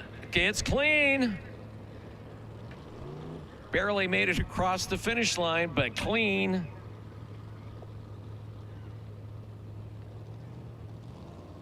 Five, 7, 4, 4.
Gateway Materials and Trailers is your one-stop anything metal shop. Steel, aluminum, stainless steel. You need CNC cutting or fabrication, they're there. They've also got a full line of trailers, from equipment to dump, enclosed goosenecks, all covered, locally owned, operated in Lewiston, Idaho for over 50 years.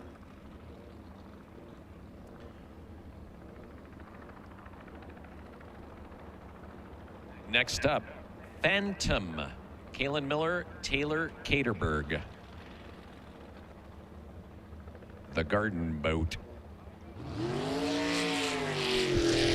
I'm loving how she gets more confident every run. Having never been in the driver's seat.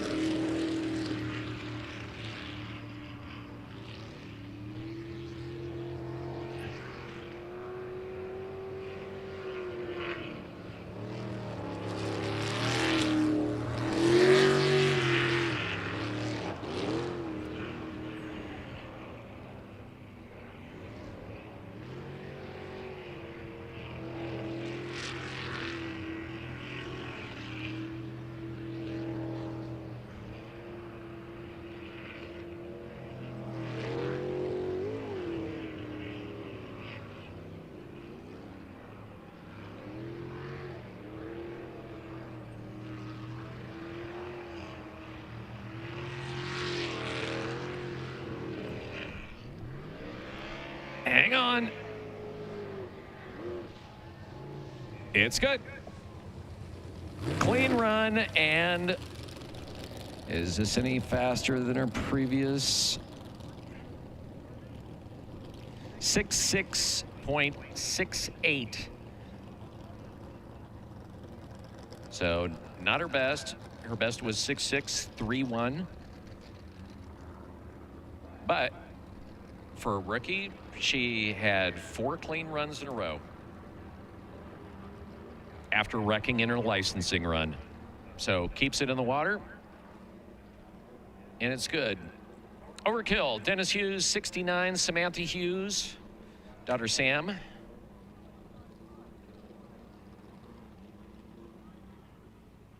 So he's went from a 56 to a 51 to a 50 and change.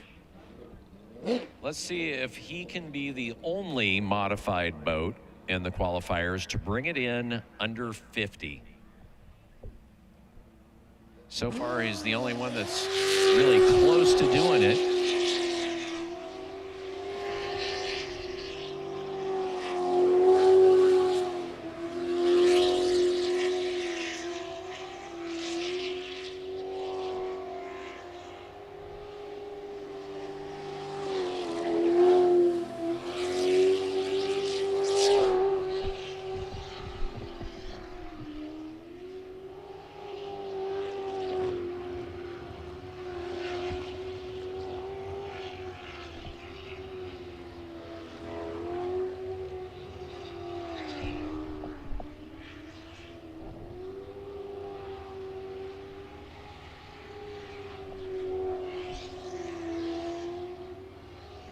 I could be wrong, but I think he's holding back a little bit on that particular run.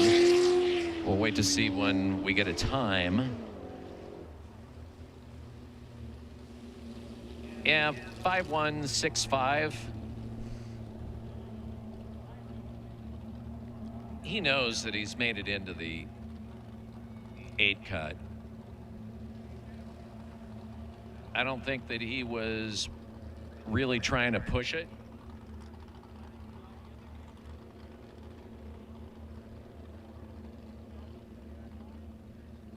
On the way, 95B, Twisted Metal. So Overkill, 69 with a 51.65 in the 4th and final of the qualifying runs.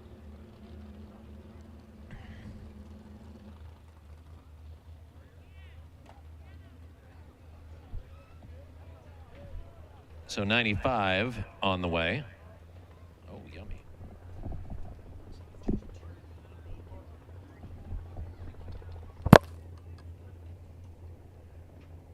Twisted Metal, Levi Lathrop, and Matt Lynch.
gets it done.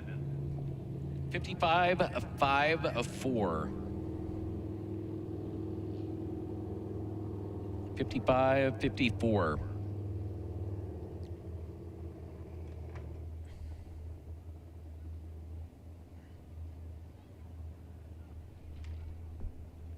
Yes, I did. Thank you for asking. Bad Idea, 509. Eric featuring Kara Mesa up next.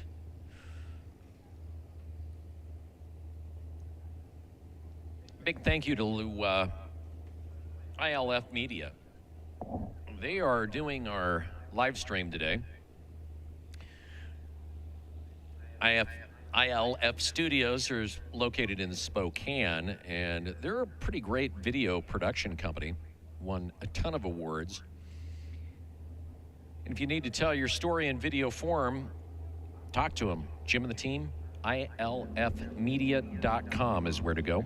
You can see the race, by the way, on YouTube. And when the race is over, the full race will be up there on YouTube. If you want to go back and watch certain parts and aspects, you're invited to do so.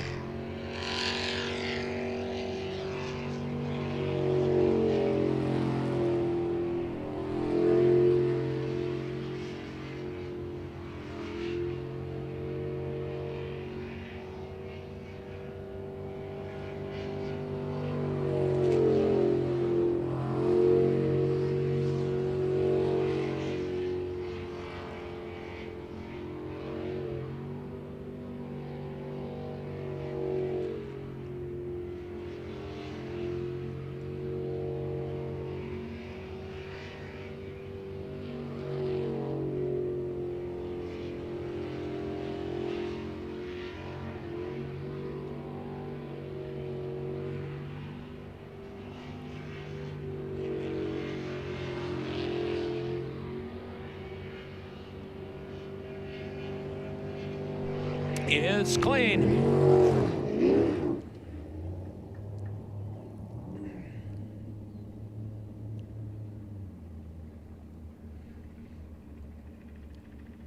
$62.04. And Monkey Business bats cleanup on the modifieds in the fourth qualifier. Mark Toombs, Amy Hensley. 2 DNFs, then a 72.14, so their last roll at it.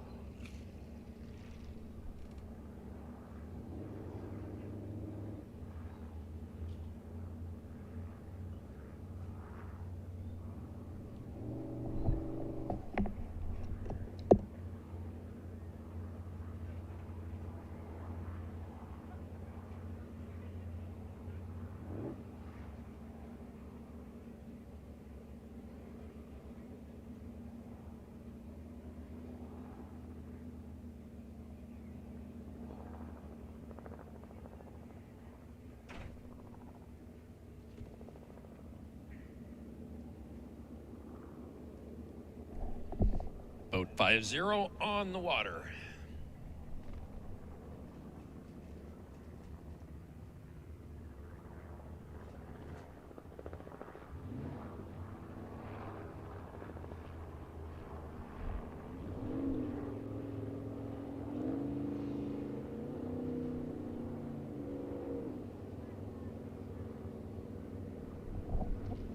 So he waved it off. We'll reset the timer.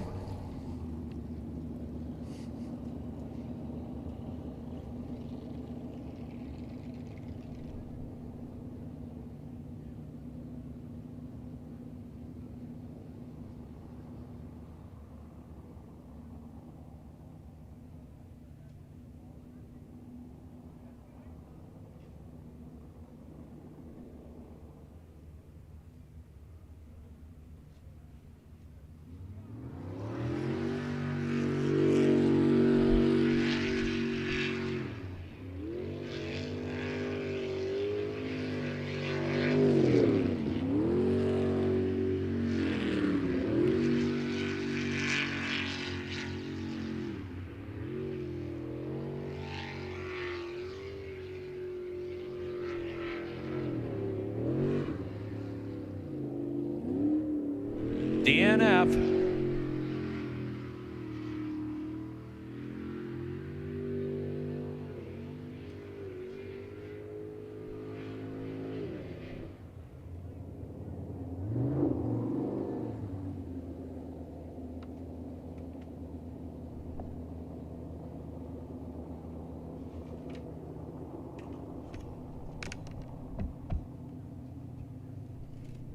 And that'll bring us up to the 400 class. So really, this is the last chance for one racer to make it in that's still running today, and that is Jesse Miller and Kalen. 3 DNFs in a row. One of them because of mechanical failure, and the other 2 just wrong turns and the like. So, and the 09, that is boat 09, Fat Buddy, Jesse Miller and Kalen Miller will be out first. Boat 39 has scratched for the day, and it's essentially their last chance to make it in.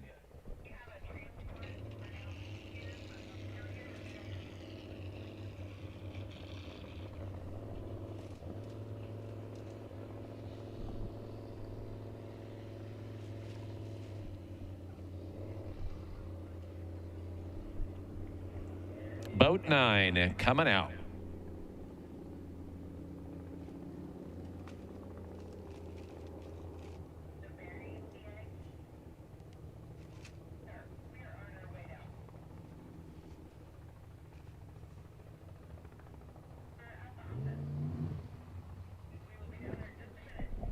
Oh no.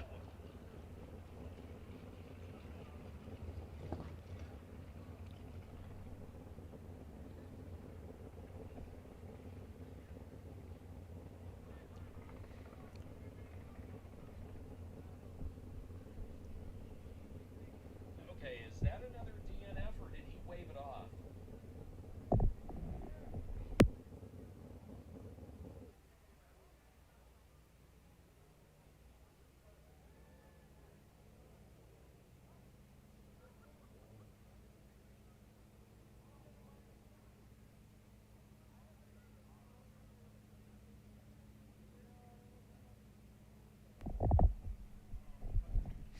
All right, so at this point, decisions are being made. Was that a wave off, or is that a DNF? We'll wait to find out. The race officials conferring.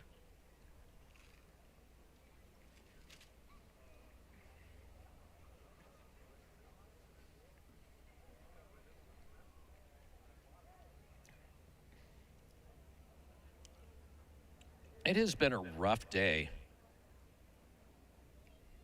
for boat number 9.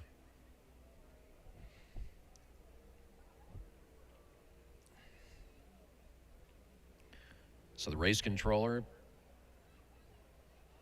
it is a DNF. So boat 9 out for the day. That's just tough luck. Obviously. Or maybe not if you've graduated from the University of Duh.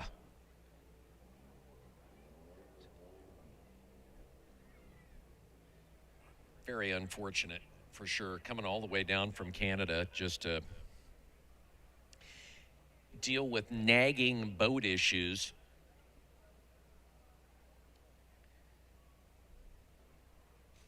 So that will bring us to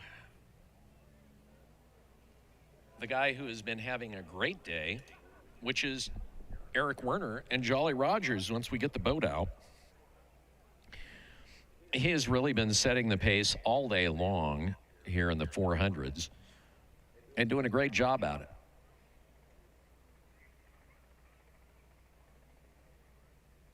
A guy that's built, I would have said, probably a dozen different hulls that he's designed himself. Former naval aviator, meaning which is a nice way of saying, yeah, I used to fly fighter jets off of aircraft carriers. Eric Werner. A guy who founded Jolly Rogers and grew it. I think at one point they've had upwards, I think, of 5 different boats racing all at one time. Today we're just seeing 3. And 180 is one of those boats, and that is Eric Werner in the driver's seat right now. It's amazing how low that boat sits in the water.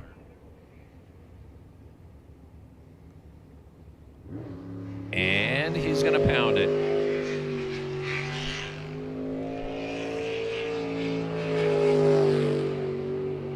So wide on that corner, man.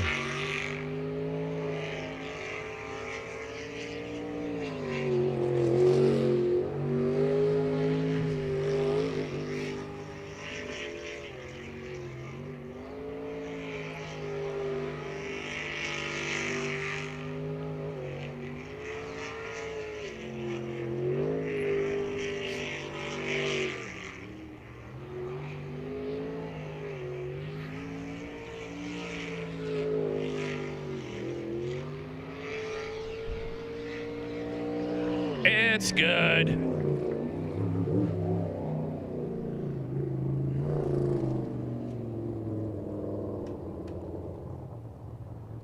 .82. Not his fastest, but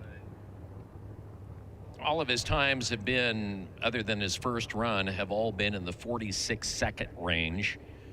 At a 46.86, a 46.43, and now a 46.82. So pretty consistent. Boat 180, again that time, 46.82. So his best time actually coming in the 3rd qualifier. With boat 85, Nuck and Futz on the way. I would have figured a while ago that they would have absolutely taken the record for the longest time today at 98 seconds, and then of course we had boat 31 happen. So Nuck and Futz, Brad Castle and Dakota Hembach up to this point about 56 and a half their best,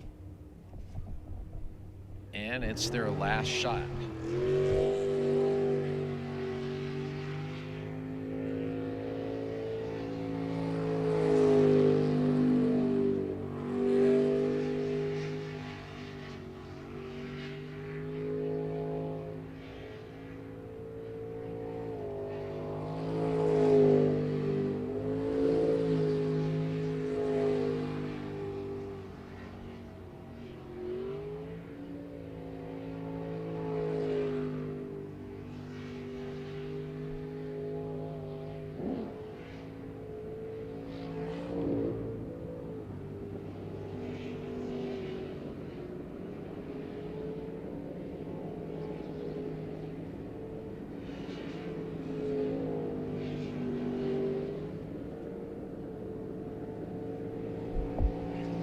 Clean.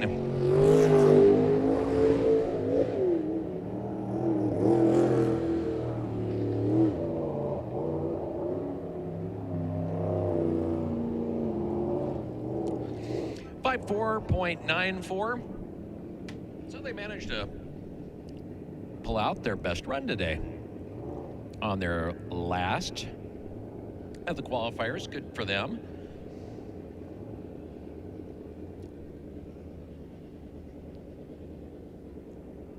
About 156, Bad Influence, Stephen Church, Randy Church, 49.77.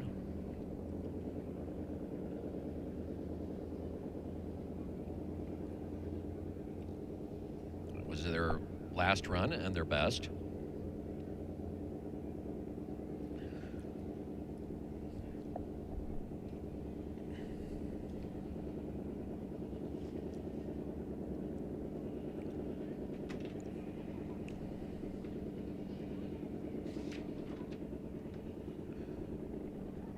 Big thank you to Jeff Hallstead. He's been out here taking photographs today. He's the official photographer at Webb Slough. You can see a lot of his work there at Slough Mart, or as the Souvenir Shop. And of course, his calendars, the Sprint Boat calendars that he does.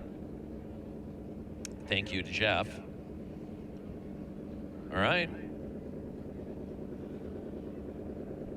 Bad Influence 156.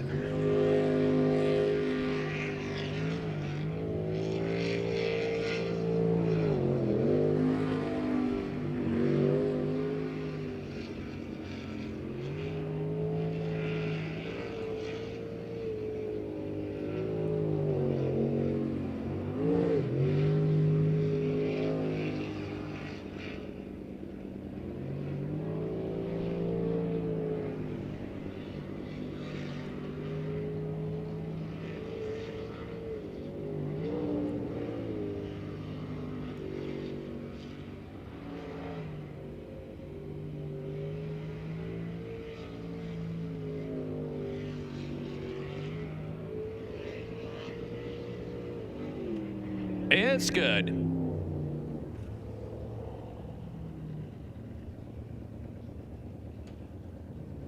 $49.92.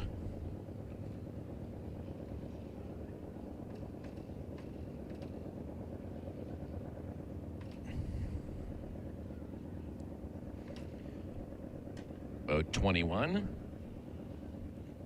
Larry Steele, Sammy McKinney, and the Loco boat. Up next,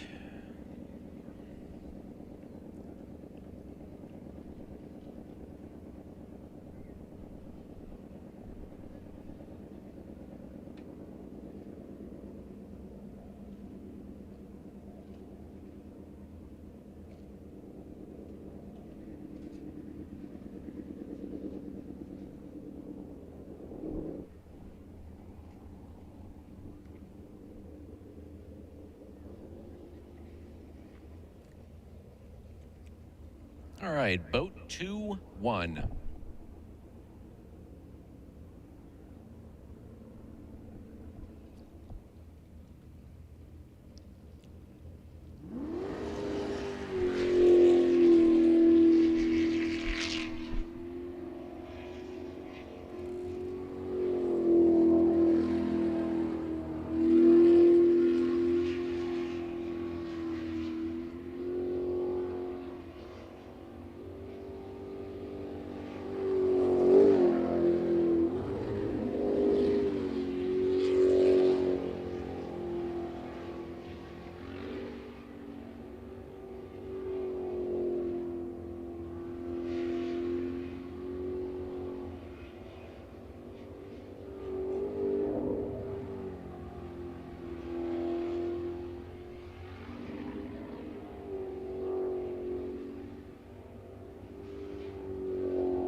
It's clean.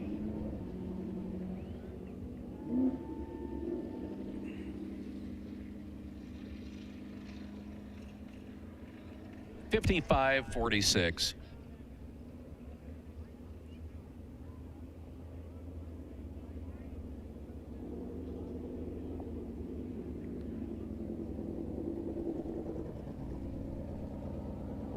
And about 31.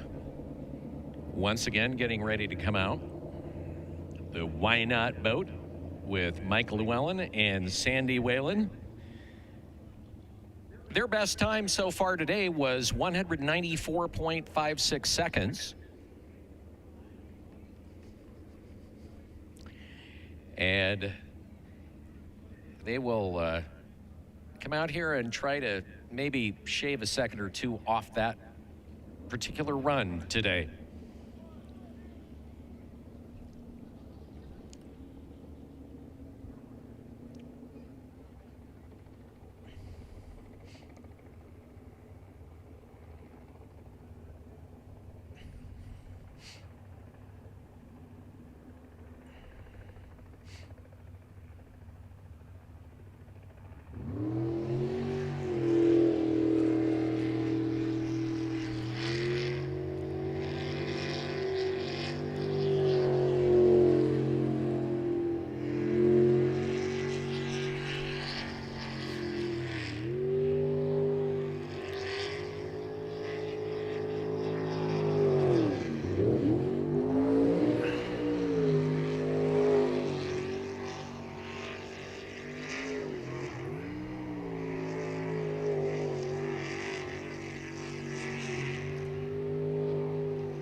That's going to be a DNF.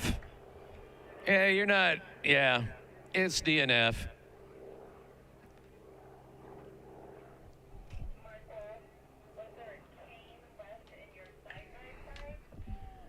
I think they need to maybe change the name from Why Not to What the Hell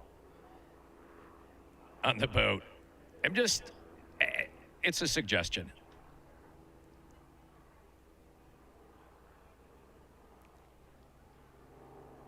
So, yeah. You know, technically, because they don't have a full 8 boats in the 400s here, believe it or not, with a 194-second run, they've actually qualified for the 8 cut. I know. Isn't that awesome? Now watch. They'll come out here in the 8 cut and they'll beat everybody. Is anybody buying that? Anybody? I would say if you had an extra $5 and the right odds, I'd put money on that. So let's see if they can get it started.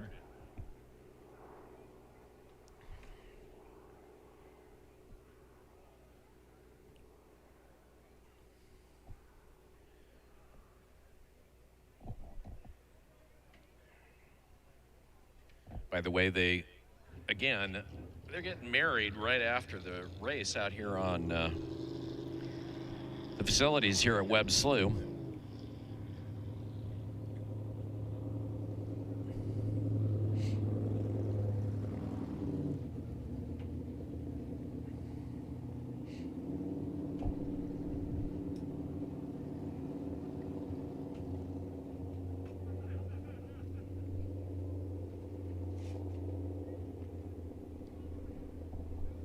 And that brings us to the unlimited class. The big boys.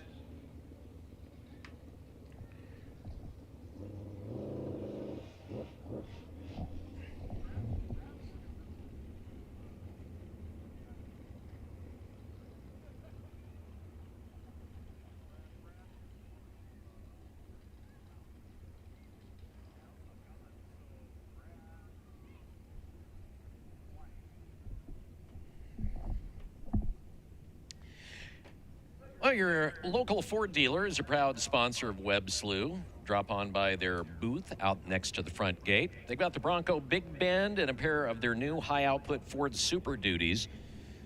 500 horsepower and 1,200 pounds of torque. That's a little bit of oomph. They make the new Ford Super Duty the ideal rig to tow your race trailer, your camper, equipment trailer, just about anything you need to move. Your Ford dealer's got you covered. All right, here we go.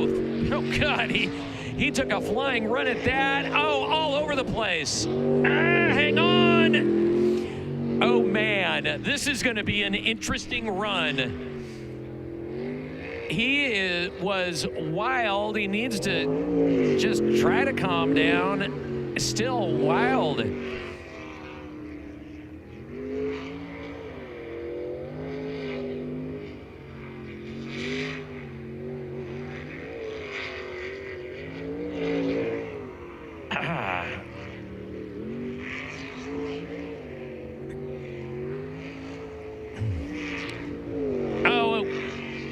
I thought he was gonna biff. Wow, that was an interesting run. It's clean.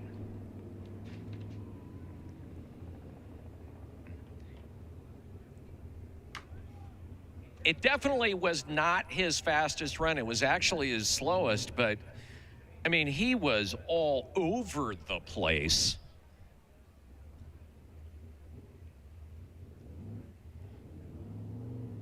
That was a crazy run.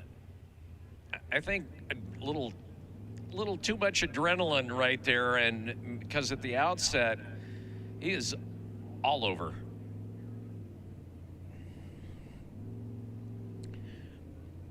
Preventing Insanity, 27M to follow up.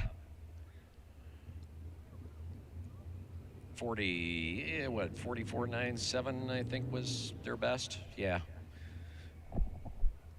So Leighton Lilly, who is paralyzed from the waist down in a modified sprint boat, modified meaning that, you know, essentially it's a steering wheel and an accelerator pedal, but he has an accelerator paddle.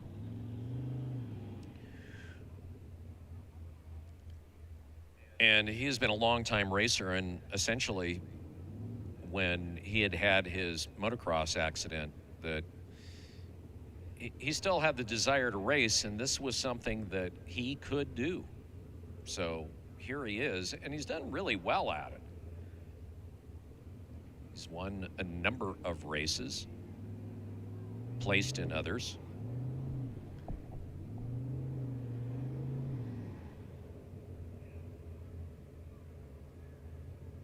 And he's a great competitor. So 27M waiting for him to put in.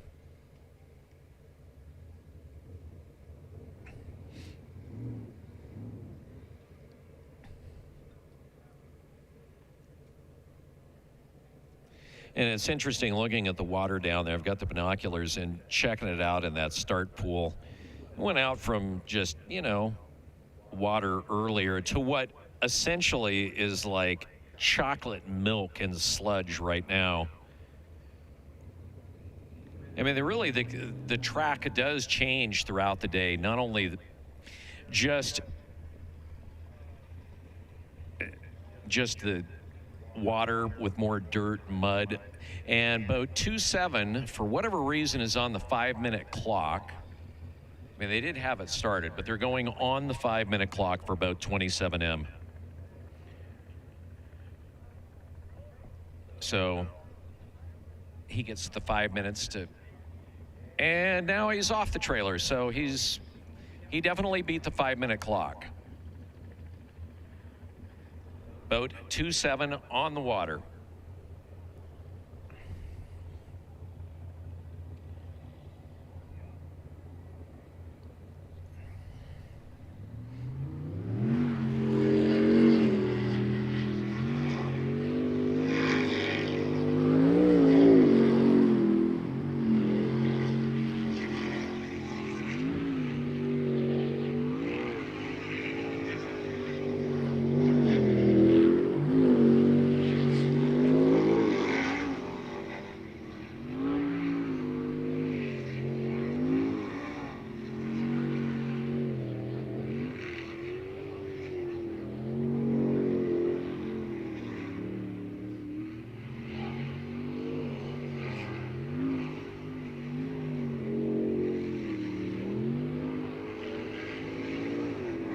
It's good.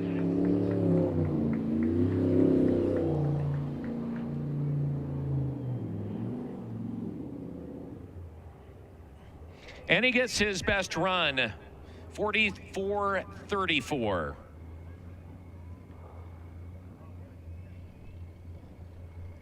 Leighton Lilly throwing it down.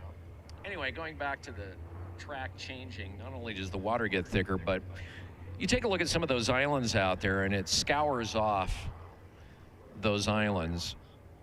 And what it does is it may scour the top off, but what it does is you've still got a shelf underneath the water that you really can't see. And that creates an issue because you have to remember, okay, this island, while it looks smaller under the water, it's still the same size. So you get these shelves, you know, the viscosity of the water and everything else. It just, as the race goes, it changes. And even the course.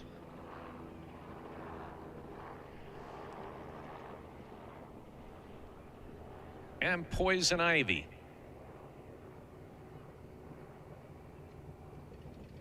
Boat 111M, Rob Coley, Tanner Ward.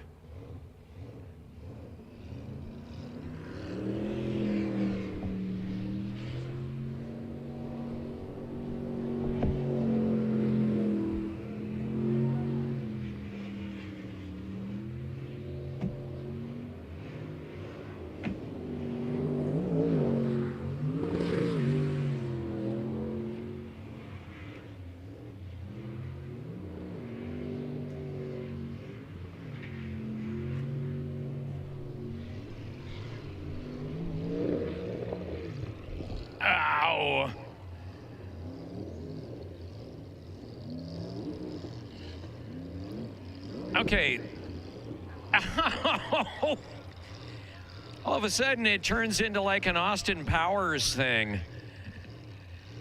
Sadly, a DNF, trying to get it corrected. I mean, technically, he could have turned it around and got going and still kept it on a clean run, but no, he's just, like I said, doing the Austin Powers stuck in the hallway thing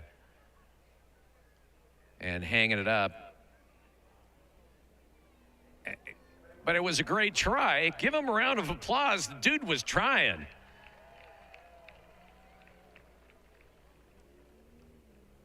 Holy moly, Rob Coley. And Tugboat Timmy, a favorite in the beer garden. Yeah. Beer garden's over there. Yeah, we love that guy. He's a low achiever.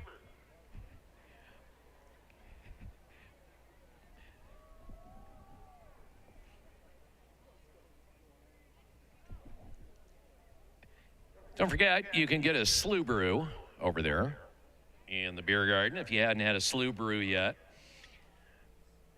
What's cool about the Slough brew is that it's small run,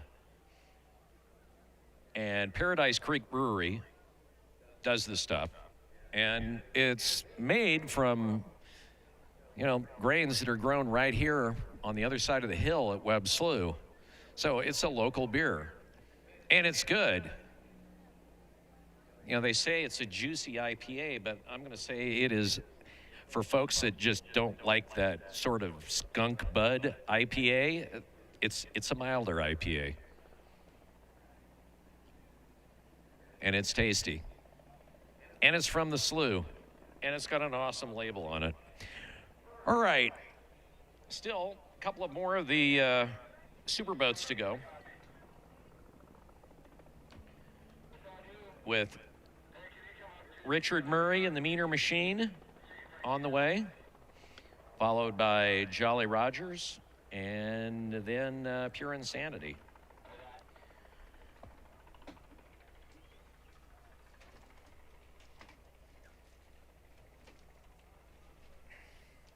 Wilbur Ellis is proud to support Webb Slough here in St. John. They're your home for premier agricultural products and services. They've been doing all sorts of stuff for family-owned ag for over 99 years. So when you want somebody that is going to put you first, they're all about local ag. Wilbur Ellis ideas to grow with. And as you can tell by that throbbing over there, there is a big, nasty Ford that is fired up in the start pool.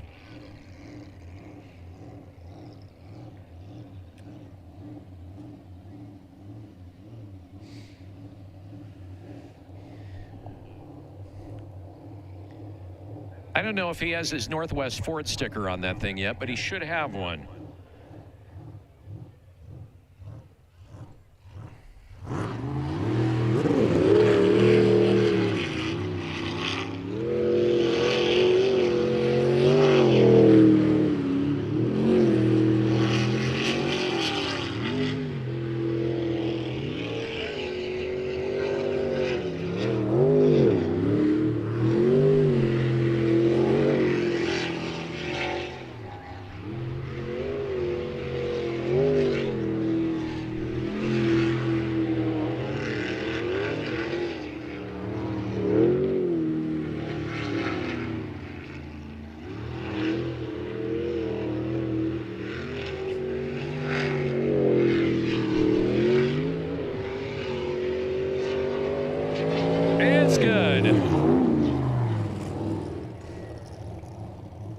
And that is his best run today at 44 seconds even. 4400 for boat 43M. Fastest run of the day. Went from a 48 to a 47 to a 45. Actually a 45.6. So shaved off over 1.5 seconds. And at 1,200 horsepower, that boat can get it on, and I guarantee you he can shave time off of that. Absolutely. 556, Jolly Rogers, Dustin Springer, Don Davis.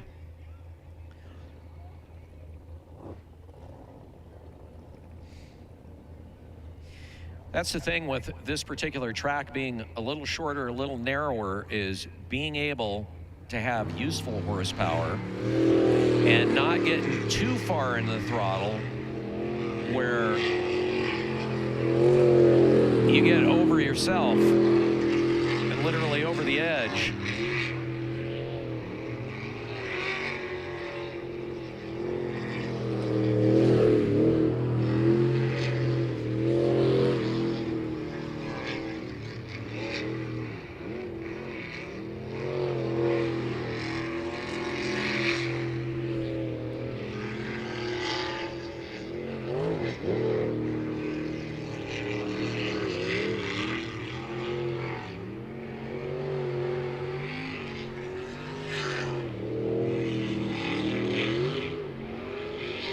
And it's good.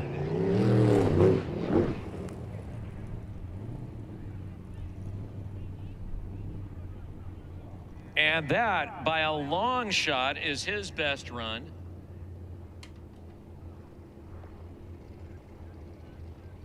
.48.29. His previous was best was a 50, so he's broken the 50-second mark for the first time today. And Pure Insanity will bat cleanup for all of our qualifying runs today.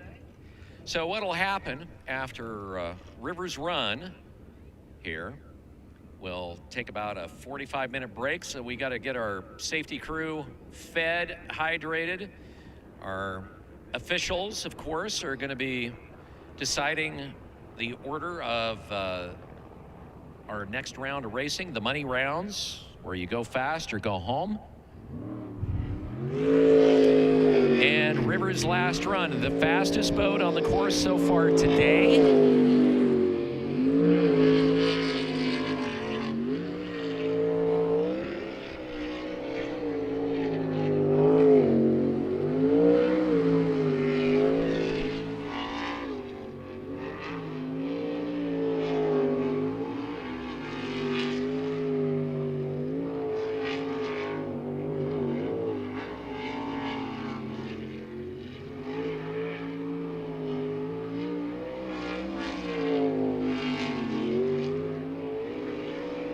It's good.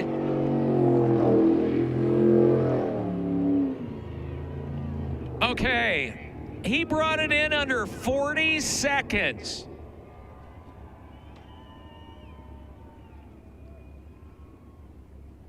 .3963. His previous best was a 42.41. It's the boat to beat.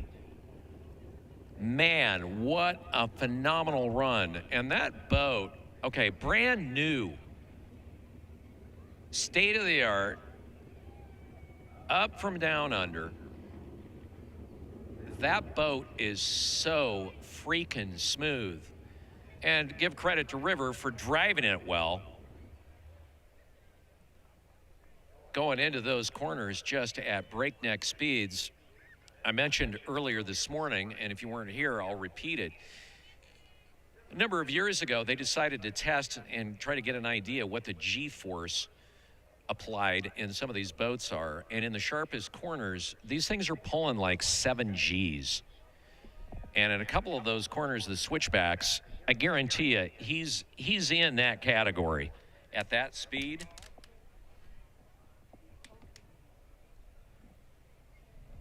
He's absolutely out there just tearing things up today. All right. Racing today brought to you by so many, but to mention R&R RV Centers. They are your ticket to adventure, new and used RVs, trailers, fifth wheels, and more. Ready now. Over 70 service bays to keep you rolling and strong. So whether you need a new or a used RV, or you just need some work done on your existing rig, check them out with 3 locations in Liberty Lake, North Spokane, and Lewiston. They also, right now, have new and used fifth wheels, Class A's, B's, and C's, priced to move. They don't just sell RVs, they fuel your passion for adventure. So get out there and make some memories. They're going to last you a lifetime.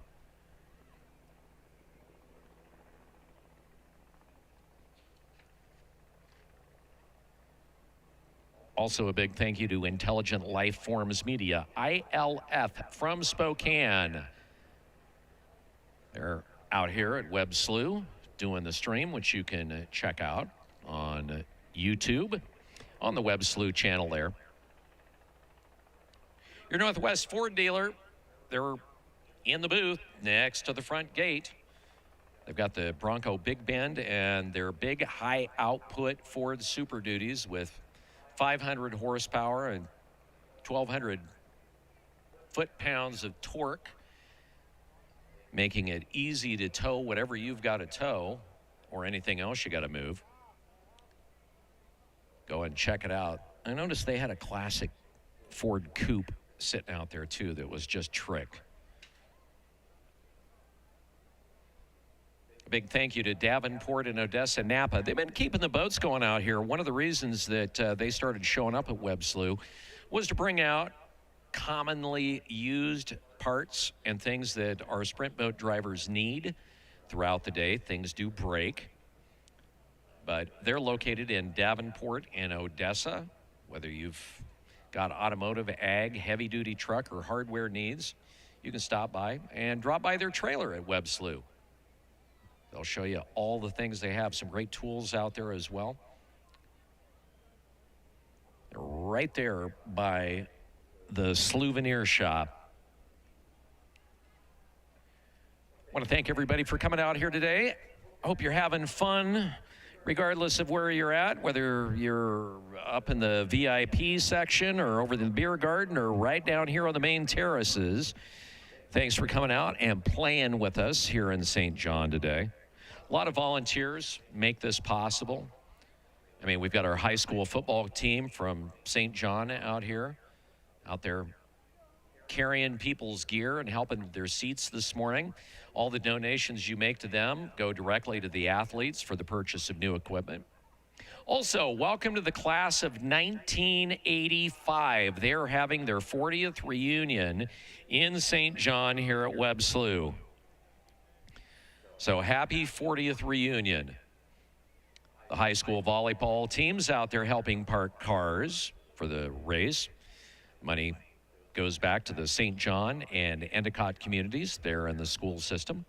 They're all here doing good stuff. Happy birthday to Slough crew member Steve Loomis. He has been out here since our very first race.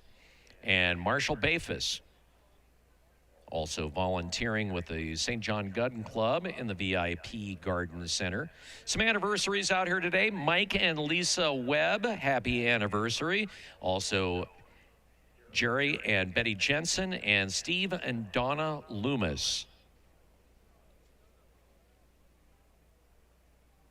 Tomorrow morning, after your celebratory activities overnight, if you're like, I need something to eat, but man, I don't feel like cooking, that's okay, because Mad Fire Kitchen is going to put on their Sunday morning breakfast special starting at 8 a.m. So they've got breakfast for you before you leave Webb Slough tomorrow morning. They've always got some good eats over there. Also, a big thank you to all of our VIPs on the top terrace today. All the drink purchases in the VIP beer garden support the St. John Gun Club.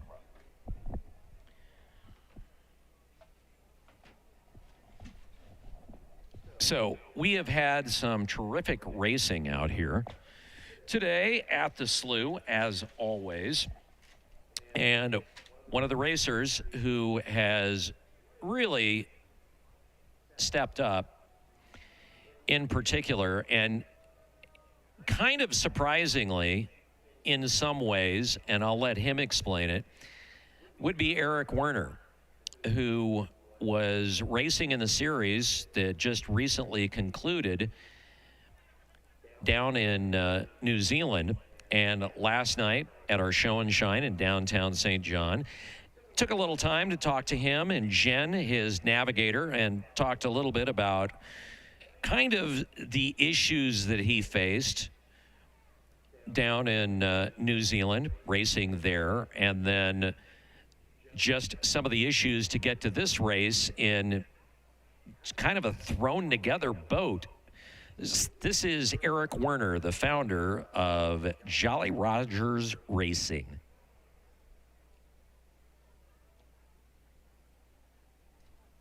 Year, Jolly Rogers is always changing and mutating.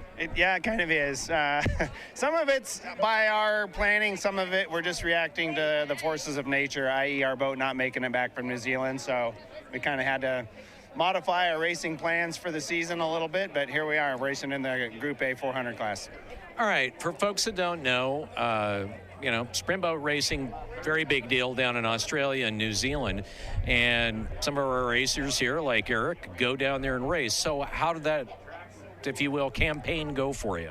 It was the most horrible season of my 15 years of racing these boats. I feel like I've been very fortunate with very minimal engine issues over my 15 years, and they all compounded and happened to me while I was down there. We essentially rebuilt the engine twice during the season down there.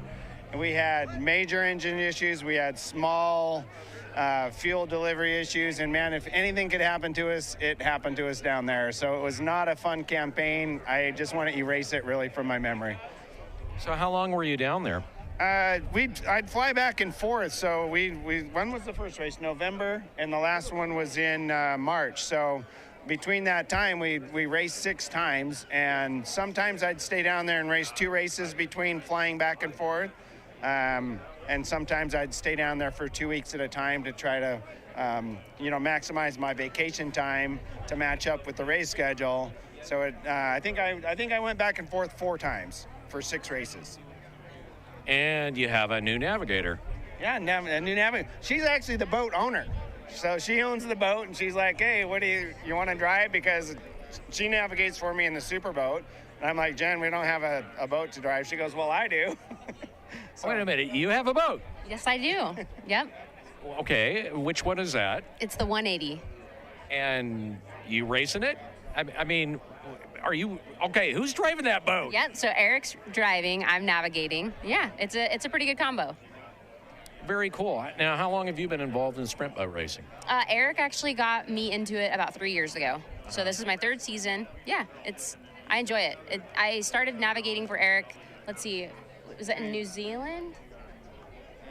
Yeah, we're back here. I can't remember. Yeah. Was that your first races? Maybe your first race was in New Zealand last year. Yeah, it was. Yep. And then I liked it so much, then I just wanted to navigate again. And unfortunately, the 907 wasn't ready yet one, it has a hurt engine, and then it got hung up in shipping.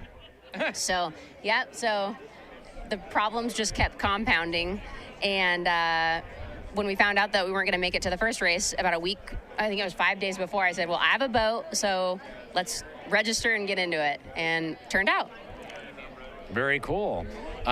So you're obviously not in the Superboat, in the 400 class. Yep, and it's a lot of fun to drive that class because it's all about being smooth. You don't have the horsepower to save you if you're not smooth. So it kind of helps refine my driving, I feel like, a little bit, because it's back to a finesse game, and it's actually quite enjoyable to drive in that class. Well, for folks that don't know, the 400 class really highly restricted on what you can and can't do to the engine. I mean, it really is. The boats, depending, are pretty much equal, and it really comes down to the driving. I think that's pretty safe to say. The motor pump combo is pretty important. Weight is also pretty important in that class because the max horsepower you can get is just around that 700. Maybe people are squeezing 750 out of them. But so if everybody builds to that spec, you can't get them much over 750, if even getting 750. So if everybody's racing with the same horsepower, then it comes down to the driver and or your boat setup. So you can't essentially buy necessarily a faster boat and just take over the class. So did you ever think when you got started and you were out here racing by yourself in the modifieds, I mean, many moons ago, did you ever think that you'd be doing this 15 some odd years later? I really did not. I didn't know how long I would do it, and I kind of, it takes up a lot of your summers. That's the only thing that I kind of don't like about it is it takes up so much time. I don't get time to go fishing or river boating or doing other summer activities because it takes up all that time. But I'm having a ball still. I still love it. I love the camaraderie on our team, the other racers, the tracks. I really like it, so I don't really see myself getting out of it anytime soon either. It's kind of weird because I didn't think I would be doing it this long necessarily, but and then the other thing is all these boats, Bill. Like I'm like, now we got another idea to build an LS boat. I'm like, man, when am I going to build my last boat? And maybe those days aren't over yet either, you know. So we just keep on going, and as long as I'm having fun and.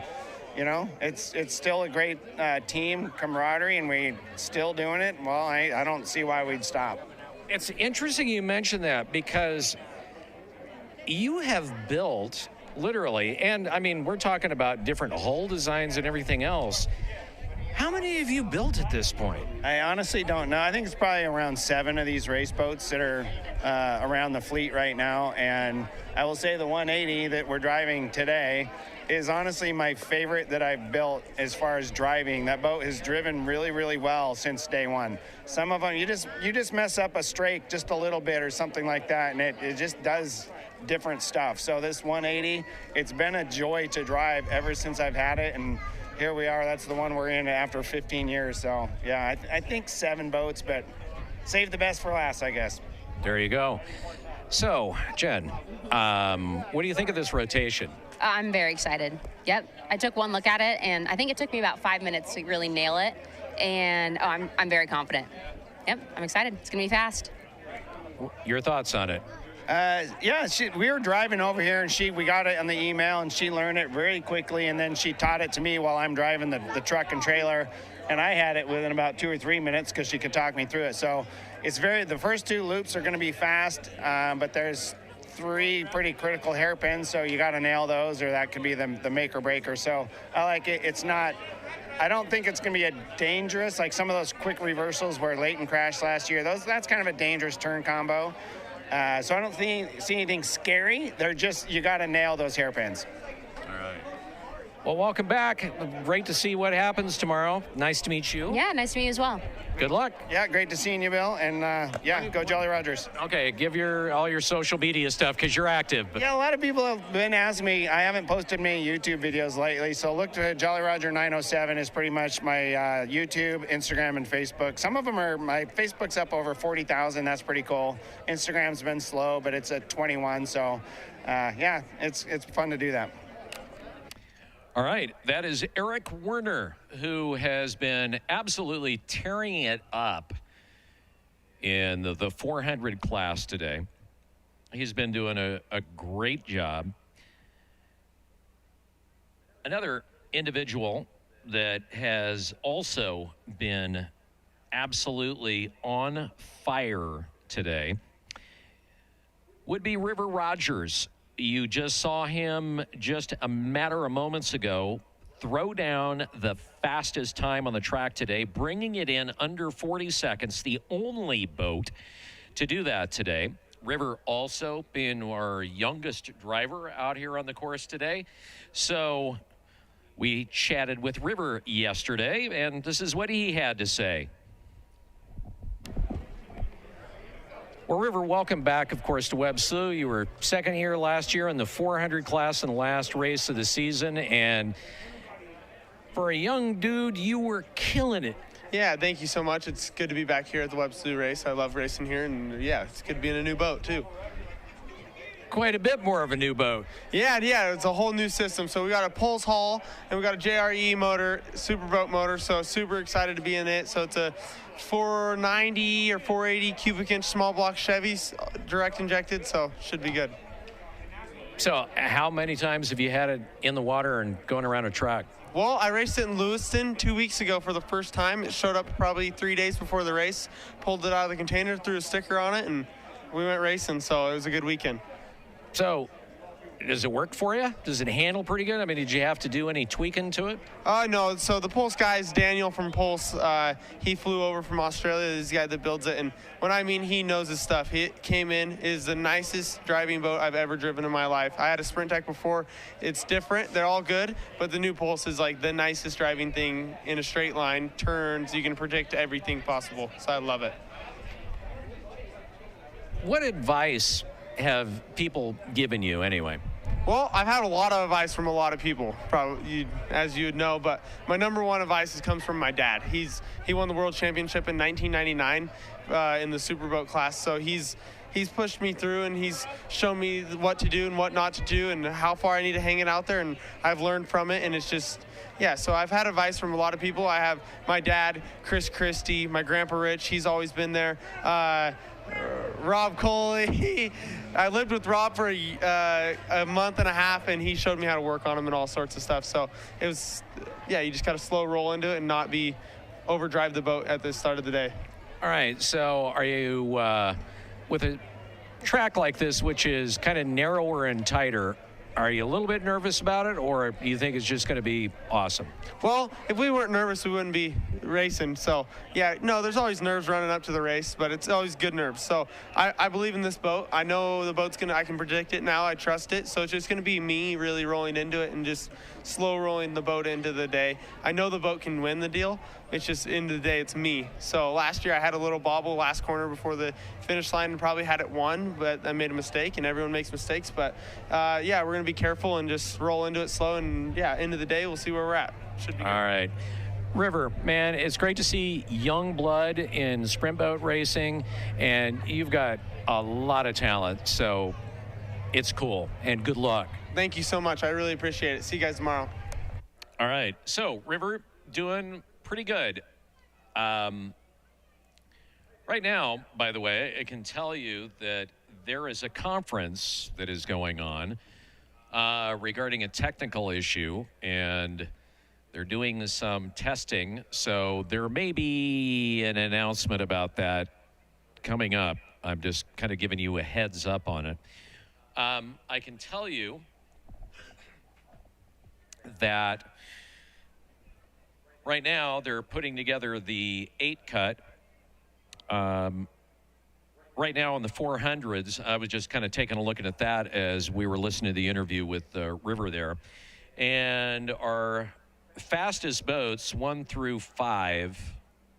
So fastest will come out last as it stands when we get into the 8 cuts. So fastest to, or slowest to fastest.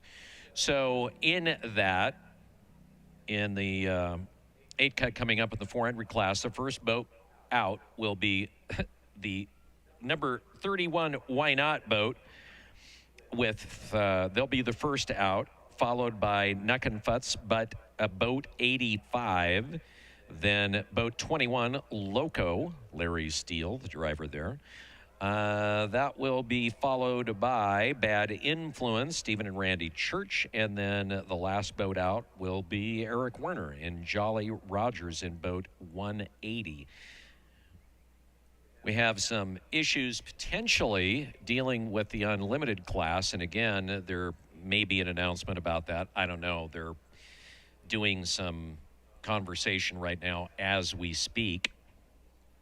One of the folks last night that I chatted with at the Show and Shine, you know, one of the things that I don't think we talk about enough and really needs to be noted, and that is that sprint boat racing is not original to the United States. We did not create it here. It was created down in New Zealand. And in New Zealand and Australia, they've been sprint boat racing a long time before we were. And as you're seeing with some of the tech out here today, they're way ahead of us when it comes to the tech that goes into the hulls of these boats, the jets of the boats. I mean, they're just like so far ahead in that particular space race. Had a chance to talk to Julie Murray. Now, she is the president of the New Zealand Jet Sprint Boat Association. Had a chance to talk to her. We talk a little bit about the differences from down under and here in the U.S. and a few other topics.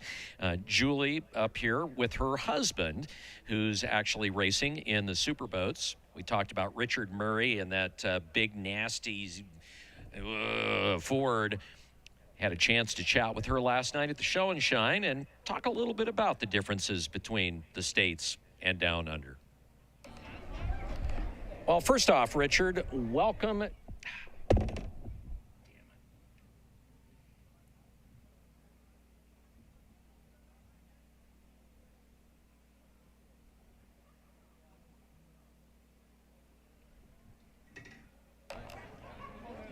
Well, for folks that haven't really watched much sprint boat racing or got into it, what you don't realize is it's not an American sport. And actually, I believe it started in New Zealand. And Julie Murray is the president of the New Zealand Jet Sprint Association. And she is here from New Zealand, from Wanganui, and you're kind of checking this out and kind of supporting some of our folks that come down and race in your series. Thanks for coming up. Oh, you're welcome. We're really enjoying it. A lot of the races from here have just been to New Zealand racing in the World Series, and we just wanted to come back and see how you guys run and just have some fun, really. So talk a little bit about the history of sprint boat racing down under. Okay, so it was created in New Zealand, but originally it started in the rivers. So that, but obviously, you know, there's complications when you've got stony rivers and you have flash floods and all the rest of it. So that's when it started to be built in just man-made tracks, and it's just extended from there. So people on farms, like we've got a farm, the farm in Wanganui, and we had clay-based. We knew it held water, so we created a track there. It's got a natural amphitheatre, so it just works really, really well for the public to come and watch the sport as well. How many tracks are in New Zealand? Currently, we've got Featherston, Wanganui and Wanaka, and we've got a new track being built presently in Taranaki. We've lost a couple. We had a cyclone a few years back in Hastings, so that one got buried, but hopefully being reinstated. And another one of our tracks that have been running for quite a long time in Mary has been reclaimed by stock cars. So yeah, they come and they go sometimes, but Wanganui's been going since 2004, and it's probably the longest standing track just at the moment. And how many tracks are there in Australia? Oh, that's a good question. I don't Oh, you don't know. Okay, so can you talk a little bit about the rivalry between New Zealand and Australia in sprint boats? You willing to talk about that? Well, there's always rivalry between Australia and New Zealand. I mean, they're our cousins, but yeah, we like to beat them. And they also like to beat us, obviously, and they have been. But yeah, I know they've got, I think they've got 3 or 4 tracks over there with Cabaretta and Tamora and Keith. They've got some beautiful tracks as well. We try to work in our seasons so that some of our racers can go and race there, so we don't have a clash on event dates. And some of our racers have been going over there and racing with them, and some of them come and race with us, much like America's coming to race with us. So it's really good that we're starting to move through the countries and race with each other. Yeah, I mean, it's good for the sport, and for no other reason, it's also good for the racing. I mean, you know, we're seeing boats here that we've never seen before, and you guys created it. Yeah, no, it's awesome. And, you know, we're learning from each other, and like we're working towards trying to get a rule book with the UIM so that all our countries are running basically from the same rule book, so that it's not so hard when you go to another country and you've got to learn new rules all the time. Yeah, I mean, there's even different, I mean, you have different classes down there. One, kind of a box class, which is just, you know, take a crate motor and put it in a boat, pretty much, which is your beginner class. Here, it's the modified and a little bit more, I don't know, the boats are, it's a little more wide open what they can do with the so-called beginner modified boats. Yeah, you're probably right there. We've got a lot of safety rules, restrictions on our boats. Mainly safety is something that we're really rigid with. But we've got the Group Bs, what we call Group Bs. We've got Group As, which is your 400 class. We've got the LS class, and then we've got what we call superboats and you call unlimited. Yeah. Well, we can call them whatever you want us to call them. You created them. We'll call them what you want. Hey, we're happy to just all be different. As long as we start to move towards the same rules, it just makes it simpler. All right. What do you notice is, I mean, other than the different classes and stuff, what's kind of one of the things you notice is different maybe about the way the Americans approach this as the way that you do down under? I guess the biggest thing one of the biggest things is that you don't allow rotations to be corrected. In New Zealand, we are allowed to correct the rotation.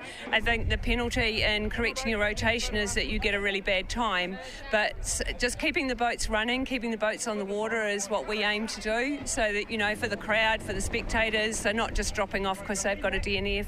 So if you guys change to that rule, that'd be really cool, and then make it easier for us. But other than that, it's just, you know, your structure's slightly different to us. We run we try to run 5 qualifyings, and then we go to a 9-6-3, just purely because of podiums, 1, 2, 3, and our TV production like to have 1, 2, 3, so we do it that way. There's a few little different things that we learn, but yeah, it's, you know, you go to, you know, what the Romans do, you do in Rome, whatever, however that saying goes, you know, so that's what we do. Well, Julie, it's a pleasure to talk to you. Thanks for being here. What do you think of St. John? Oh, look, this is a gorgeous little place, but I can't believe how many camper vans are out there. The amount of people who are there is just amazing. It's a happening here. It absolutely is. All right. Well, Julie, thank you very, very much. I appreciate it. Thank you. It's good talking to you. Julie Murray joining us here at Webb Slough. It was great having a chance to talk to her and her husband last night, Richard Murray, who has the big old chugging Ford that just sounds so awesome. I love the way that boat sounds. All right, taking a look at a couple of other things here was, so this is unofficial at this point, but I think it's probably pretty close. So looking at the 8 cut for the modifieds, which is our next round when we get started racing, these are the fastest 8 boats. So the way that we do this, each qualifier, you know, if a boat doesn't DNF or it manages to get out on the course, we take a look at all of their times, Q1 through Q4, and they're rated on their best time.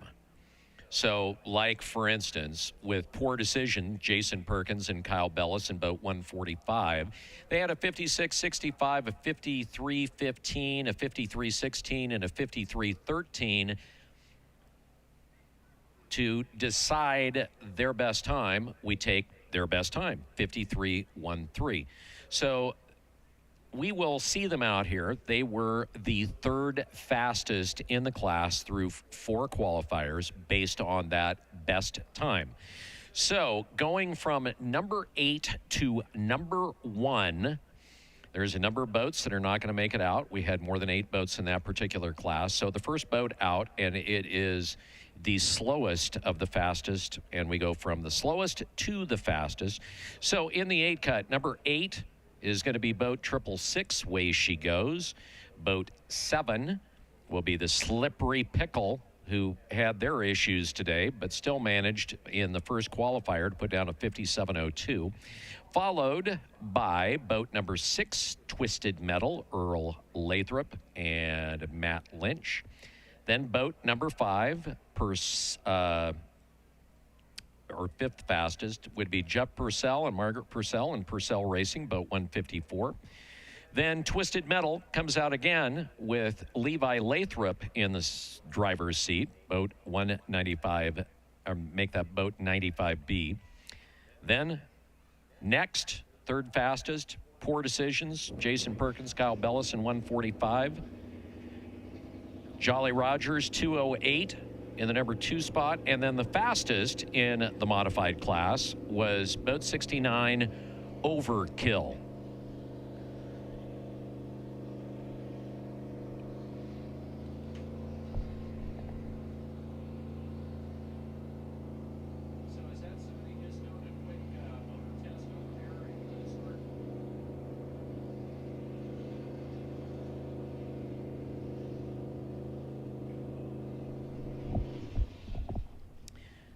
The way it stands right now for the unlimited class, first boat out would be Poison Ivy, Rob Coley, Tanner Ward in boat 111. Followed by boat 556, Jolly Rogers, Dustin Springer, Don Davis. Then Preventing Insanity, Leighton Lilly and Cody Holzer in 27M. Boat 33M then, Bootleggers, Ron Gallagher and Travis Callahan, pardon me. Sorry, Travis. Boat, then the next out, the Meaner Machine. That is the Ford-powered superboat driven by Richard Murray. It's boat 43M. And then boat 285, Pure Insanity, River Rogers and Cole Keats. So those are unofficial, by the way, but I think they're going to stand. And that will be our next round of racing when we get everybody back in their places out here at Webb Slough.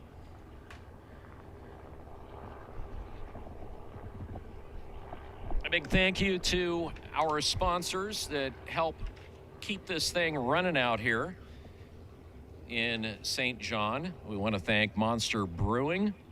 And if you're a party person, just know the beast has been unleashed, brewed by the legends at Monster Brewing. All the great iconic flavors that you love. No energy, no caffeine, just 6% alcohol.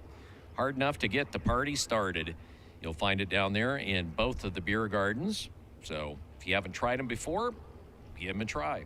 Also, a big thank you to L&M Truck Sales in the business in Spokane. Going back to 1968 when they started out with just some used trucks that they were selling to transportation companies. Then they got into farm trucks, and they have sold hundreds of grain trucks to rural communities like those here in St. John. Since that time, L&M is specialized in custom design, construction quality equipment. They've got everything from farm trucks to water trucks, dump trucks, bucket trucks. Even their water trucks are used by rural fire departments in the United States Forest Service. And if you need to rent, well, they have a rental truck fleet for contractors, farmers, utility companies. I want to thank them for also being one of the prime sponsors here at Webb Slough. M&M Electric has done a lot of work out here over the winter and the early spring, doing a lot of power upgrade projects out here at Webb Slough. I want to thank M&M Electric, M&M Harrison Electric, serving all of eastern Washington and northern Idaho. And as they like to say, we're wired different.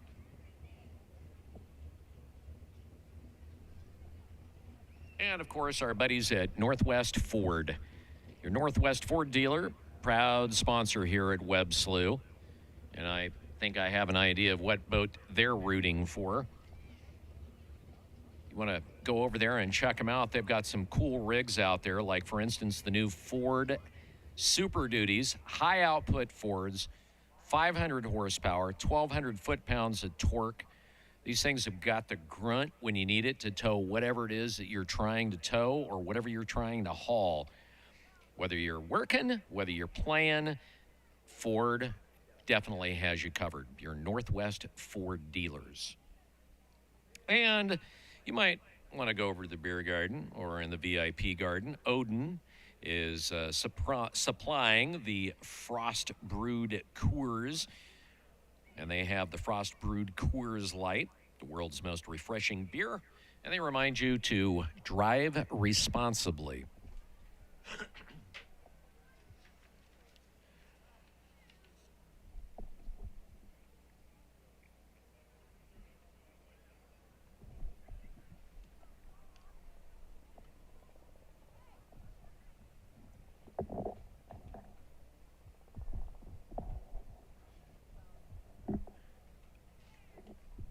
Well, in the middle of the break here, racing probably about 15 minutes away, I'm just going to assume. One of our newest racers out here, and it's really been kind of fun just watching throughout the day this particular driver progress from having never driven a sprint boat before to actually coming out here and really kind of learning the ropes, and it's great watching her progress. That would be Kaylin Miller, first-time racer, first race, never been behind the wheel of a sprint boat until today, and she is racing out here in the Phantom boat. So we chatted with her at the Show and Shine last night. Okay, Kaylin, is everybody in your family insane, including you? Yeah, pretty much. Well, first off, how many times have you been behind the wheel of one of these boats? I've never driven a boat in my life, so it'll be my first time tomorrow.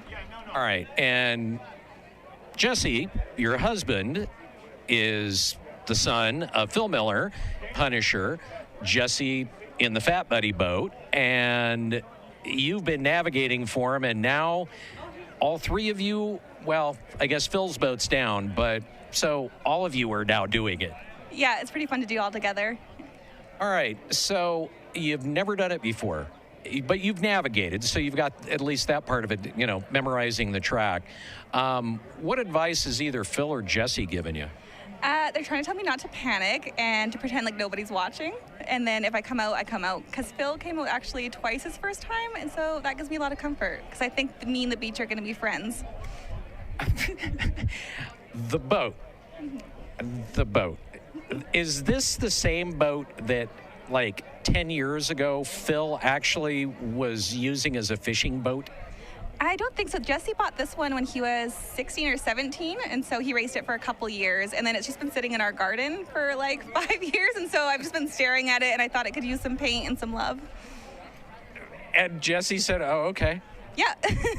Is that what he said? What did he say when you said, okay, I want that thing out of the garden, I want to fix it up and, you know, maybe run it? It was actually more their idea, where they were like, we have a boat, and like I'm not able to drive their boats because their legs are too long, so they were like, well, you could try his old boat and we could like customize it to like my height, and so they were kind of the driving force behind it all. All right, so I've got to guess that the engine in it, is it the old engine that used to be in it, or is this a new package? It's a new engine. Benny found it at like his motor like shop, and so he suggested it, and we picked it up, and we're hoping it's going to work tomorrow.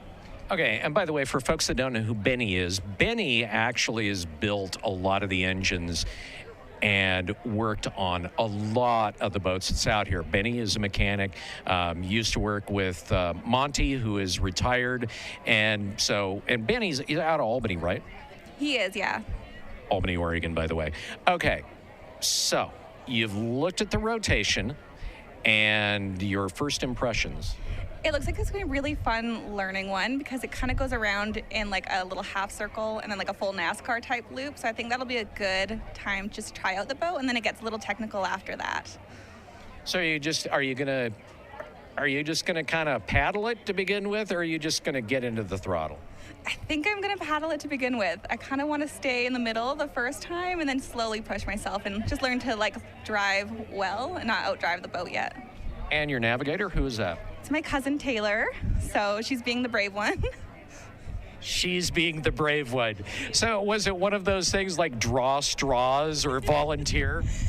She volunteered much easier than I thought. We've done everything together in life, so it felt natural for this. And it puts a lot of pressure on me because if I hurt her, my aunt's going to be really angry at me. So I got to be really careful. All right. Well, good luck. Congratulations, your first race. That is totally awesome.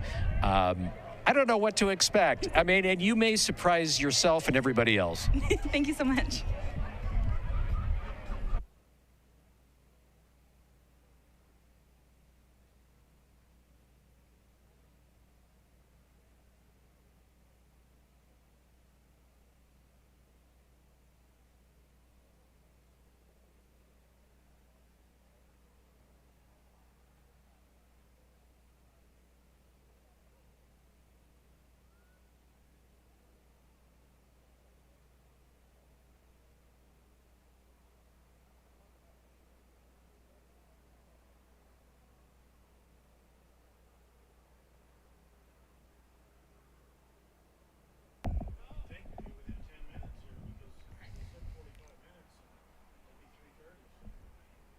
All right,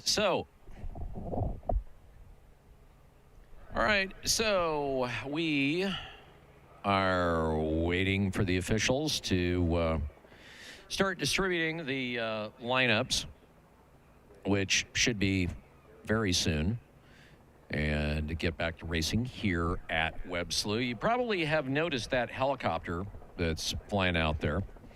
That is from Inland Helicopters, and they're doing rides out there. I think it's $60 a person, and you can head out there and take a ride over the track. The nice thing about Inland Helicopters, they also do flight instruction. So if you've thought about, well, you know, I kind of like to do that, whether it's a bucket list thing or, you know, maybe you're thinking, I'd like to get a job flying helicopters. So you can take lessons as well and go on over there, grab a business card, maybe even schedule a demo flight. So maybe you just want to fly for fun, or maybe you want to, you know, get deeper into it. They are based out of Feltz Field in Spokane, and you can schedule a demo flight with them. And they're out here, of course, at the Slough in the bright orange helicopter. Looks like we're about another 5 minutes away, and we will have the official sheets, and then we'll get ready to start racing again. Again, congratulations and welcome back to the class of 1985 doing their 40th reunion here at St. John in Webb Slough. Glad to have them back here. Big thank you to our friends at Intelligent Lifeforms Media. They're doing the stream. If you want to check out the races afterwards, you want to, you know, maybe watch a great run or some of the oopses that we've had today, or just kick back and kind of watch it from a different way with a bunch of different camera angles, you can just check out the Webb Slough YouTube page and check the race.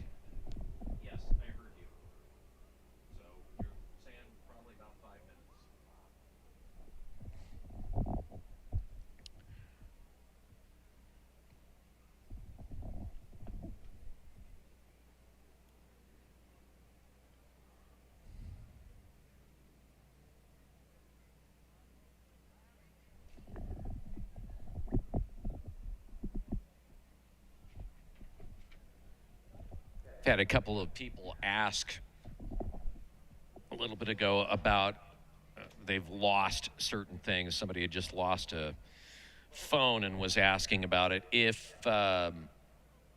you lose anything, if it doesn't get brought up here to the announcer booth, it gets taken down to the souvenir shop, the Webb Slough shop that's down there at the entrance to the track here. You can go down there and just give them an ask. Hey, did you find a pair of sunglasses or a wallet or a cell phone or you name it?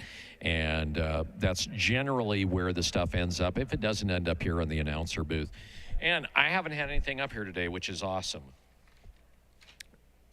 In one way, it's awesome, and the other way, it's not, because usually I get the cell phones, and it's kind of fun to go through people's pictures, just because it is.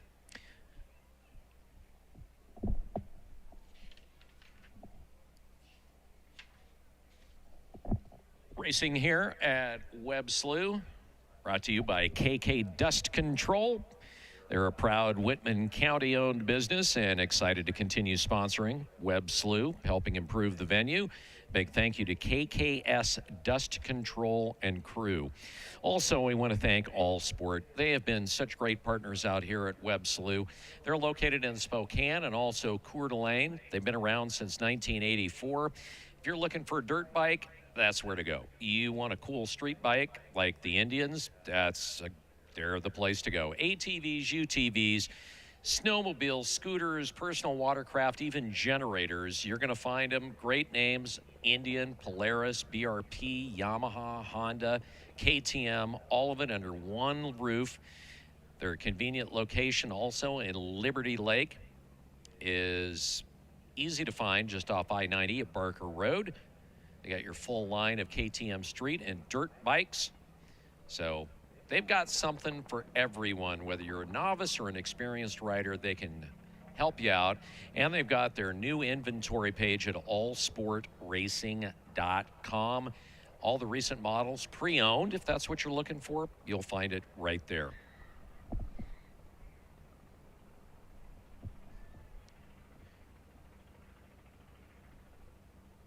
Gateway Materials and Trailers.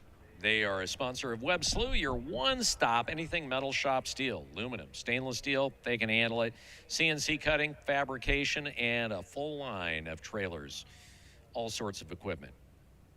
They've got you covered. Locally owned and operated in Lewiston, Idaho. They have been doing the job for over 50 years, a big part of the Lewiston community. Still waiting right now for, as we like to say, the forms.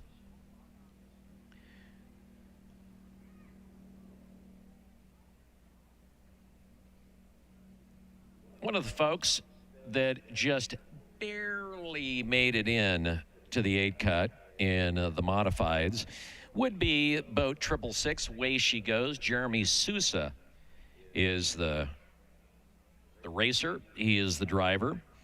He made it in, and talked to him last night at the Show and Shine, checking out just exactly what's gone on with him in the off season. So Jeremy, what is this? Year 5, year 6? 4. Oh, 4. I think. Okay. Yeah. All right. Who's counting? Obviously, neither one of us. Neither one of us. All right. So back here at the scene of the crime, what have you done in the off season? Well, I found the old, retired, broke down Stars and Stripes boat and rebuilt it. Yeah, so I have a new boat this year. Really? The old Stars and Stripes? Yeah, the old Stars and Stripes. Now, I think I'm going to say the old Stars and Stripes. So, yeah, I got that, welded her back together, stripped the motor and the power plant out of the old Dark Horse, of course, because we're on a budget. And we, I don't know, we'll see what happens. Yeah. So here at Webb Slough, what's kind of like a favorite moment racing here for you? That's going to be a hard one, for sure. I think of all the things that go through your head when you think of something like that, I think the best moments are the special ones with the family that happen afterwards or during or whenever. Yeah. They're all good. So that's one thing that I don't think people talk about enough, at least, about sprint boat racing and here in St. John. It's amazing how many family members come with the drivers, the navigators. I mean, we've got boats out here where you've got a dad racing, a son racing, and a daughter-in-law racing. I mean, in different boats. It really is strangely family, but cool. Well, I think it's such an involved hobby that if your family isn't involved, you're probably not going to have a family. So it probably has to work out, right, in all directions. Hence our number, 666. It's actually our angel number, and that means to keep things in perspective, right? What's truly important, and that would be family. Very cool. So now that you've kind of got this thing stripped down, put back together and the like, have you had a chance to have it on the water yet to really see how it's going to handle? No, we haven't. We've tried a couple times. We almost actually lost the boat at Grants Pass for the, so we had it down at Boat Nick, had a couple issues, decided to give it a try at the Lewiston track, and unfortunately we were not able to go there. So yeah, this will be our first shot. Okay, so for folks that don't know, Grants Pass is in southern Oregon. They do this thing called Boat Nick, which has all sorts of different types of racing boats that are out there. But what they're also doing is they're racing on a river, and these boats are not good on rivers. Well, you know, I think they're okay on rivers if you know your boat, but having a brand new boat and wondering if it's going to float before you get in the river is probably not the best time to try it out. However, you know, we're always up for a challenge. So, yeah, it just didn't work out real well. But, you know, we're here at Webb's, and we got a bilge pump in there, and we're going to get at her, Bill. Got a bilge, and we're going to do it. Bilge pump, we're going to get at her, bud. Yep, that's it. All right. Well, Jeremy, good luck, man. Great to see you here at the Webb Slough. Always good to see you, Bill. Always. Thank you. All right. Slowly but surely, our race officials are kind of getting back in their places, doing a little bit of testing on the timers and the like, just making sure everything is rolling right. For too long, we'll be getting some official paperwork from our race controllers and our timers and get into the 8-cut. We go from an 8-cut, 8 fastest boats out of each of the classes, and this is the elimination round. So from the 8-cut, they will race, and then the 4 fastest boats from those 8 will square off against each other. And then the 2 fastest boats from those 4 will race for first and second place. So we've still got some great racing to go. The money rounds are on the way here at Webb Slough. Next race coming up.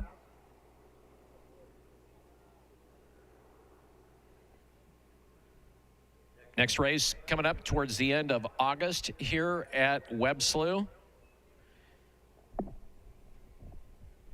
So you can get your tickets now, and we'd love to see you back here in August.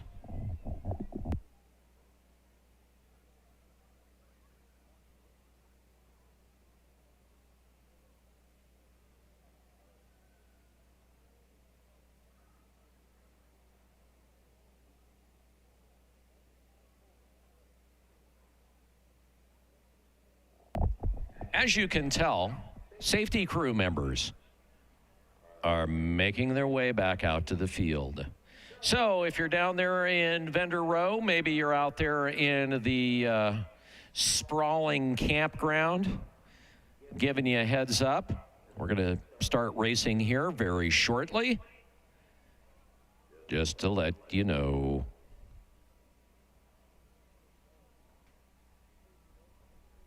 So race officials, safety crew folks, if you haven't already heard, we need you back on the islands.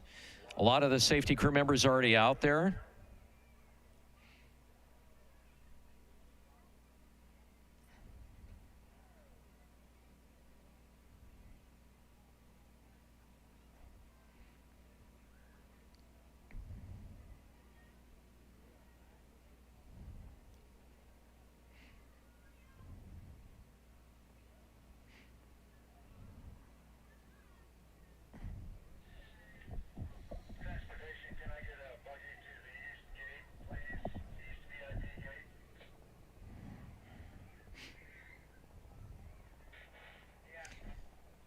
And it looks like tonight, by the way, we've got some entertaining things happening.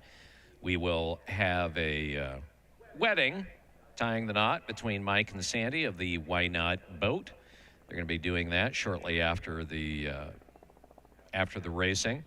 We've got a fireworks display that's going to be happening at dark tonight. So if you're hanging out here, you're going to get a display starting, I don't know, I guess that would be, 9:30-ish tonight. So lots of cool stuff still to go. Don't forget, tomorrow morning, Mad Fire Kitchen is going to be out there in the patio area, right there by the ticket office, the Souvenir shop, and they'll be serving breakfast starting at 8 o'clock tomorrow morning. And they will serve breakfast until everything is gone. So get there early at 8 a.m. and get your eats on. So we do have race officials that are wandering back to their particular positions. Our spotters right now grabbing some paperwork. And we will get ready to get started. Eliminations here, brought to you by Allsport, Bartech, D&J Farm Supply, Davenport and Odessa, Napa. Also Monster Brewing, L&M Truck Sales, Inland Empire Milling Company. Inland Empire Milling is family owned. They've been around for quite a while. Grain, seed, feed business, over a century of experience filling all sorts of needs for not only local farmers in the ag industry, but also they meet the needs of international buyers all around the globe. And they want to thank everybody for coming out here to St. John to enjoy the race. And a big thank you for just supporting the St. John community. I also want to throw out a little bit of light and a little bit of a thank you to the volunteers in the community that make St. John and racing here happen twice a year. So, all right, we now have official stuff. All right, so as mentioned earlier, in the modifieds, we will take off with them again. And boat 66 will be the first boat out. It is the slowest of the fastest boats. Followed by boat 611, 95A, then 154, 95B, 145, 208, and boat 69.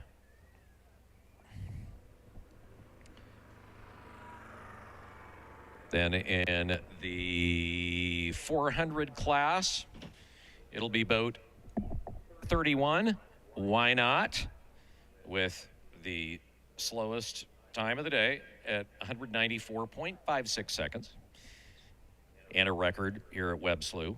Followed by boat 85, Nuck and Futz, boat 21, Loco Guanol Loco,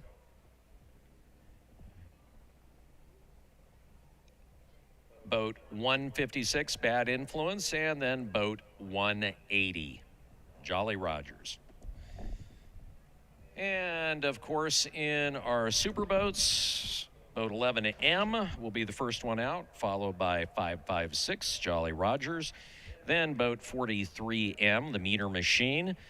Boat 27M, Preventing Insanity. Then the Bootleggers, boat 33M, and boat 285, of course, Pure Insanity. So we're going to get racing started here shortly, waiting right now at this point for our boats to start coming down to the ramp. And looks like we've got some Jeeps moving around over there, so hopefully things will get started here pretty soon. We have a birthday wish here for Weston Lemon, who is having his 11th birthday today.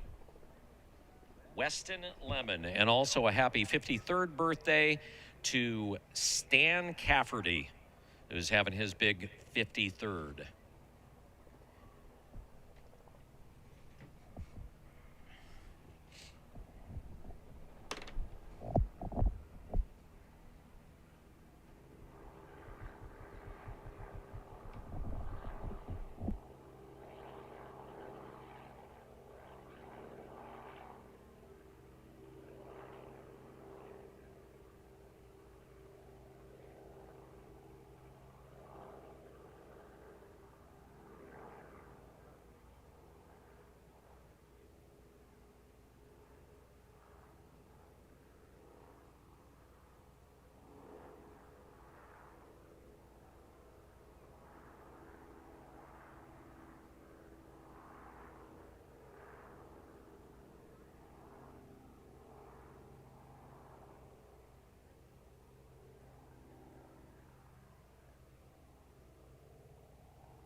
All right, we have a boat.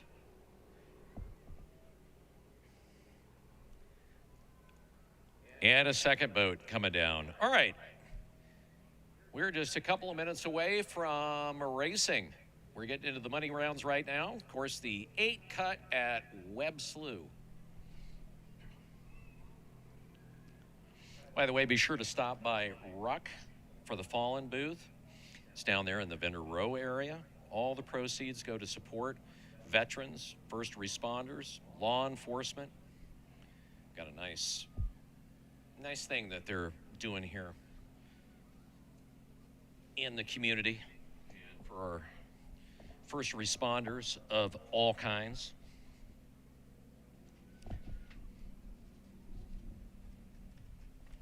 Also want to throw a shout out to the St. John Community Mothers Club.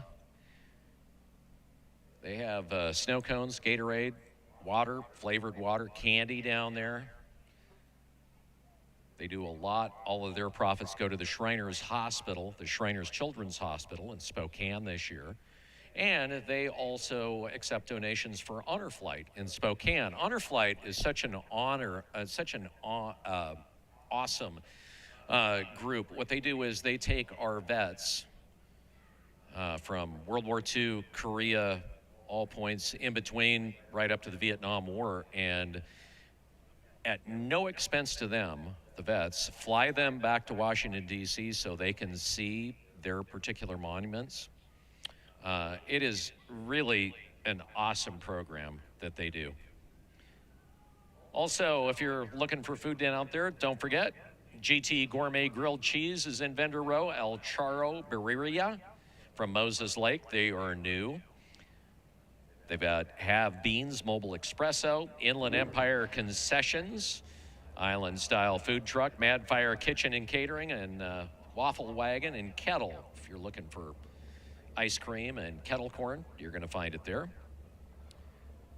Plenty of beer in the beer garden, supporting the St. John's Golf Course.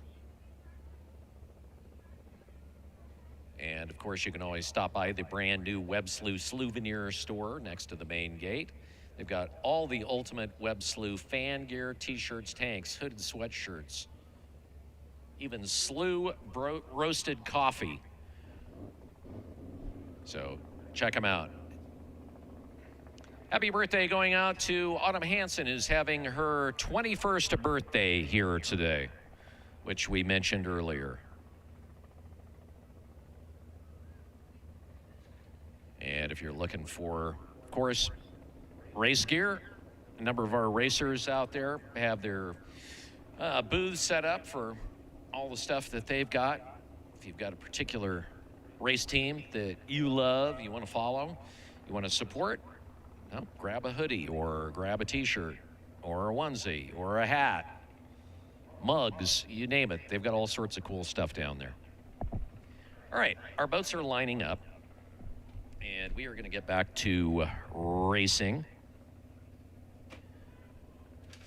Our first boat out is going to be boat 666. And that is Way She Goes, Jeremy Sousa, Jesse Law. They are going to start things, and they are in the water. So we're back to racing. We are in the money rounds. Go fast or go home.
Unofficially, 57.53. And that is official, 57.53. Jeremy Souza, Jesse Law, away she goes. 6:11, warmed up, fired up. Been a weird day for Jesse Dent and Jason Christ in the slippery pickle. Only one clean run. Wreck in one particular run, an engine fire in another, and then a wrong turn in another. So essentially one clean run, but they still managed to make it in. And really, this particular boat, even though it's coming out as the second slowest in the 8 cut, has really got a lot more in it than that would indicate. They have just had horrible luck today on the water. So let's see if they can put together a solid run here and kind of change the outlook of things.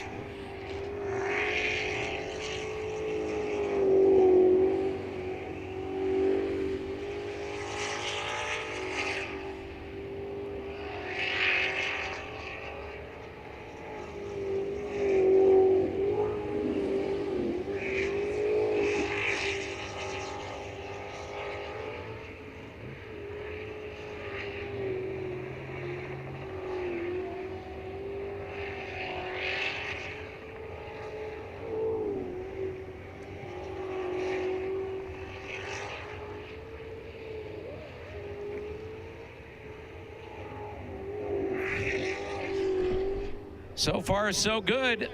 Hauling for home. Great. Clean run. Clock is still running. Looked like that was in the realm of hoping that. Let's see what our time here is. I think it was somewhere around 52, 53.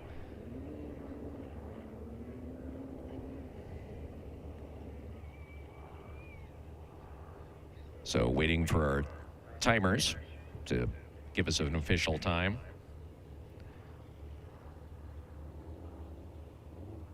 I truly do believe, though, that that was probably their best run today.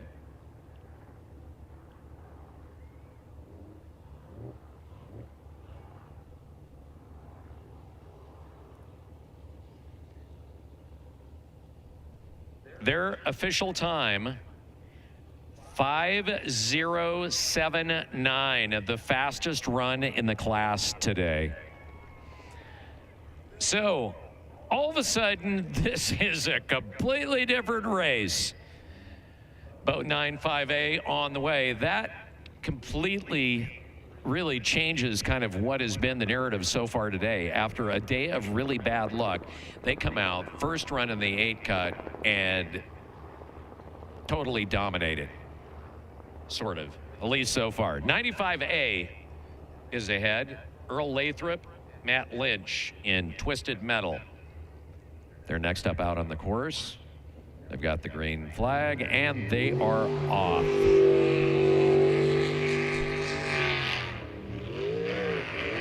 Oh, this is looking, he is coming out crazy. Clipped 2 islands, hanged on to it, or was able to hang on to it.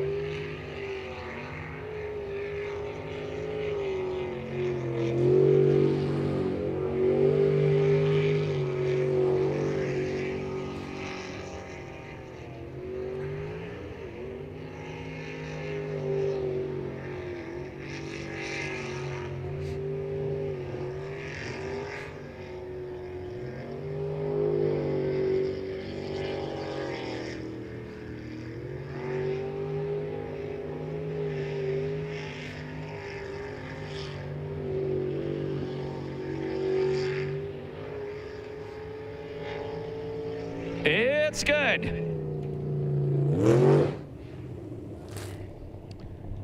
Unofficially, 57.99.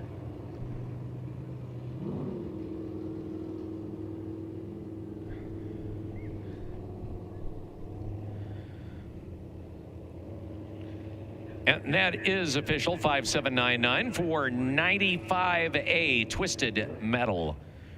Earl Lathrop and Matt Lynch. Now, that same boat is going to come out the boat after 154, so there's going to be a quick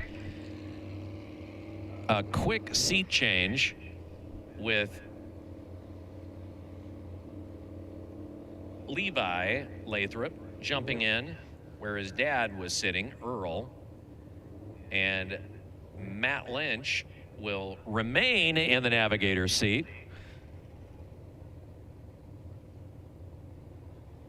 $154 on the water. 154 is Purcell Racing, Jeff and Margaret Purcell.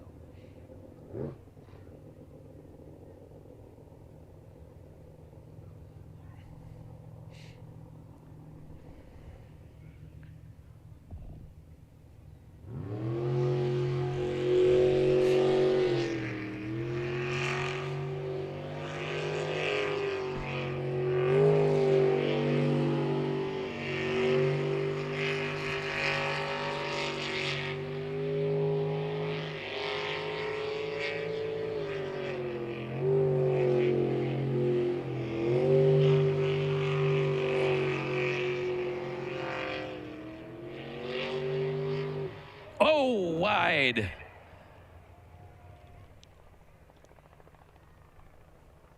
And wait for it. DNF.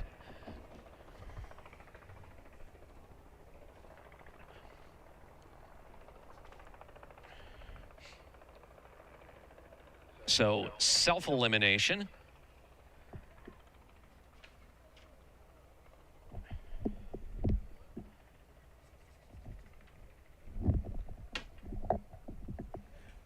That gives a little more time for a seat change in 195B as our safety crew attempts to get Purcell Racing back in the Agua.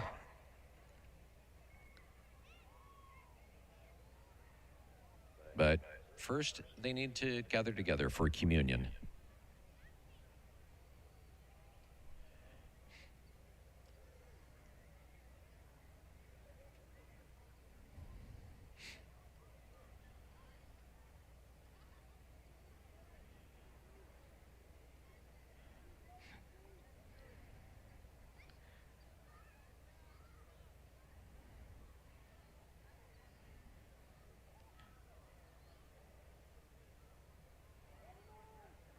Interesting. They're trying to get them back in the water without sinking them.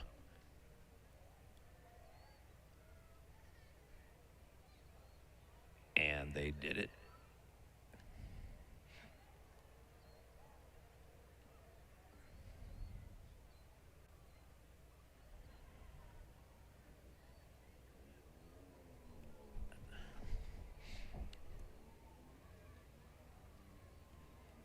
I'm not exactly sure why they're doing that. They pulled it into the water, then they pulled it out of the water. I don't know if it's just to get a better angle so that Tugboat Timmy, the failed Buccaneer, can hook up to it in an easier way. Not sure.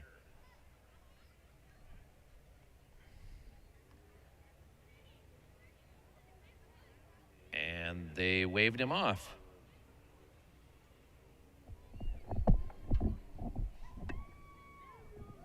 So, do we know what's going on down there? I mean, are they waiting for a trailer, or what's the deal?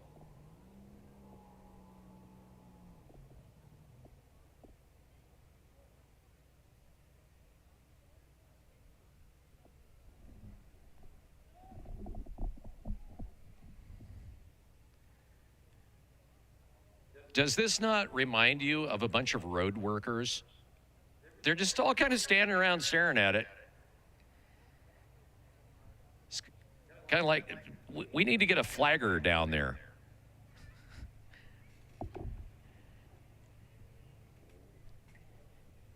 Yep, looks like a boat.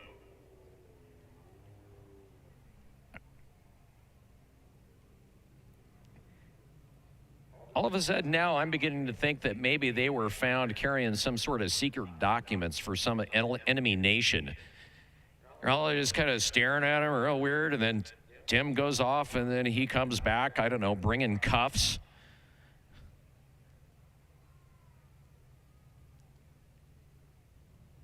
I like the hand gestures. Seriously, the fish was this big.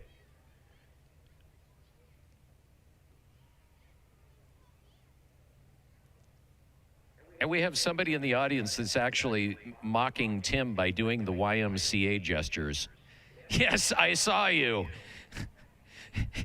She's over here giving herself high fives.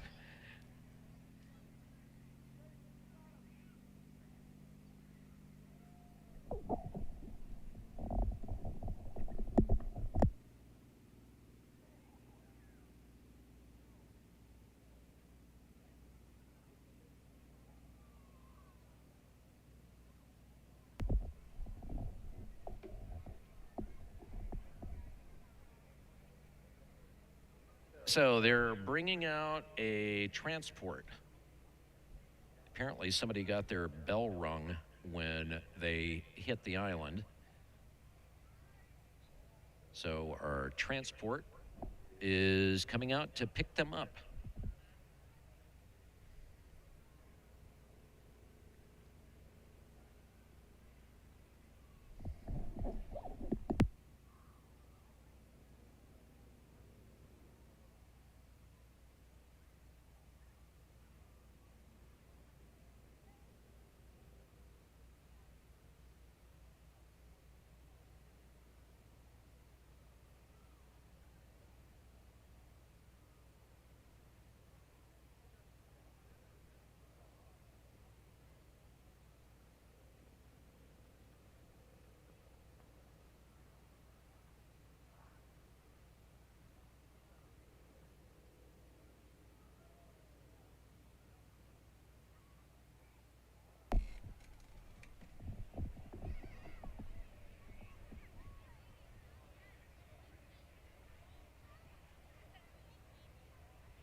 So we have two members of our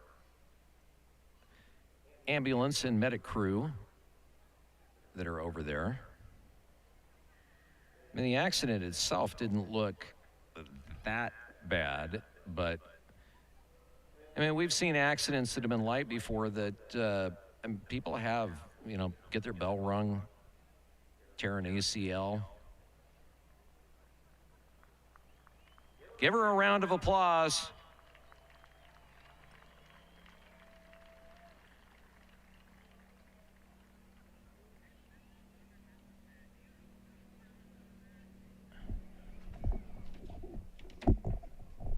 Yes, I do.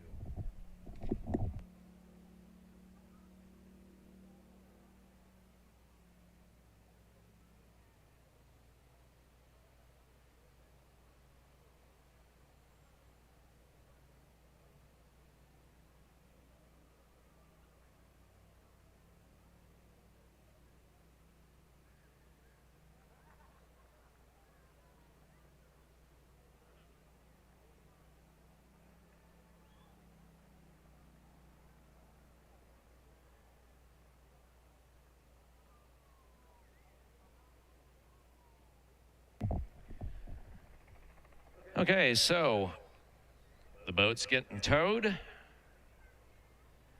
Our driver and navigator get his chauffeured trip off.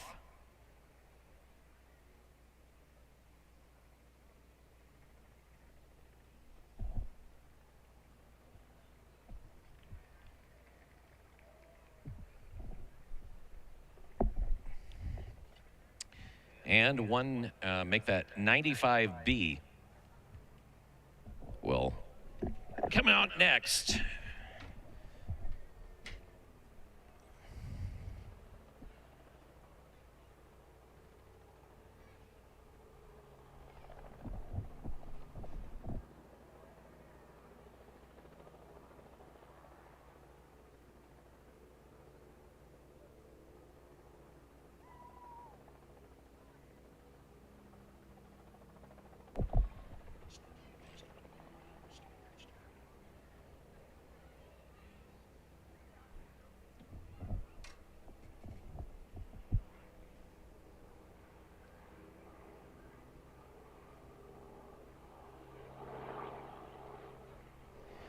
once we get the track clear. Good. The boat off. We'll get it.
Is everybody ready for an engine to fire up? Yeah. Let's get that thing going. 95B. On the way. Twisted Metal, Part 2. So what's really interesting, if Twisted Metal puts down a time better than 57.99, then Twisted Metal A will officially be on the bubble to be eliminated. So the same boat with a different driver could eliminate and be setting up the same boat with a different driver for elimination, if that makes sense. Yeah, it totally sounds like something that would be set up by some sort of government bureaucracy, but it's not.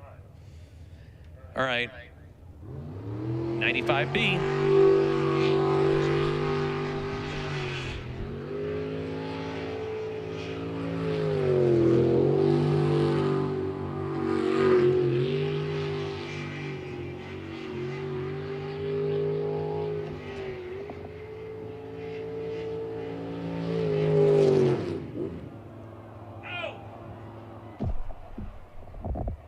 Oh my God. All right, so they're gonna go to the front of the boat first to get out of the water. We've got the driver out.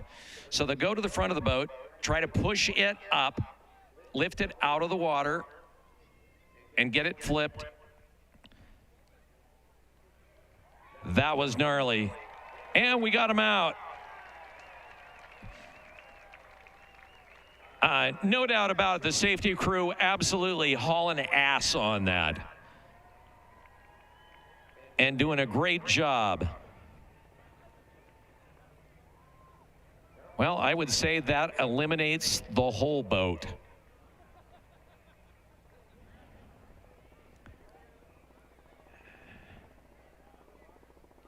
Yeah. Fist pump.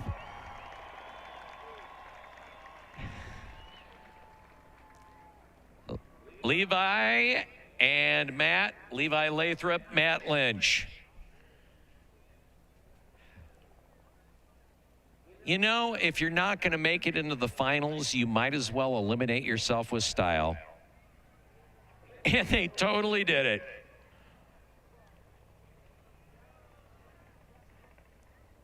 It has been a long time since we've actually seen a boat sink out here at Webb Slough. I'm trying to think of the last time. It has been a long time.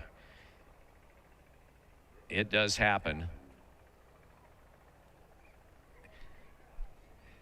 The nice part of it is it happens probably in one of the more convenient places that you could do it. But that wreck, that was something.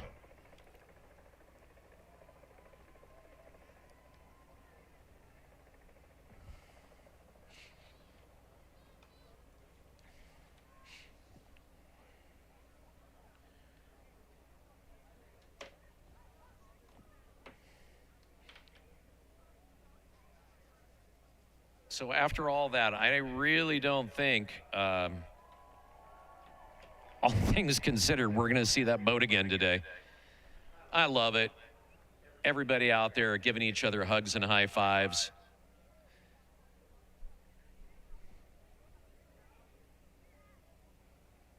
And that's racing, and that's something they're going to be talking about at Thanksgiving and family barbecues for quite a while.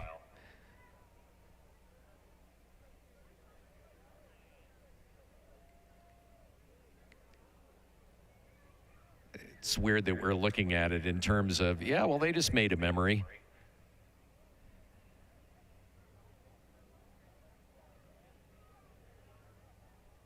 So the safety crew doing the Olympic tug of war pull to try and get that thing out of the water. Fortunately, I think they've got a winch. Yeah. They can attach the rope and try to winch that thing out. Boats are not necessarily light, but definitely not when they're full of water.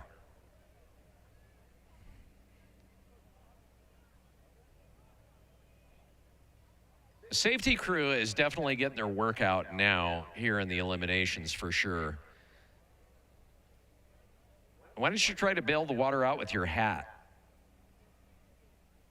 This guy was out there trying to flip it out with his hand.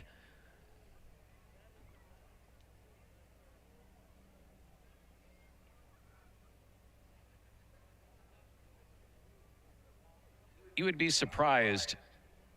You would think that this would be a straightforward gig to get these things out of the water, but it's really not. I mean, some of them have a drain plug in them and others don't. And I don't know enough. I haven't stuck my head far enough in that boat in a long time to remember what exactly it is set up with and what it isn't. So, judging by the way they're heaving on this thing, it is full of water.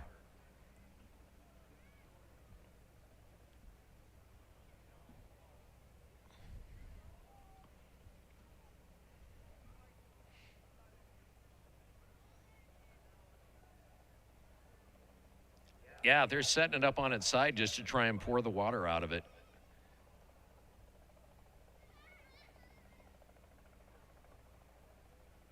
Matt, do you have any Cool Whip containers that they can use to try and scoop the water out with?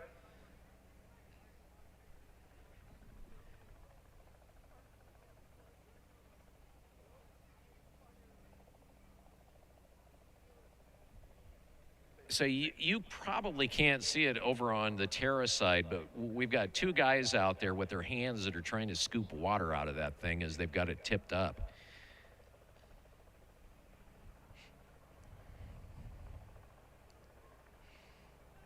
I really don't think that kind of accident, by the way, is covered by insurance either. Sorry, this does not meet your deductible.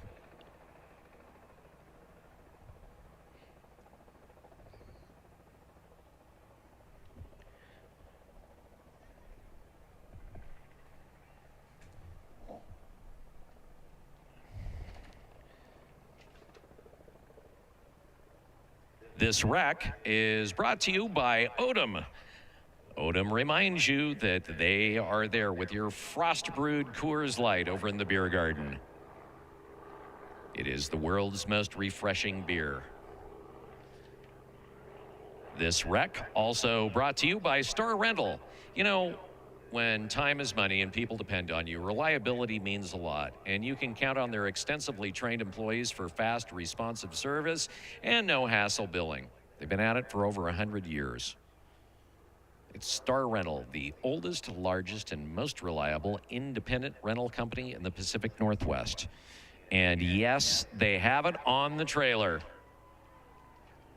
Yeah. Thank you, safety crew.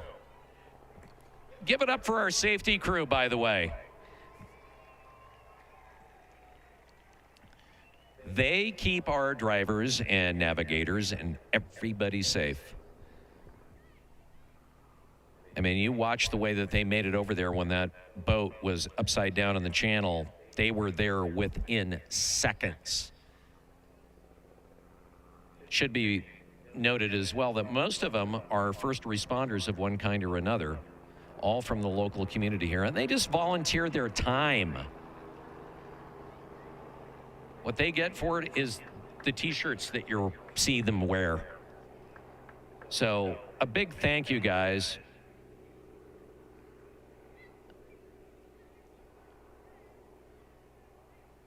Absolutely an awesome job at what they do. Studs and studettes.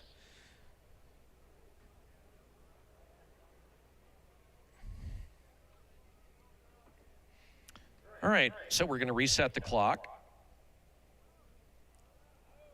And we're going to get boat 145 in the water. And that would be Poor Decisions, Jason Perkins and Kyle Bellis.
So 145, warming up.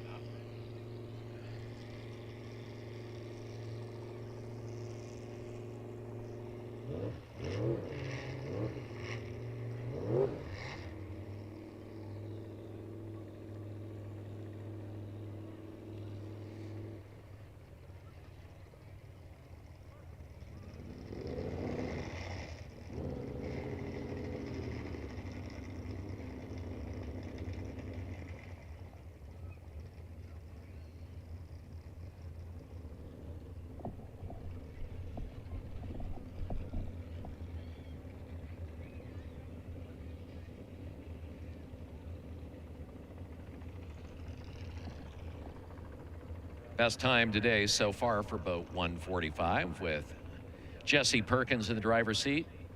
Kyle Kelly's, the co-pilot, was a 53.13.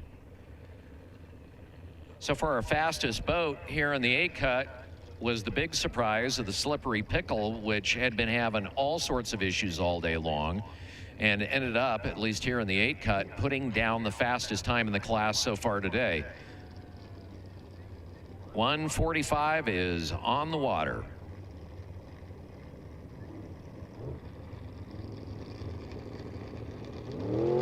All right, it's time to rock and roll.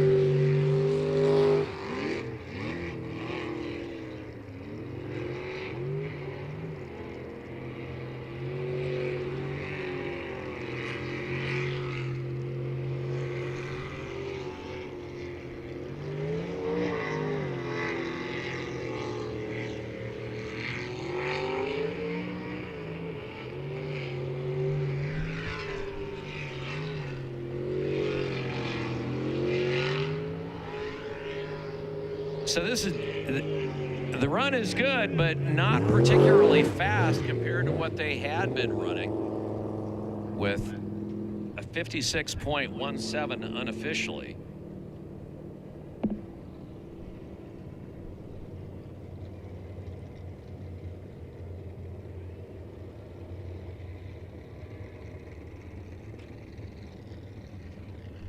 .5617.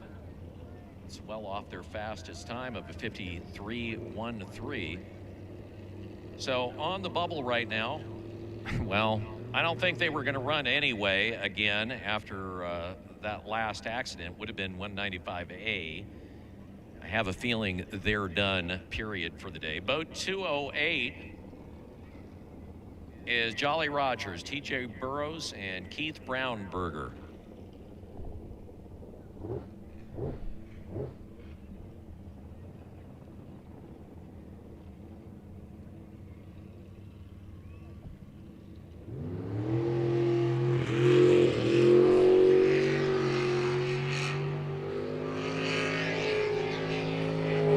Their best time was a 51.77.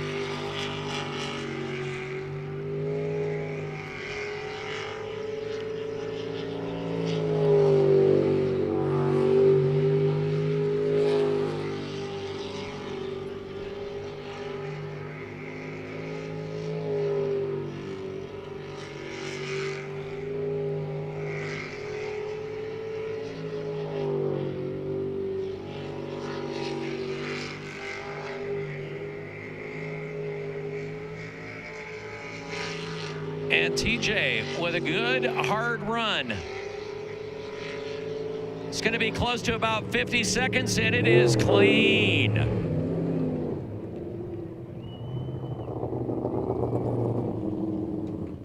Unofficially 50.68, which would definitely make it his best run today. And it is 5068. So now he just threw down the best time in the modifieds. So I would have said that boat 95A was eliminated, but I think they already were eliminated after the boat was sunk. So technically sitting on the bubble is boat 666 with a 57.53. Anything better than that, and they're done for the day.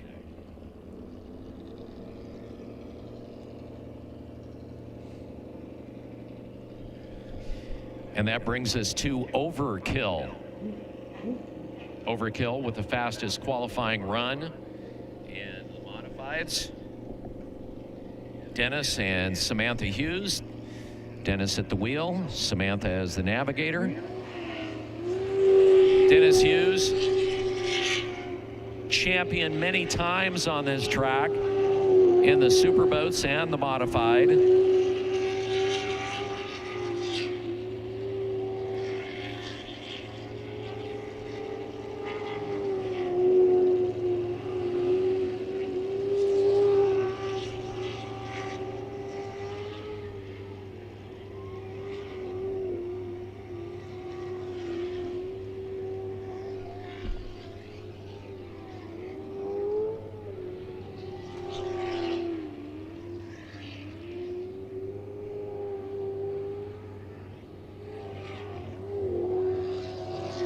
He's going to be close to the 50-second mark.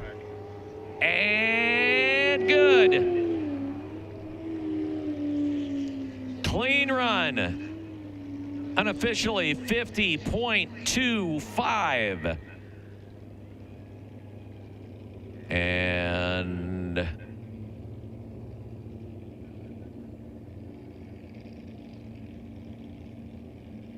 .5025. So, boat 666 out. We have 3 boats, and they are within, from first to third, they are within half a second of each other.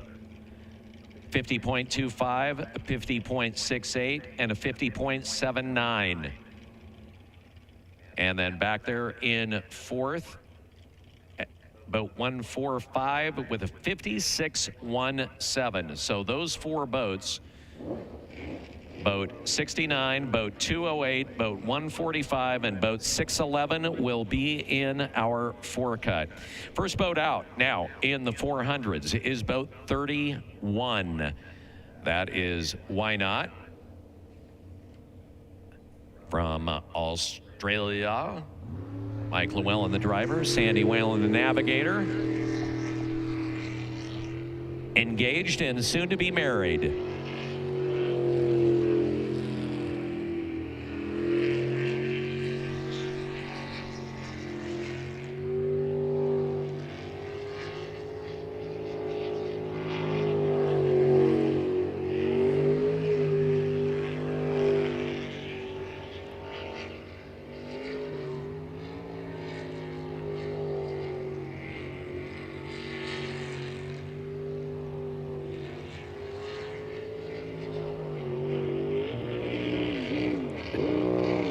Two-banger.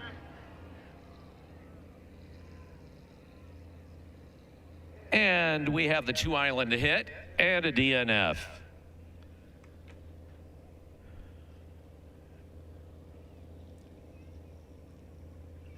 Hopefully this is not a portent of things to come in their marriage.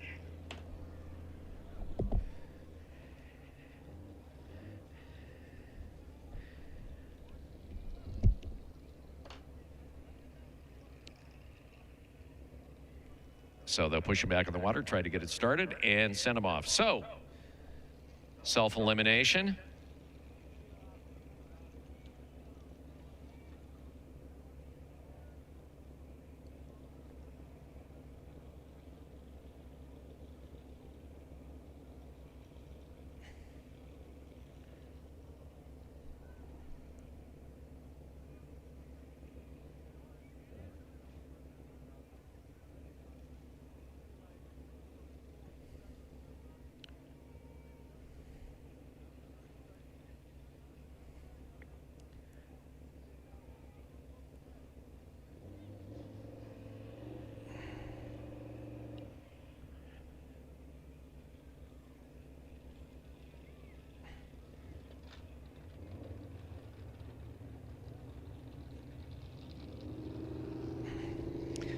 So they get off on their own power, and their day of racing comes to an official end.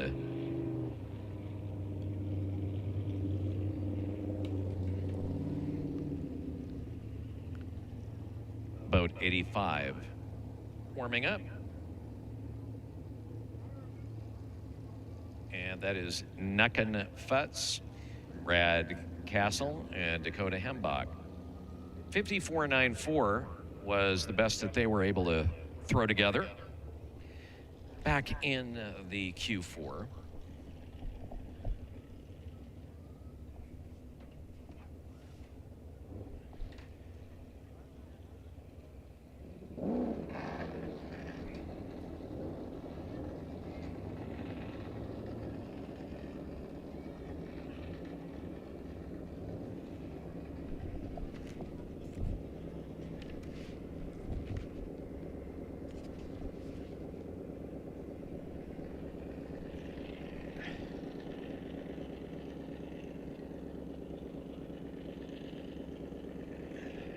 It's powered by 400 cubic inch Chevy. They want to thank Roy and Ray's Auto Repair, J&M Metal Fabrication, Schaefer's Oil, Precision Propeller, and Outlaw Auto Detail for keeping them in the water. And running, and they're off.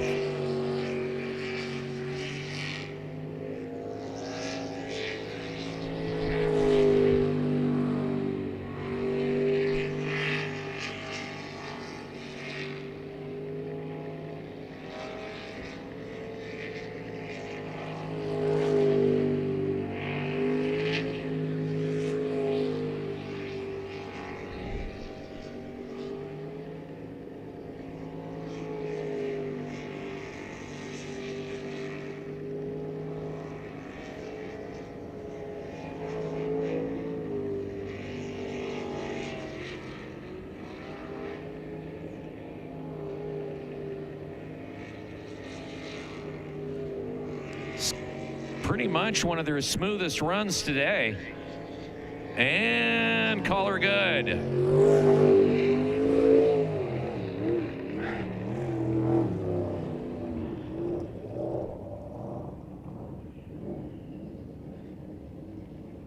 Our official time, 54.32, 54.32.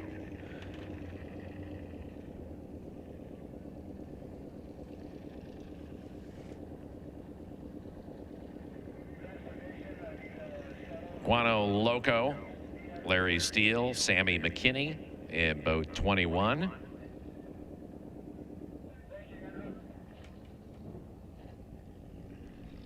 Ready to roll. And coming off the trailer.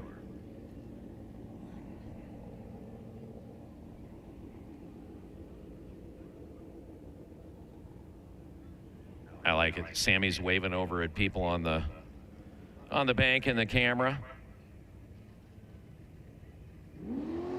Let her roll.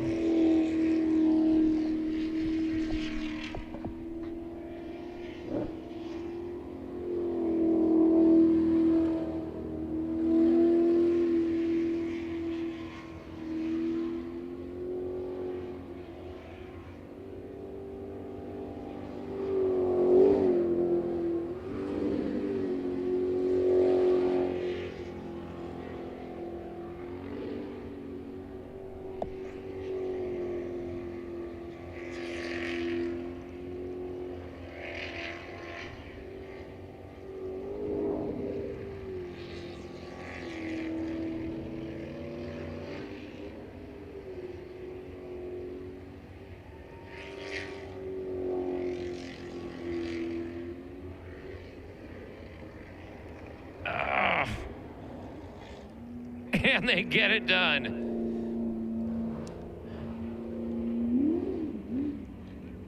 Almost hanging it up on the far bank. Official time. 5:06.99.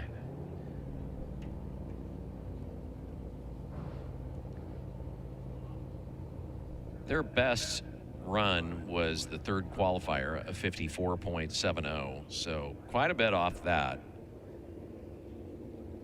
156.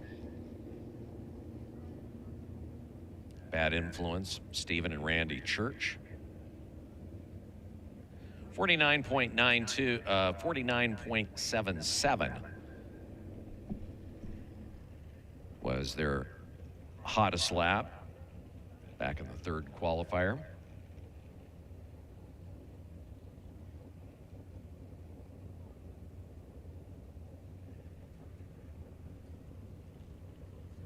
And 156 is in the water.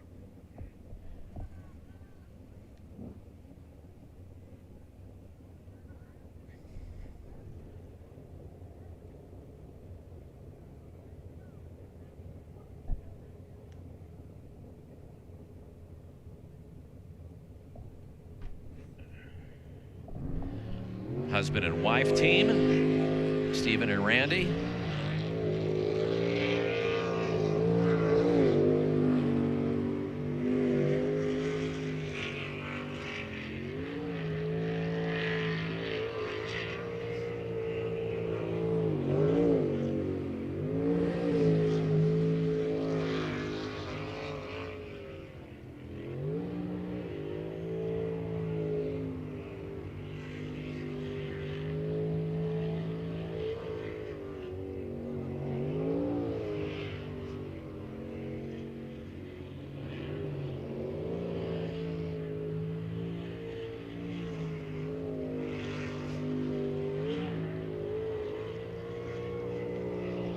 It's good.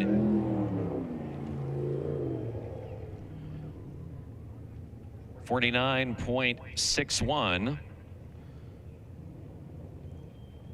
unofficially. We'll wait for the call.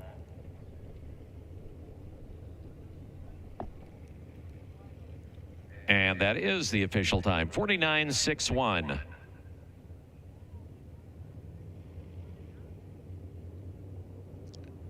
essentially, after boat 31 biffed, pretty much all 4 of the boats that come out after that are going to make it into, unless 180 were to DNF, all 4 boats would be making it out, and that would be 85, 21, 156, and 180. This is 180.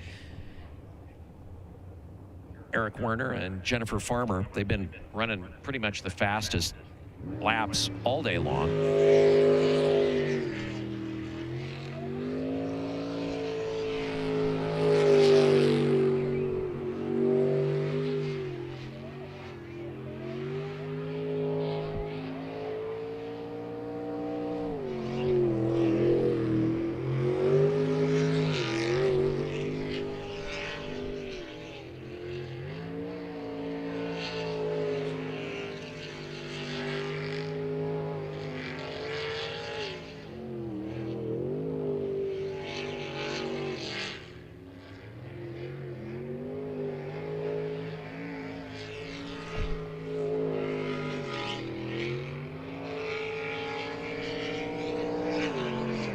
It's good. Wow, 47.49.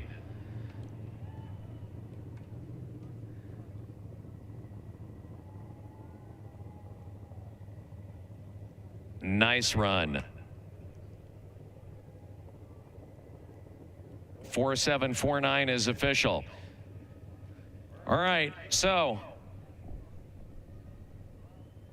when we see the 400s again, boat 21 will be the first out. Boat 21, Guanol Loco. Followed by boat 85, Nuckin Futz.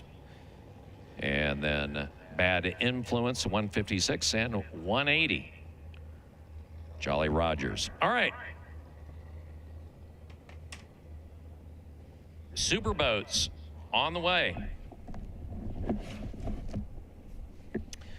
Boat 111M.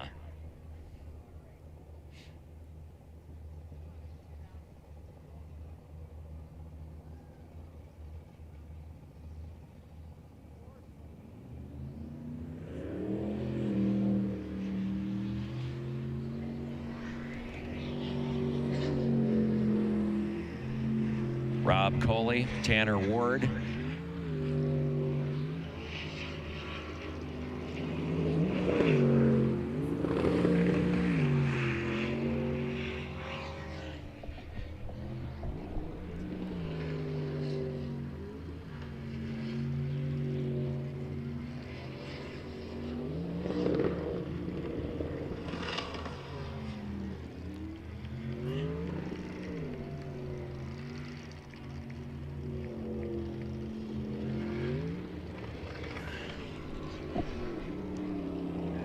That's good. Clean run.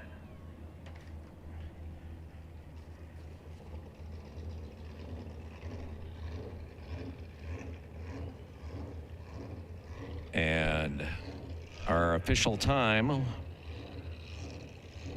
unofficially, 46.22. And officially it is 46.22. And that is the best run today for Poison Ivy by a long shot. They only had one clean run, and that was the second qualifier, and it was a 53.3. So they're in it. 46.22 as boat 556, Jolly Rogers, Dustin Springer, and Don Davis roll out. Their best was a 48.29.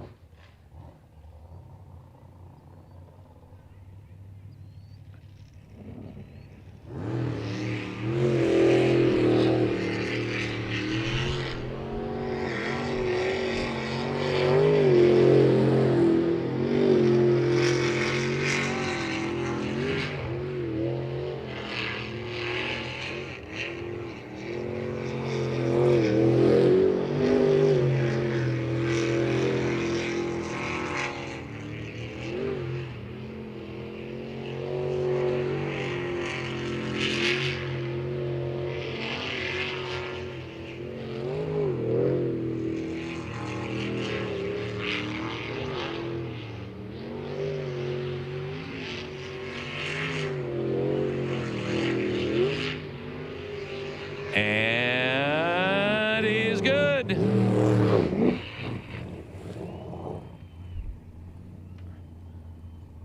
Unofficially 48.15. And if that holds, that's his fastest time. It does hold. So that's his fastest time today. By about 14 thousandths of a second. With 43M ready to roll. Richard Murray, David Eliason. This is our big nasty Ford.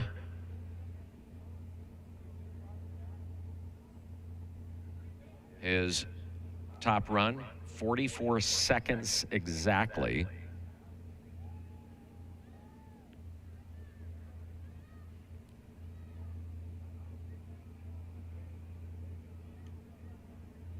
New Zealand in particular, well represented here in the unlimited class.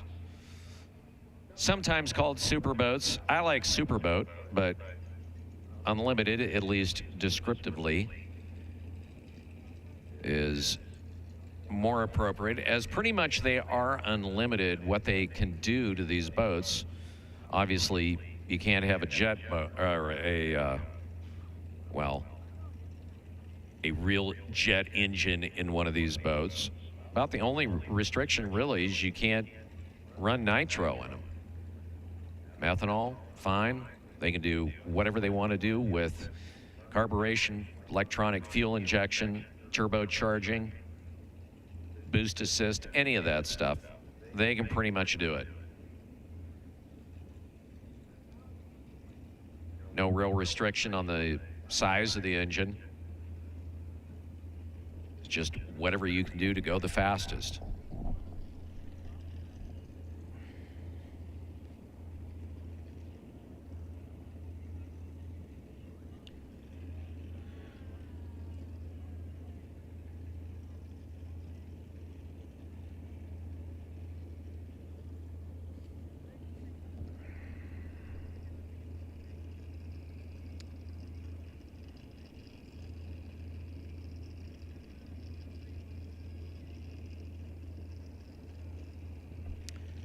What I do notice is that 43M still hasn't fired up yet.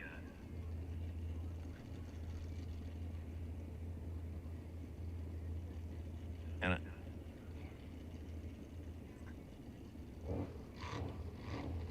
there we go, finally. And you can tell it. Only one of the boats out here that makes that growly, thumping, chugging noise of the engine.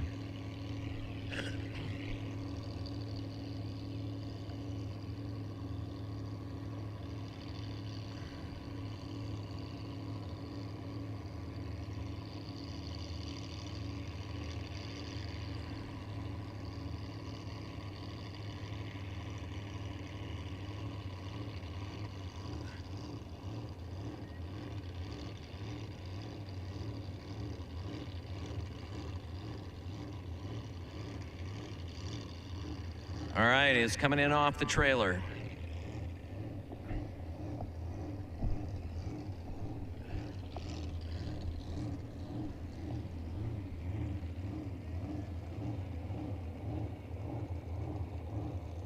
That thing sounds so feral.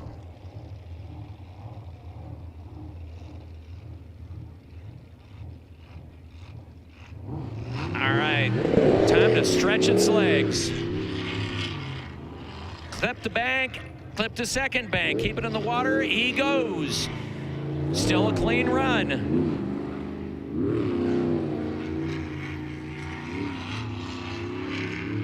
Came out a little hard and crazy, did a little lawnscaping, and back in the water.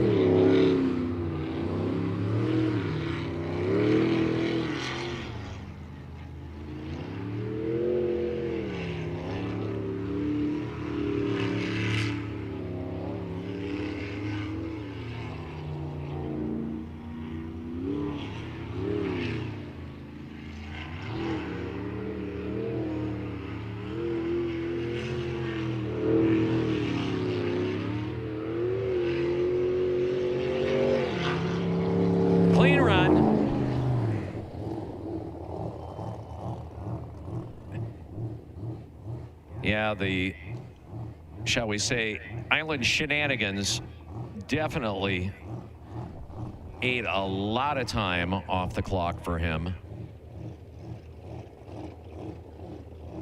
5:4:19. I mean, honestly, his slowest run up until then was a 48.5 in the first qualifier. So Clippin Islands did not help him in any shape, form, or fashion.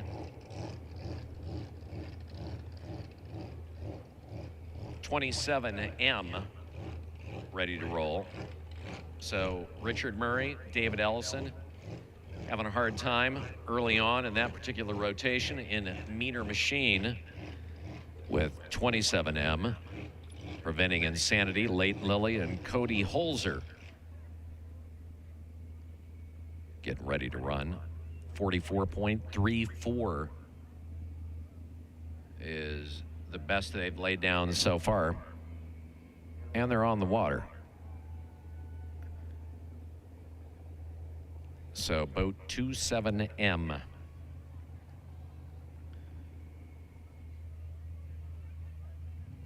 Let her roll.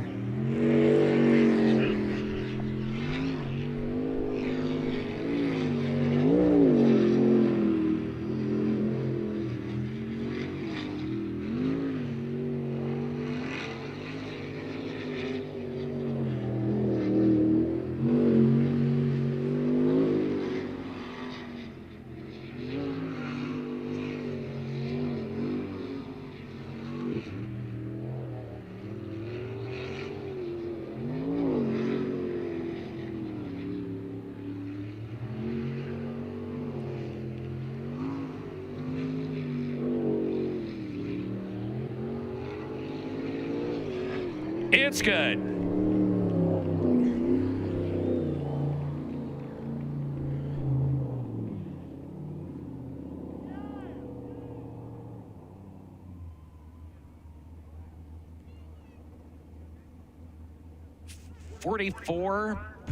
.73.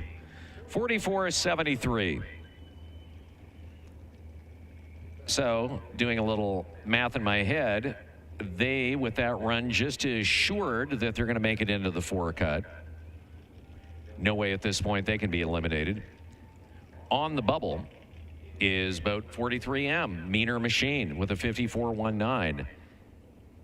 After taking chunks out of the side of a couple of islands, it definitely hurt them in terms of time. And so now boat 43M on the bubble.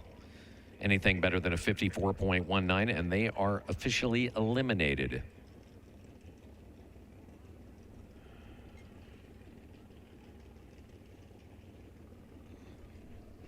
With boat 33M coming up, the bootleggers, Ron Gallagher and Travis Callan. Now, their last run, they came out real wild. It was not their best run at all. Taking some big chunks of island and essentially losing a time advantage, but Ron Gallagher coming out more controlled at the wheel.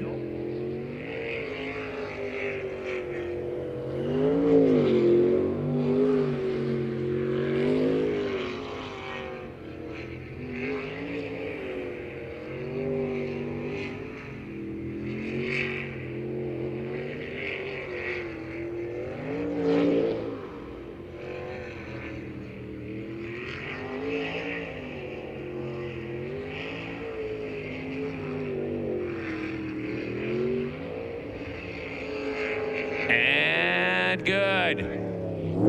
Clean run.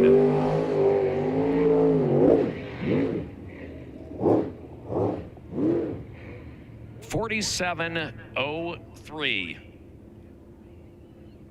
Not his best run, not his worst.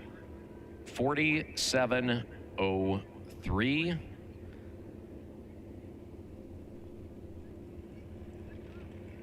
So Officially out of it is boat 43M. Now on the bubble, boat 556, Jolly Rogers.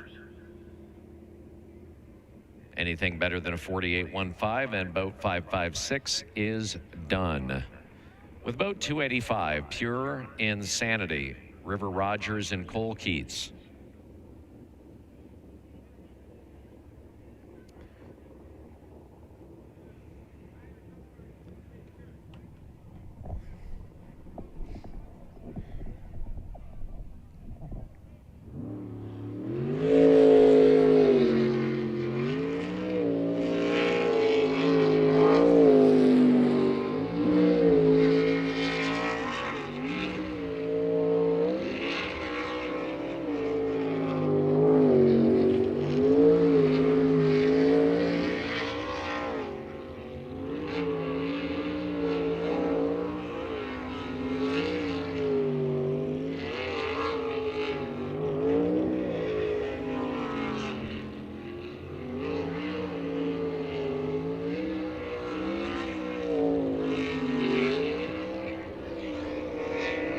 Yeah. That's how you get it done. 41.65.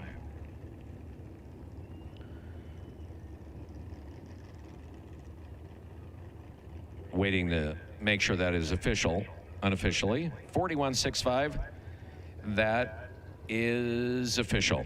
All right, so boat 556 officially eliminated, along with boat 43M. So next time we meet up with our friends here in the Unlimiteds, boat 33M will be the first one out, followed by 111M, then 27M, and then 285.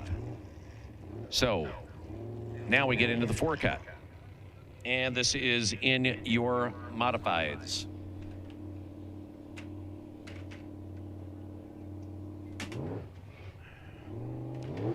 First boat to come out is going to be boat 145.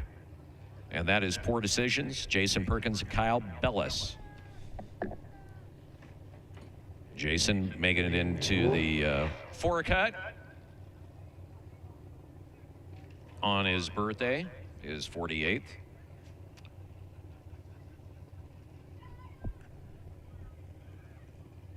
Attention party people, the beast has been unleashed, brewed by the legends of Monster Brewing. They help bring you the race here today. Same iconic flavor you love. No energy, no caffeine, just 6% alcohol. Hard enough to get the party started. It's available in both beer gardens. Also, the forecut brought to you in part by your Northwest Ford stores. Check them out by the front gate. You'll see the new Bronco Big Bend and the high-output Ford Super Duties. Here we go. Racing underway, but 145 Poor Decisions. Jason Perkins, Kyle Bellis. Fastest two boats out of the four makes it to the finals.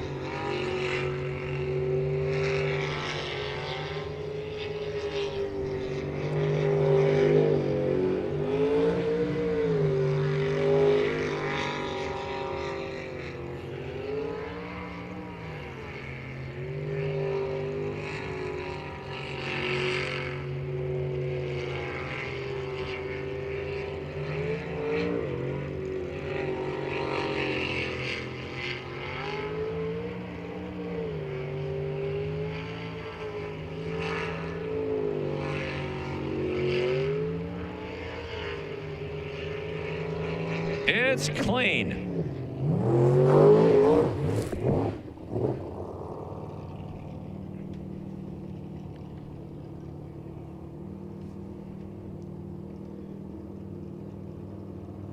Looks like 53.32. Still need to have a confirmation from our folks in the timing booth. Next boat to roll will be 611. Yep, 53.32 is official. Boat 145 on the way, 611. Slippery Pickle. It's Pickle Power.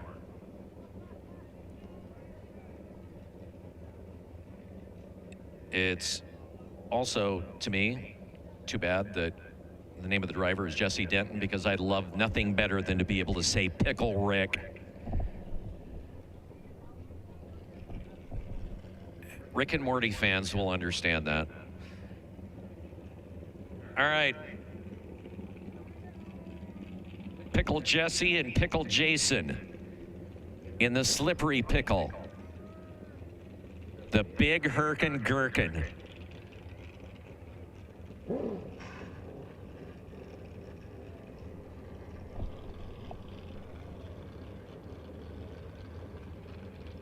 Time to roll.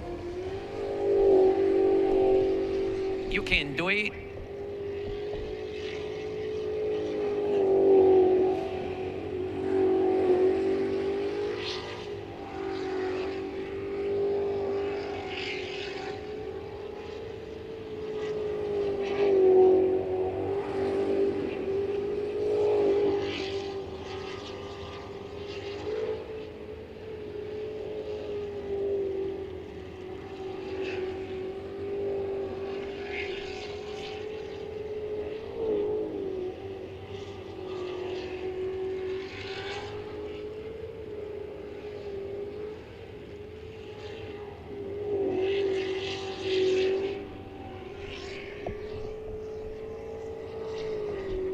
It is clean, super clean.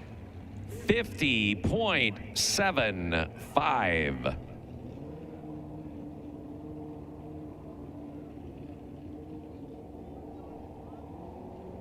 Four hundredths of a second faster than their last run.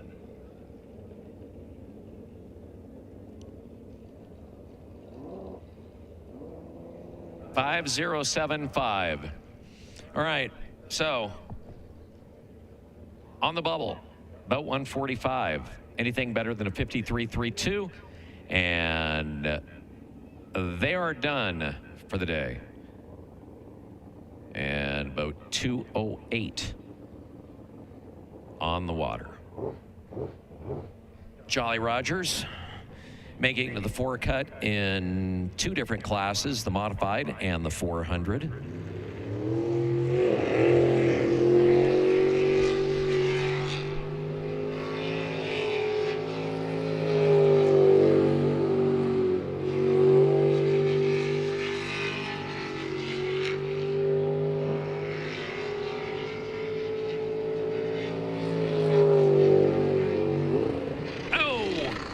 That island 360 and out.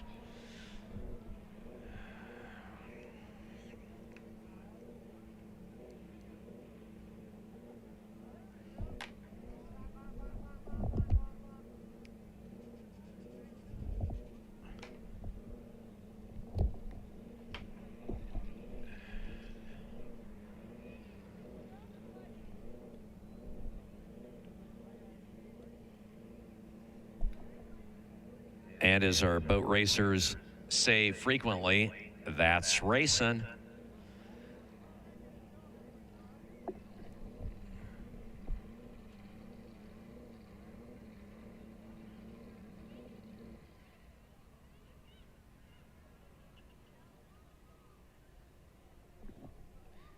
Everybody looking to be okay.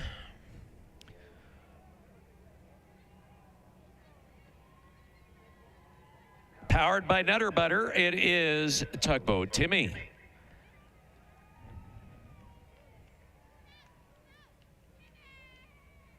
And remember our motto, when you need a tug, Timmy is there.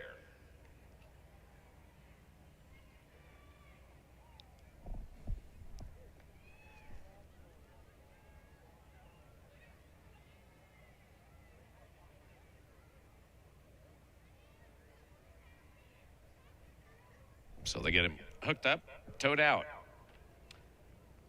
Boat 69, Overkill. Waiting on the trailer. When we get into the 400 class, boat 21 will be the first boat out. Boat 21, Guanol Loco. And TJ ends the day. And Keith Brownsberger and the Jolly Rogers. So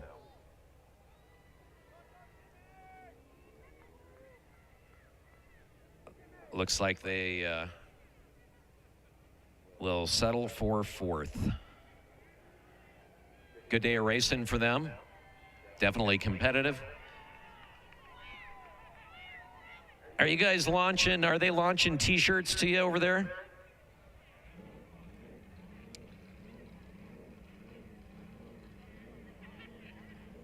Okay, beer garden, give us a heads up. You still over there? VIPs on top of the hill, you doing okay? Everybody on the terraces down below, how's your day? Right on. Next boat, warming up, getting ready to come out. Don't forget, breakfast here tomorrow morning starts at 8 a.m. If you're camping out, need a bite to eat before you hit the road, cordially invited to drop on by. It's right down there by the souvenir shop. For some good eating.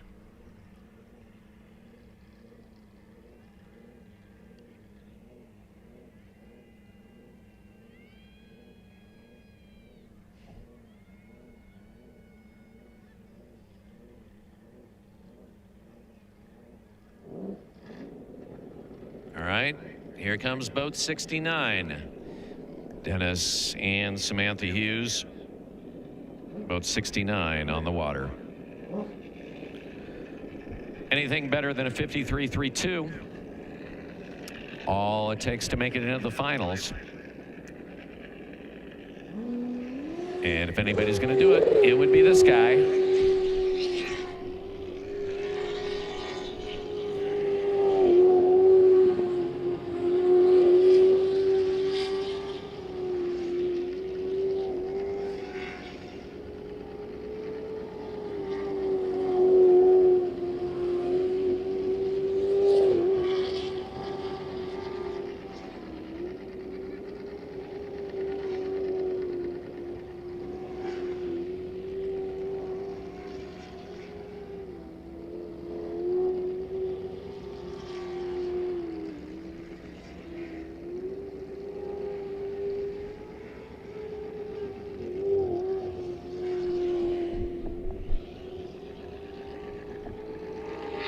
Is good.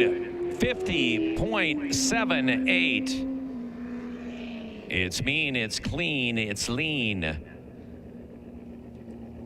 50.78. All right, so your final will be between boat 69, Dennis Hughes, and of course, Samantha Hughes, and boat 611, the Slippery Pickle, Jesse Denton and Jason Christ. And actually, the first boat out will be Overkill. Slippery Pickle was faster by 0.03 of a second.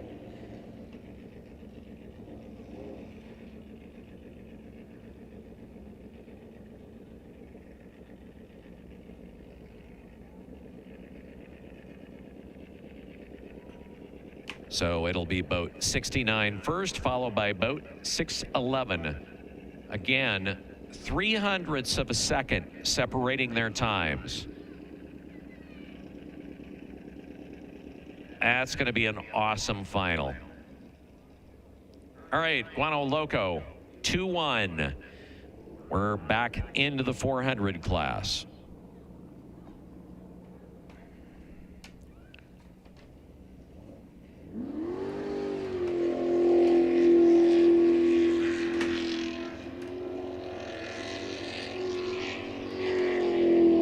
Larry Steele, daughter of Sammy McKinney.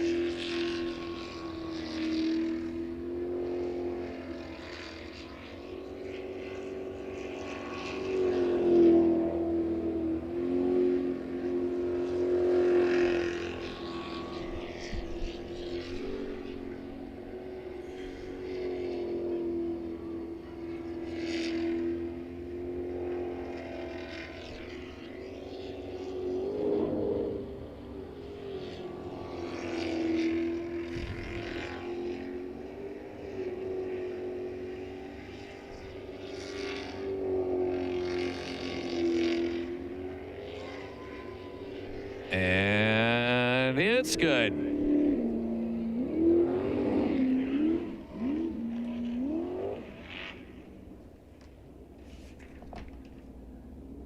$55, 7, 8. 55, 7, 8. So quite a bit better. About 1 2 seconds faster than their first run, with about 85 on the way. Nucken Futz, Brad Castle, Dakota Hembach.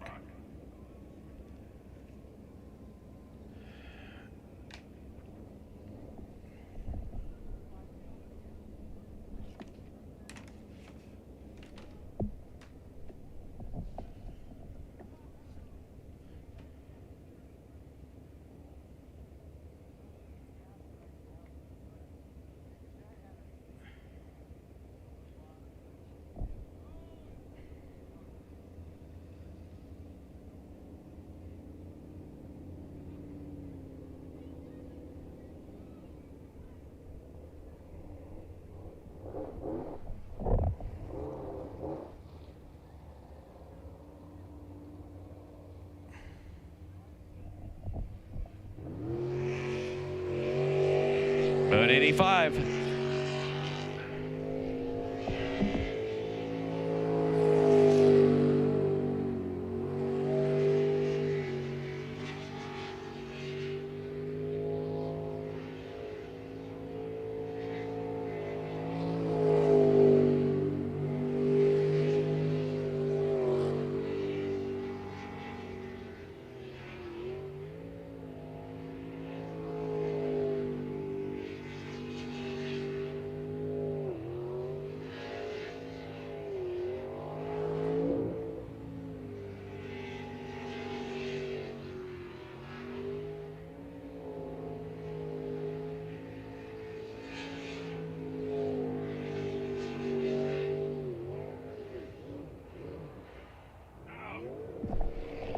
Abe hangs it up, keeps it going. It's clean.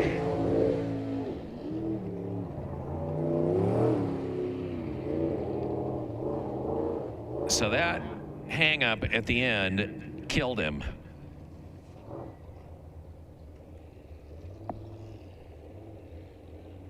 $57.86.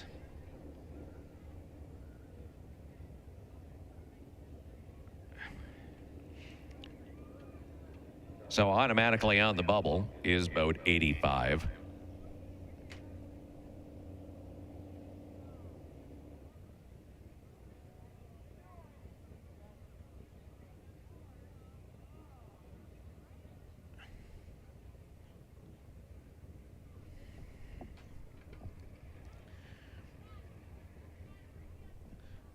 About 156 in the 400s. In the house, ready to go. Coming up next. Just occurred to me, this is the only boat, driver, and navigator from the state of Oregon.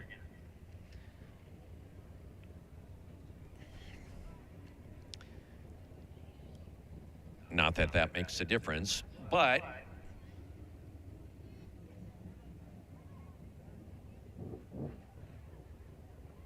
Oregon at least represented in something, in a positive way.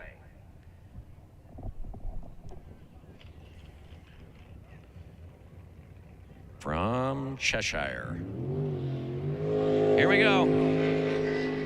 Bad influence.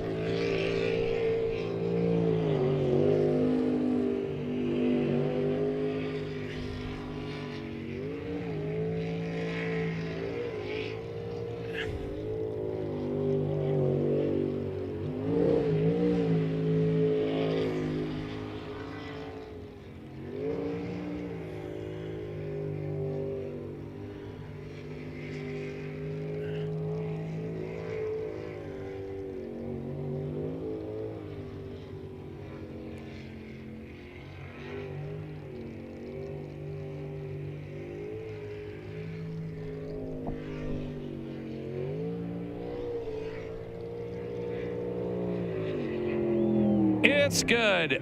Wow, 49.80.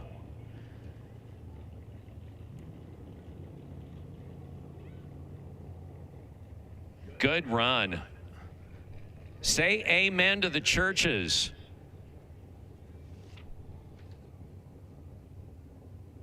$4,980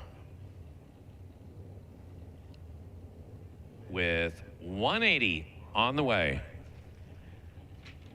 So eliminated is boat 85. Nuckin Futz is out on the bubble. Guanol Loco, boat 21. Anything better than a 5.578, and they're done. 180, Jolly Rogers. Eric Werner, Jennifer Farmer.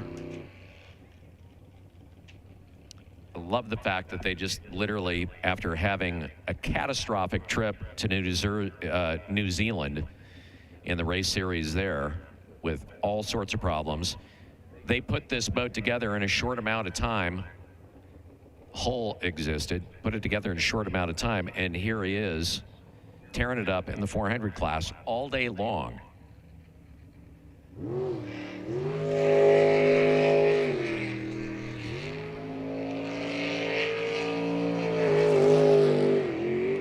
God, he comes so wide on that every time. Literally kissing the bank.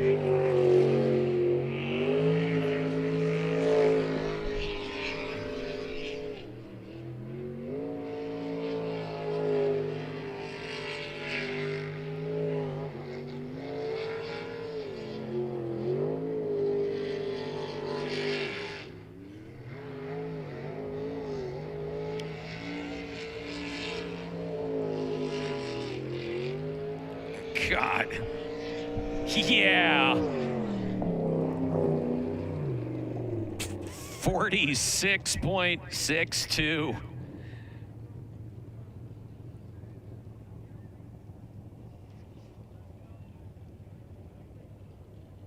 $4,662. So boat 21 obviously eliminated. So your final is going to be between boat 156 and boat 180 in the 400s. Stephen and Randy Church taking on Eric Werner and Jennifer Farmer in the finals. And now it's time for our unlimited class. 33M will be the first out, followed by 111M.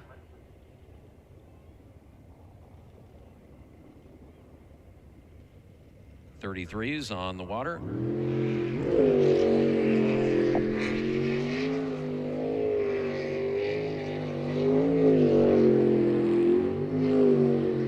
Bootleggers.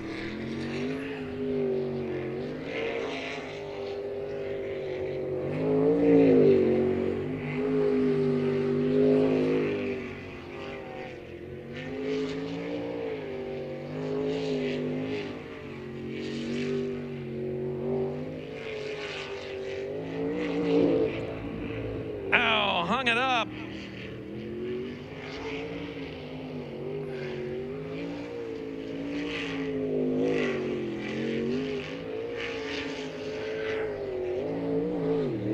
A clean run.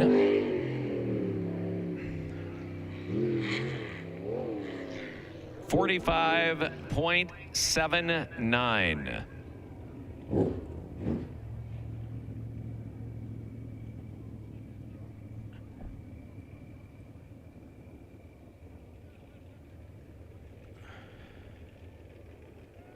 With 111M on the way.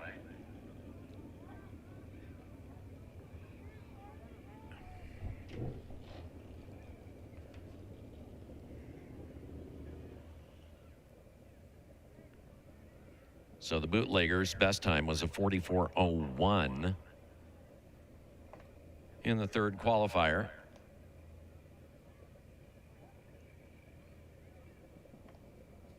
Boat 111M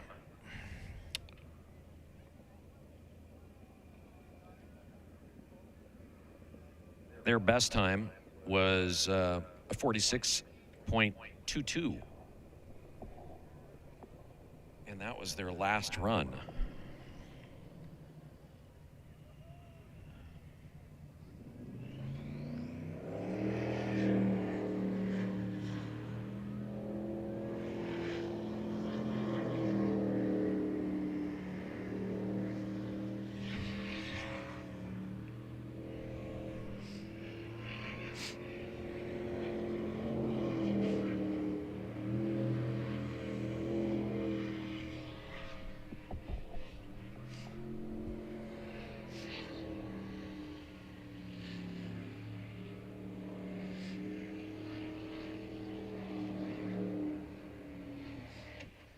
Oh, no.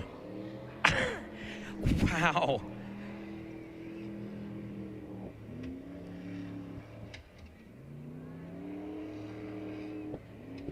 It's clean. He gets it.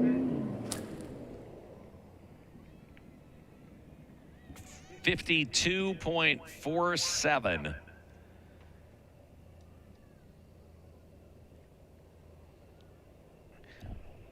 Honestly, as he was going towards that top island, the little donut up there, literally, he was able to get the engine started again within like probably about 30 feet of crashing.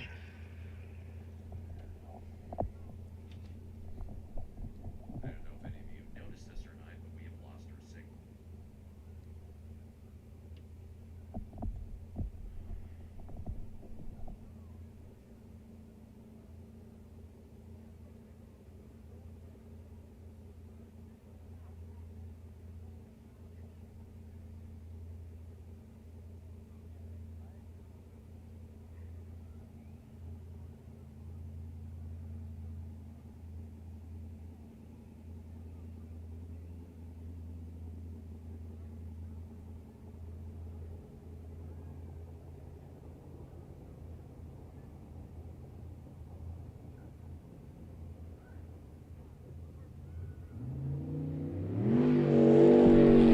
Boat 2-7.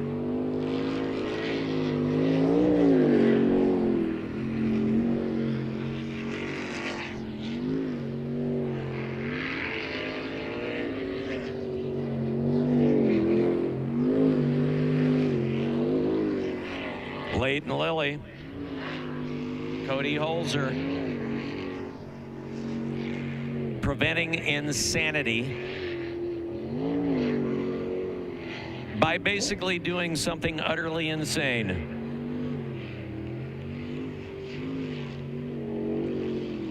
And he's gonna do it. Clean, fast, 43.9.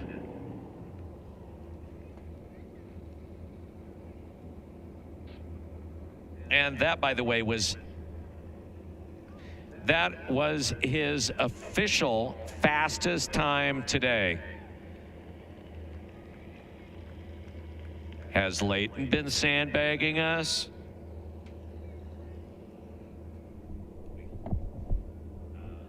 I'm assuming you guys know that we have lost our YouTube feed, correct?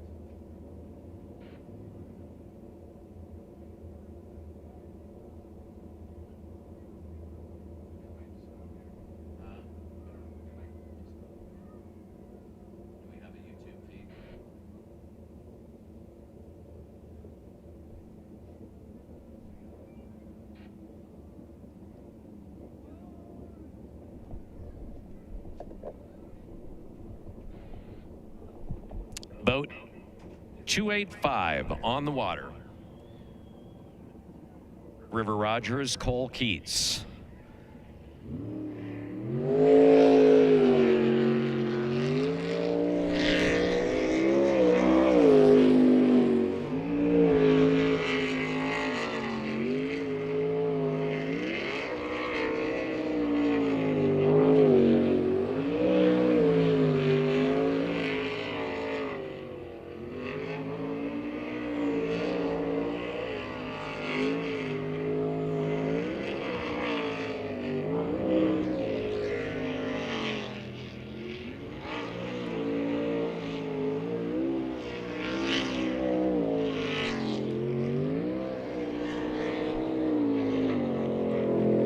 it's good. 41.76. 41.76.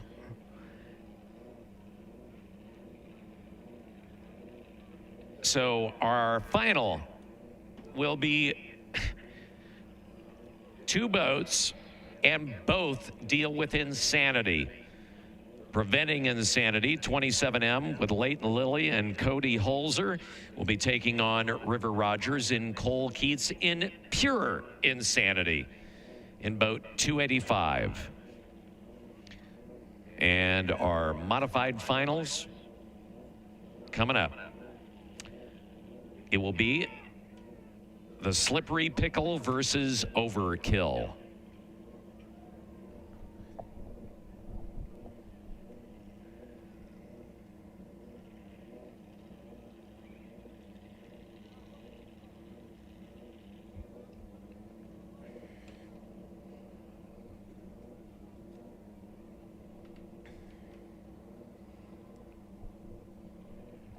So boat 69, Overkill, Dennis Hughes, Samantha Hughes coming out first after we get River out of the channel.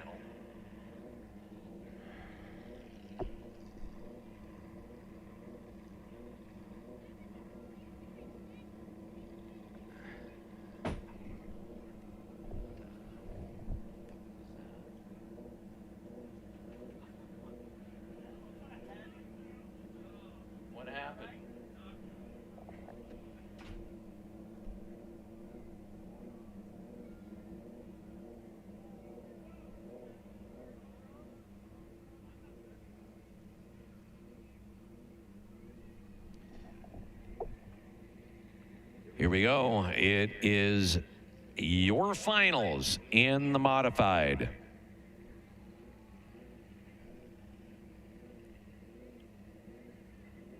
To start the day, I don't think anybody would have forecast that the Slippery Pickle, boat 611, would be in the finals. They started off the day with really only one qualifying run with a time, and that was their first qualifier with a 57.02.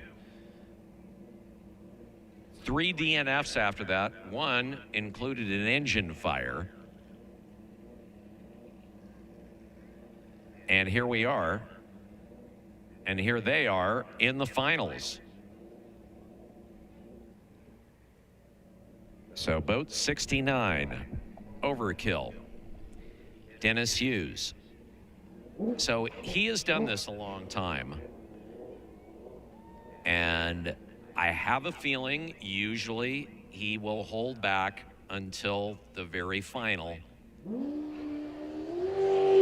Let's see what he's got.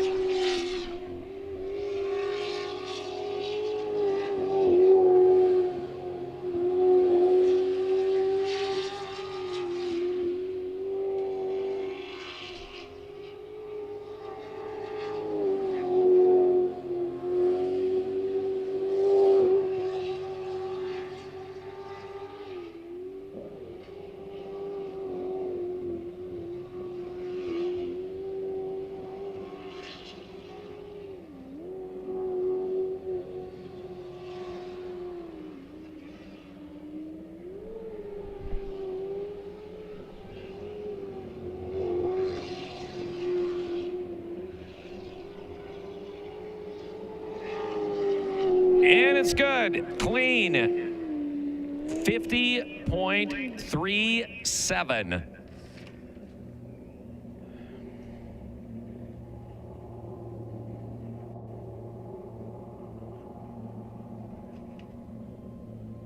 I don't think maybe now that I say it that he was holding back that much. 50.37.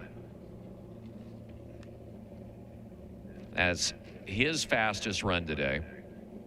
Last run was a 50.78. The Pickles in 611, their last run was their best with a 50.75.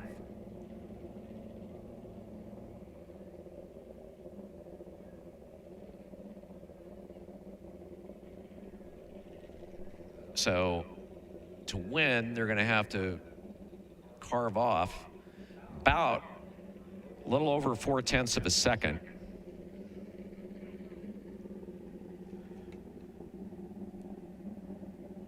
So Jesse Denton and Jason Christ.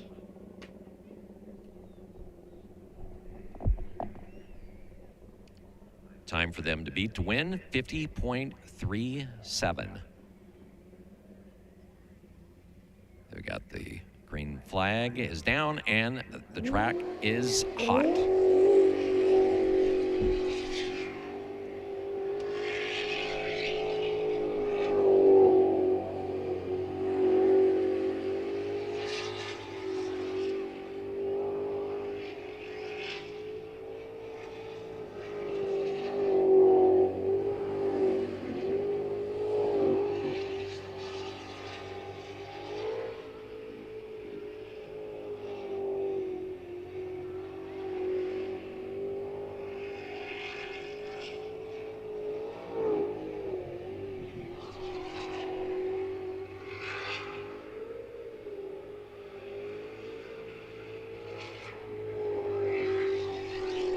Here we are at the last leg. Time to beat. Clean run. I don't think they did it. If the time on the clock holds, it's 51, and that would mean Dennis Hughes and Samantha Hughes walk away with first. We'll wait for the official time. We've had timing issues all day. And the timer says...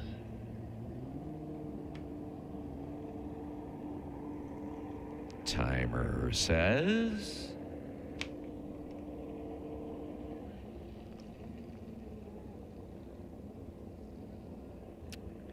Dennis Hughes wins. Their time was a 5:1:14. 50.37 Overkill 69 will take the checkered flag for a ride.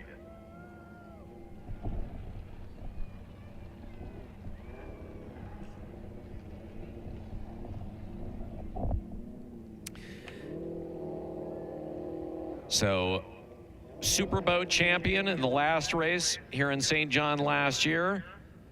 Modified champion in the first race in St. John this year. Congratulations to Dennis and Samantha Hughes. And as traditional, they hose down the safety crew, and he'll be up there doing this for a while. Huh?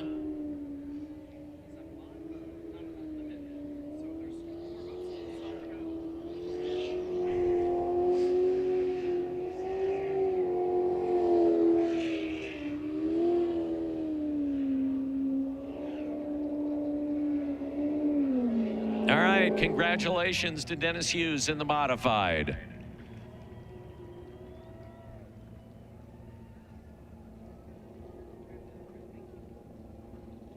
Time for your finals in the 400.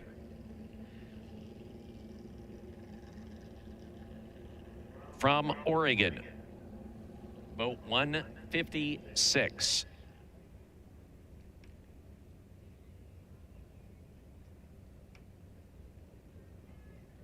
Bad Influence.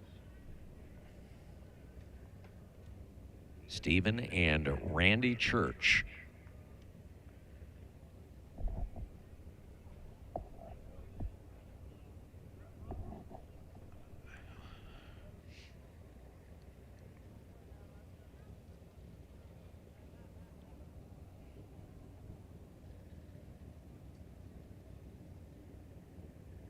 So, kind of a tall order, assuming that Eric Werner on boat 180 does what he's been doing all day, which has been putting down fast times in about the 46-second mark. Stephen and Randy in 156 haven't been able to get to that particular time. Let's see what they can do.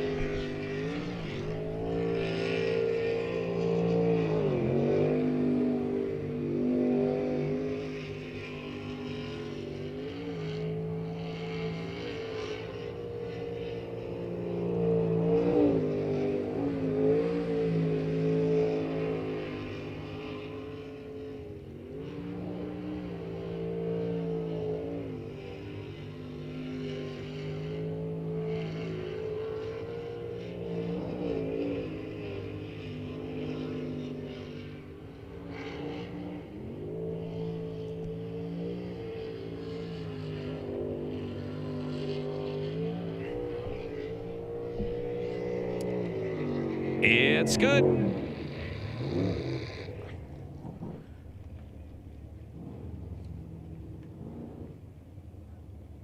Hypothetically, 47.18.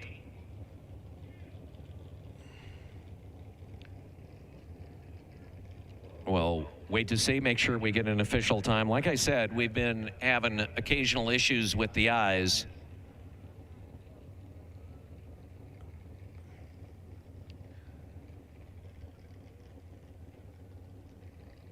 .47.18 is unofficially the time. Waiting to hear from our timers.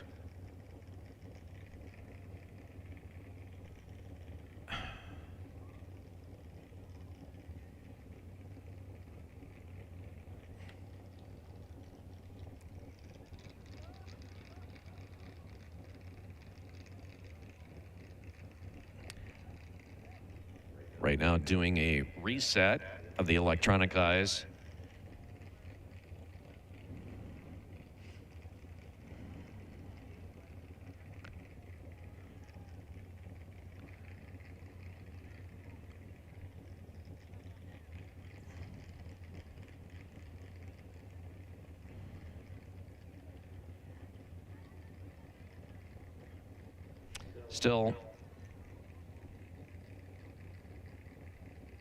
Still waiting for a time.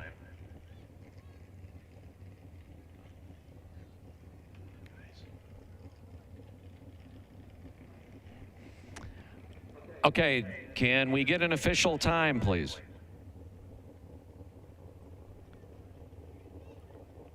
Okay, the official time was 4837. 4837. And boat 180 on the water.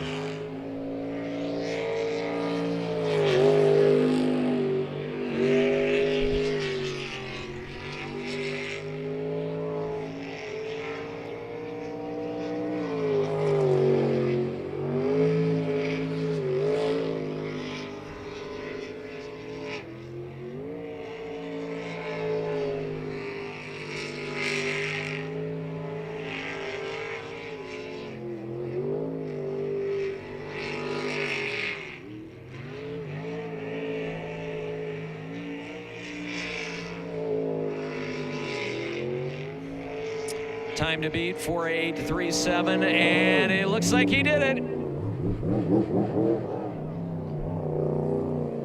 Unofficially 45.97.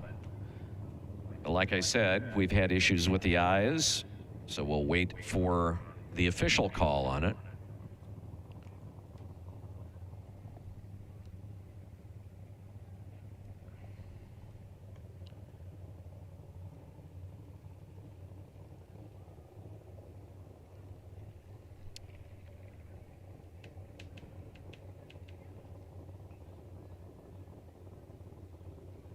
.4597 is indeed the time, and congratulations to boat 180, Eric Werner,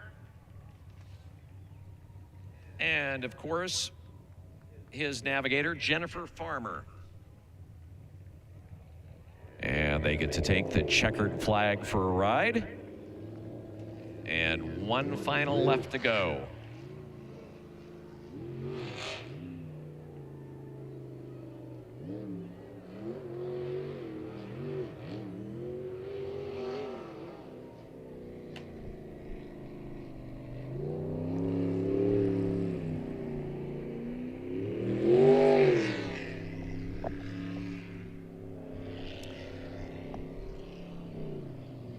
So, congratulations going out to the Jolly Roger team. Nice job.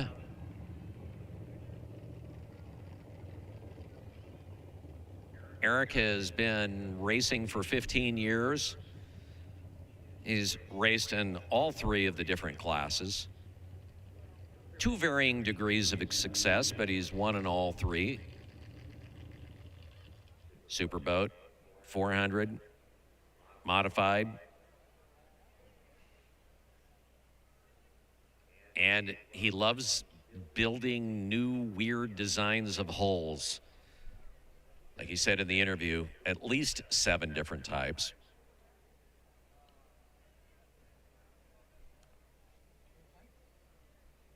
What?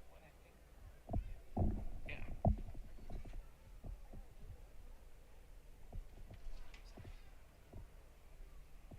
And now, a special announcement from Amanda Webb. Hey, Slough fans, thank you so much for coming out to Webb Slough in St. John, Washington today.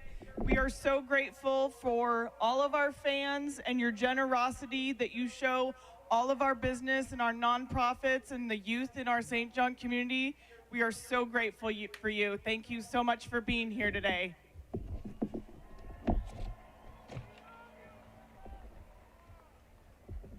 We also want to thank our race officials and our island hoppers and all of our Slough crew. They're 100% volunteer, and Webb Slough would not exist without all of our Slough crew and our volunteers.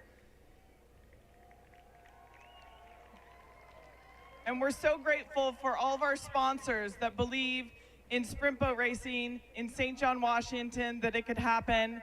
And we're just grateful for everybody that came out today to support this little town and everything that's happening here. We love you guys. Thank you so much. And we look forward to seeing you back here August 23rd.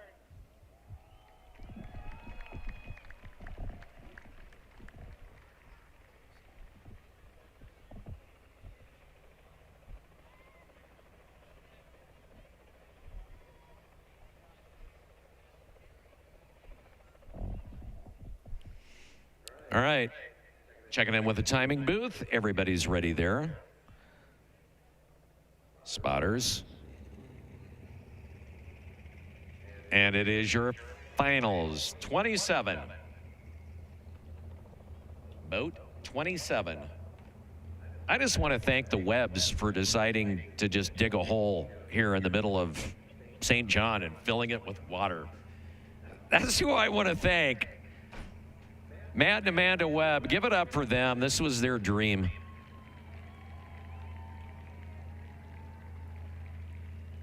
Ever think you could have so much fun digging a hole out in your backyard?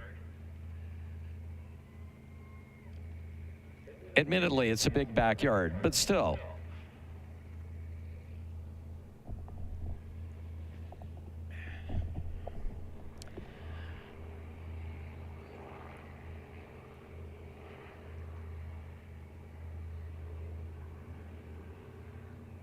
All right, our last 2 boats of the day.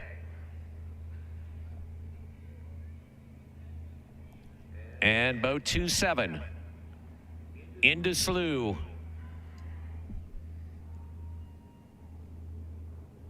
Leighton Lilly, Cody Holzer. The boat, Preventing Insanity. So this boat is about prevention.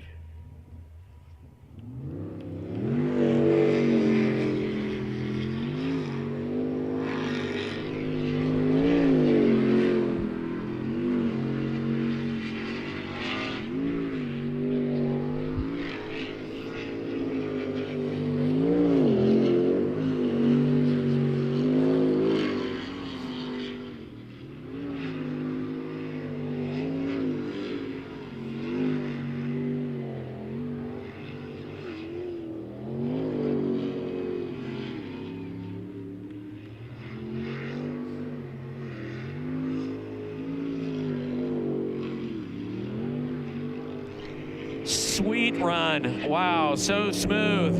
Nice job, Leighton. 43.61 unofficially. Wait for the official time, but unofficially 43.61. Let's see what our timer says.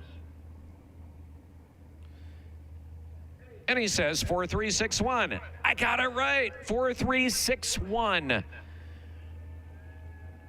Nice job. That would be Leighton's fastest run today. Yes, indeed. So 4361.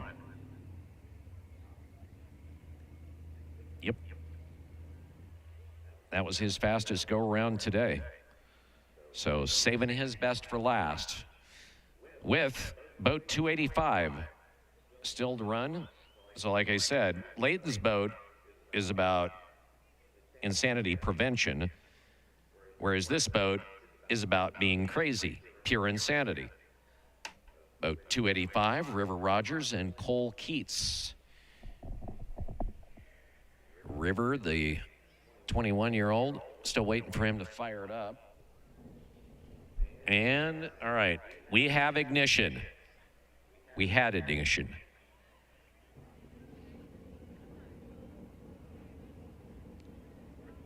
Now we have ignition.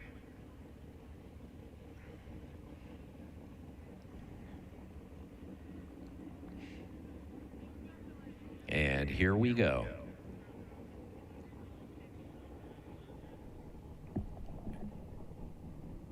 Boat 285, lining up. He's got the green flag, and it is go time.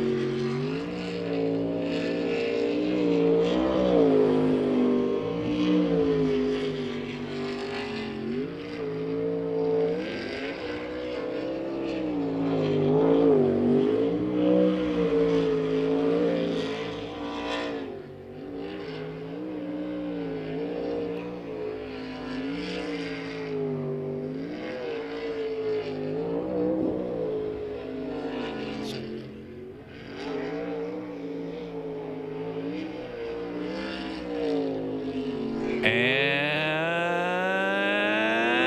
good.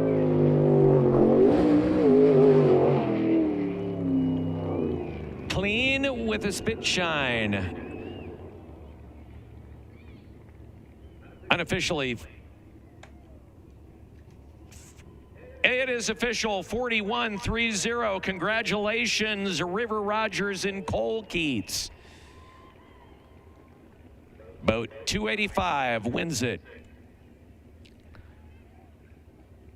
And are they going to come out and take a checkered flag ride?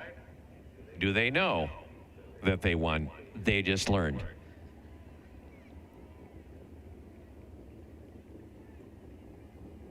I have to say that's the fastest mount and dismount from a trailer I have ever seen. They did that real smooth. I give them high points just for that. That was a nice little maneuver they just did. I'm easily entertained. Give it up for them.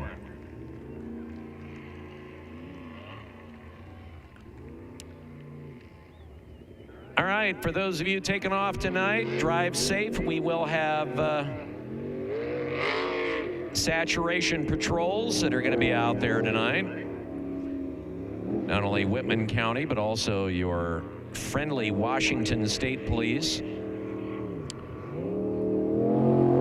If you've been over in the beer garden or up in the VIP gardens enjoying adult beverages, remember, have a designated driver or hang out at the track overnight. We do not want you to get in trouble. And for everybody that's hanging around that is camping out here, we'll have fireworks at night. We're going to have a wedding coming up here shortly. And we do appreciate you joining us in this little slice of heaven that I call and they call St. John.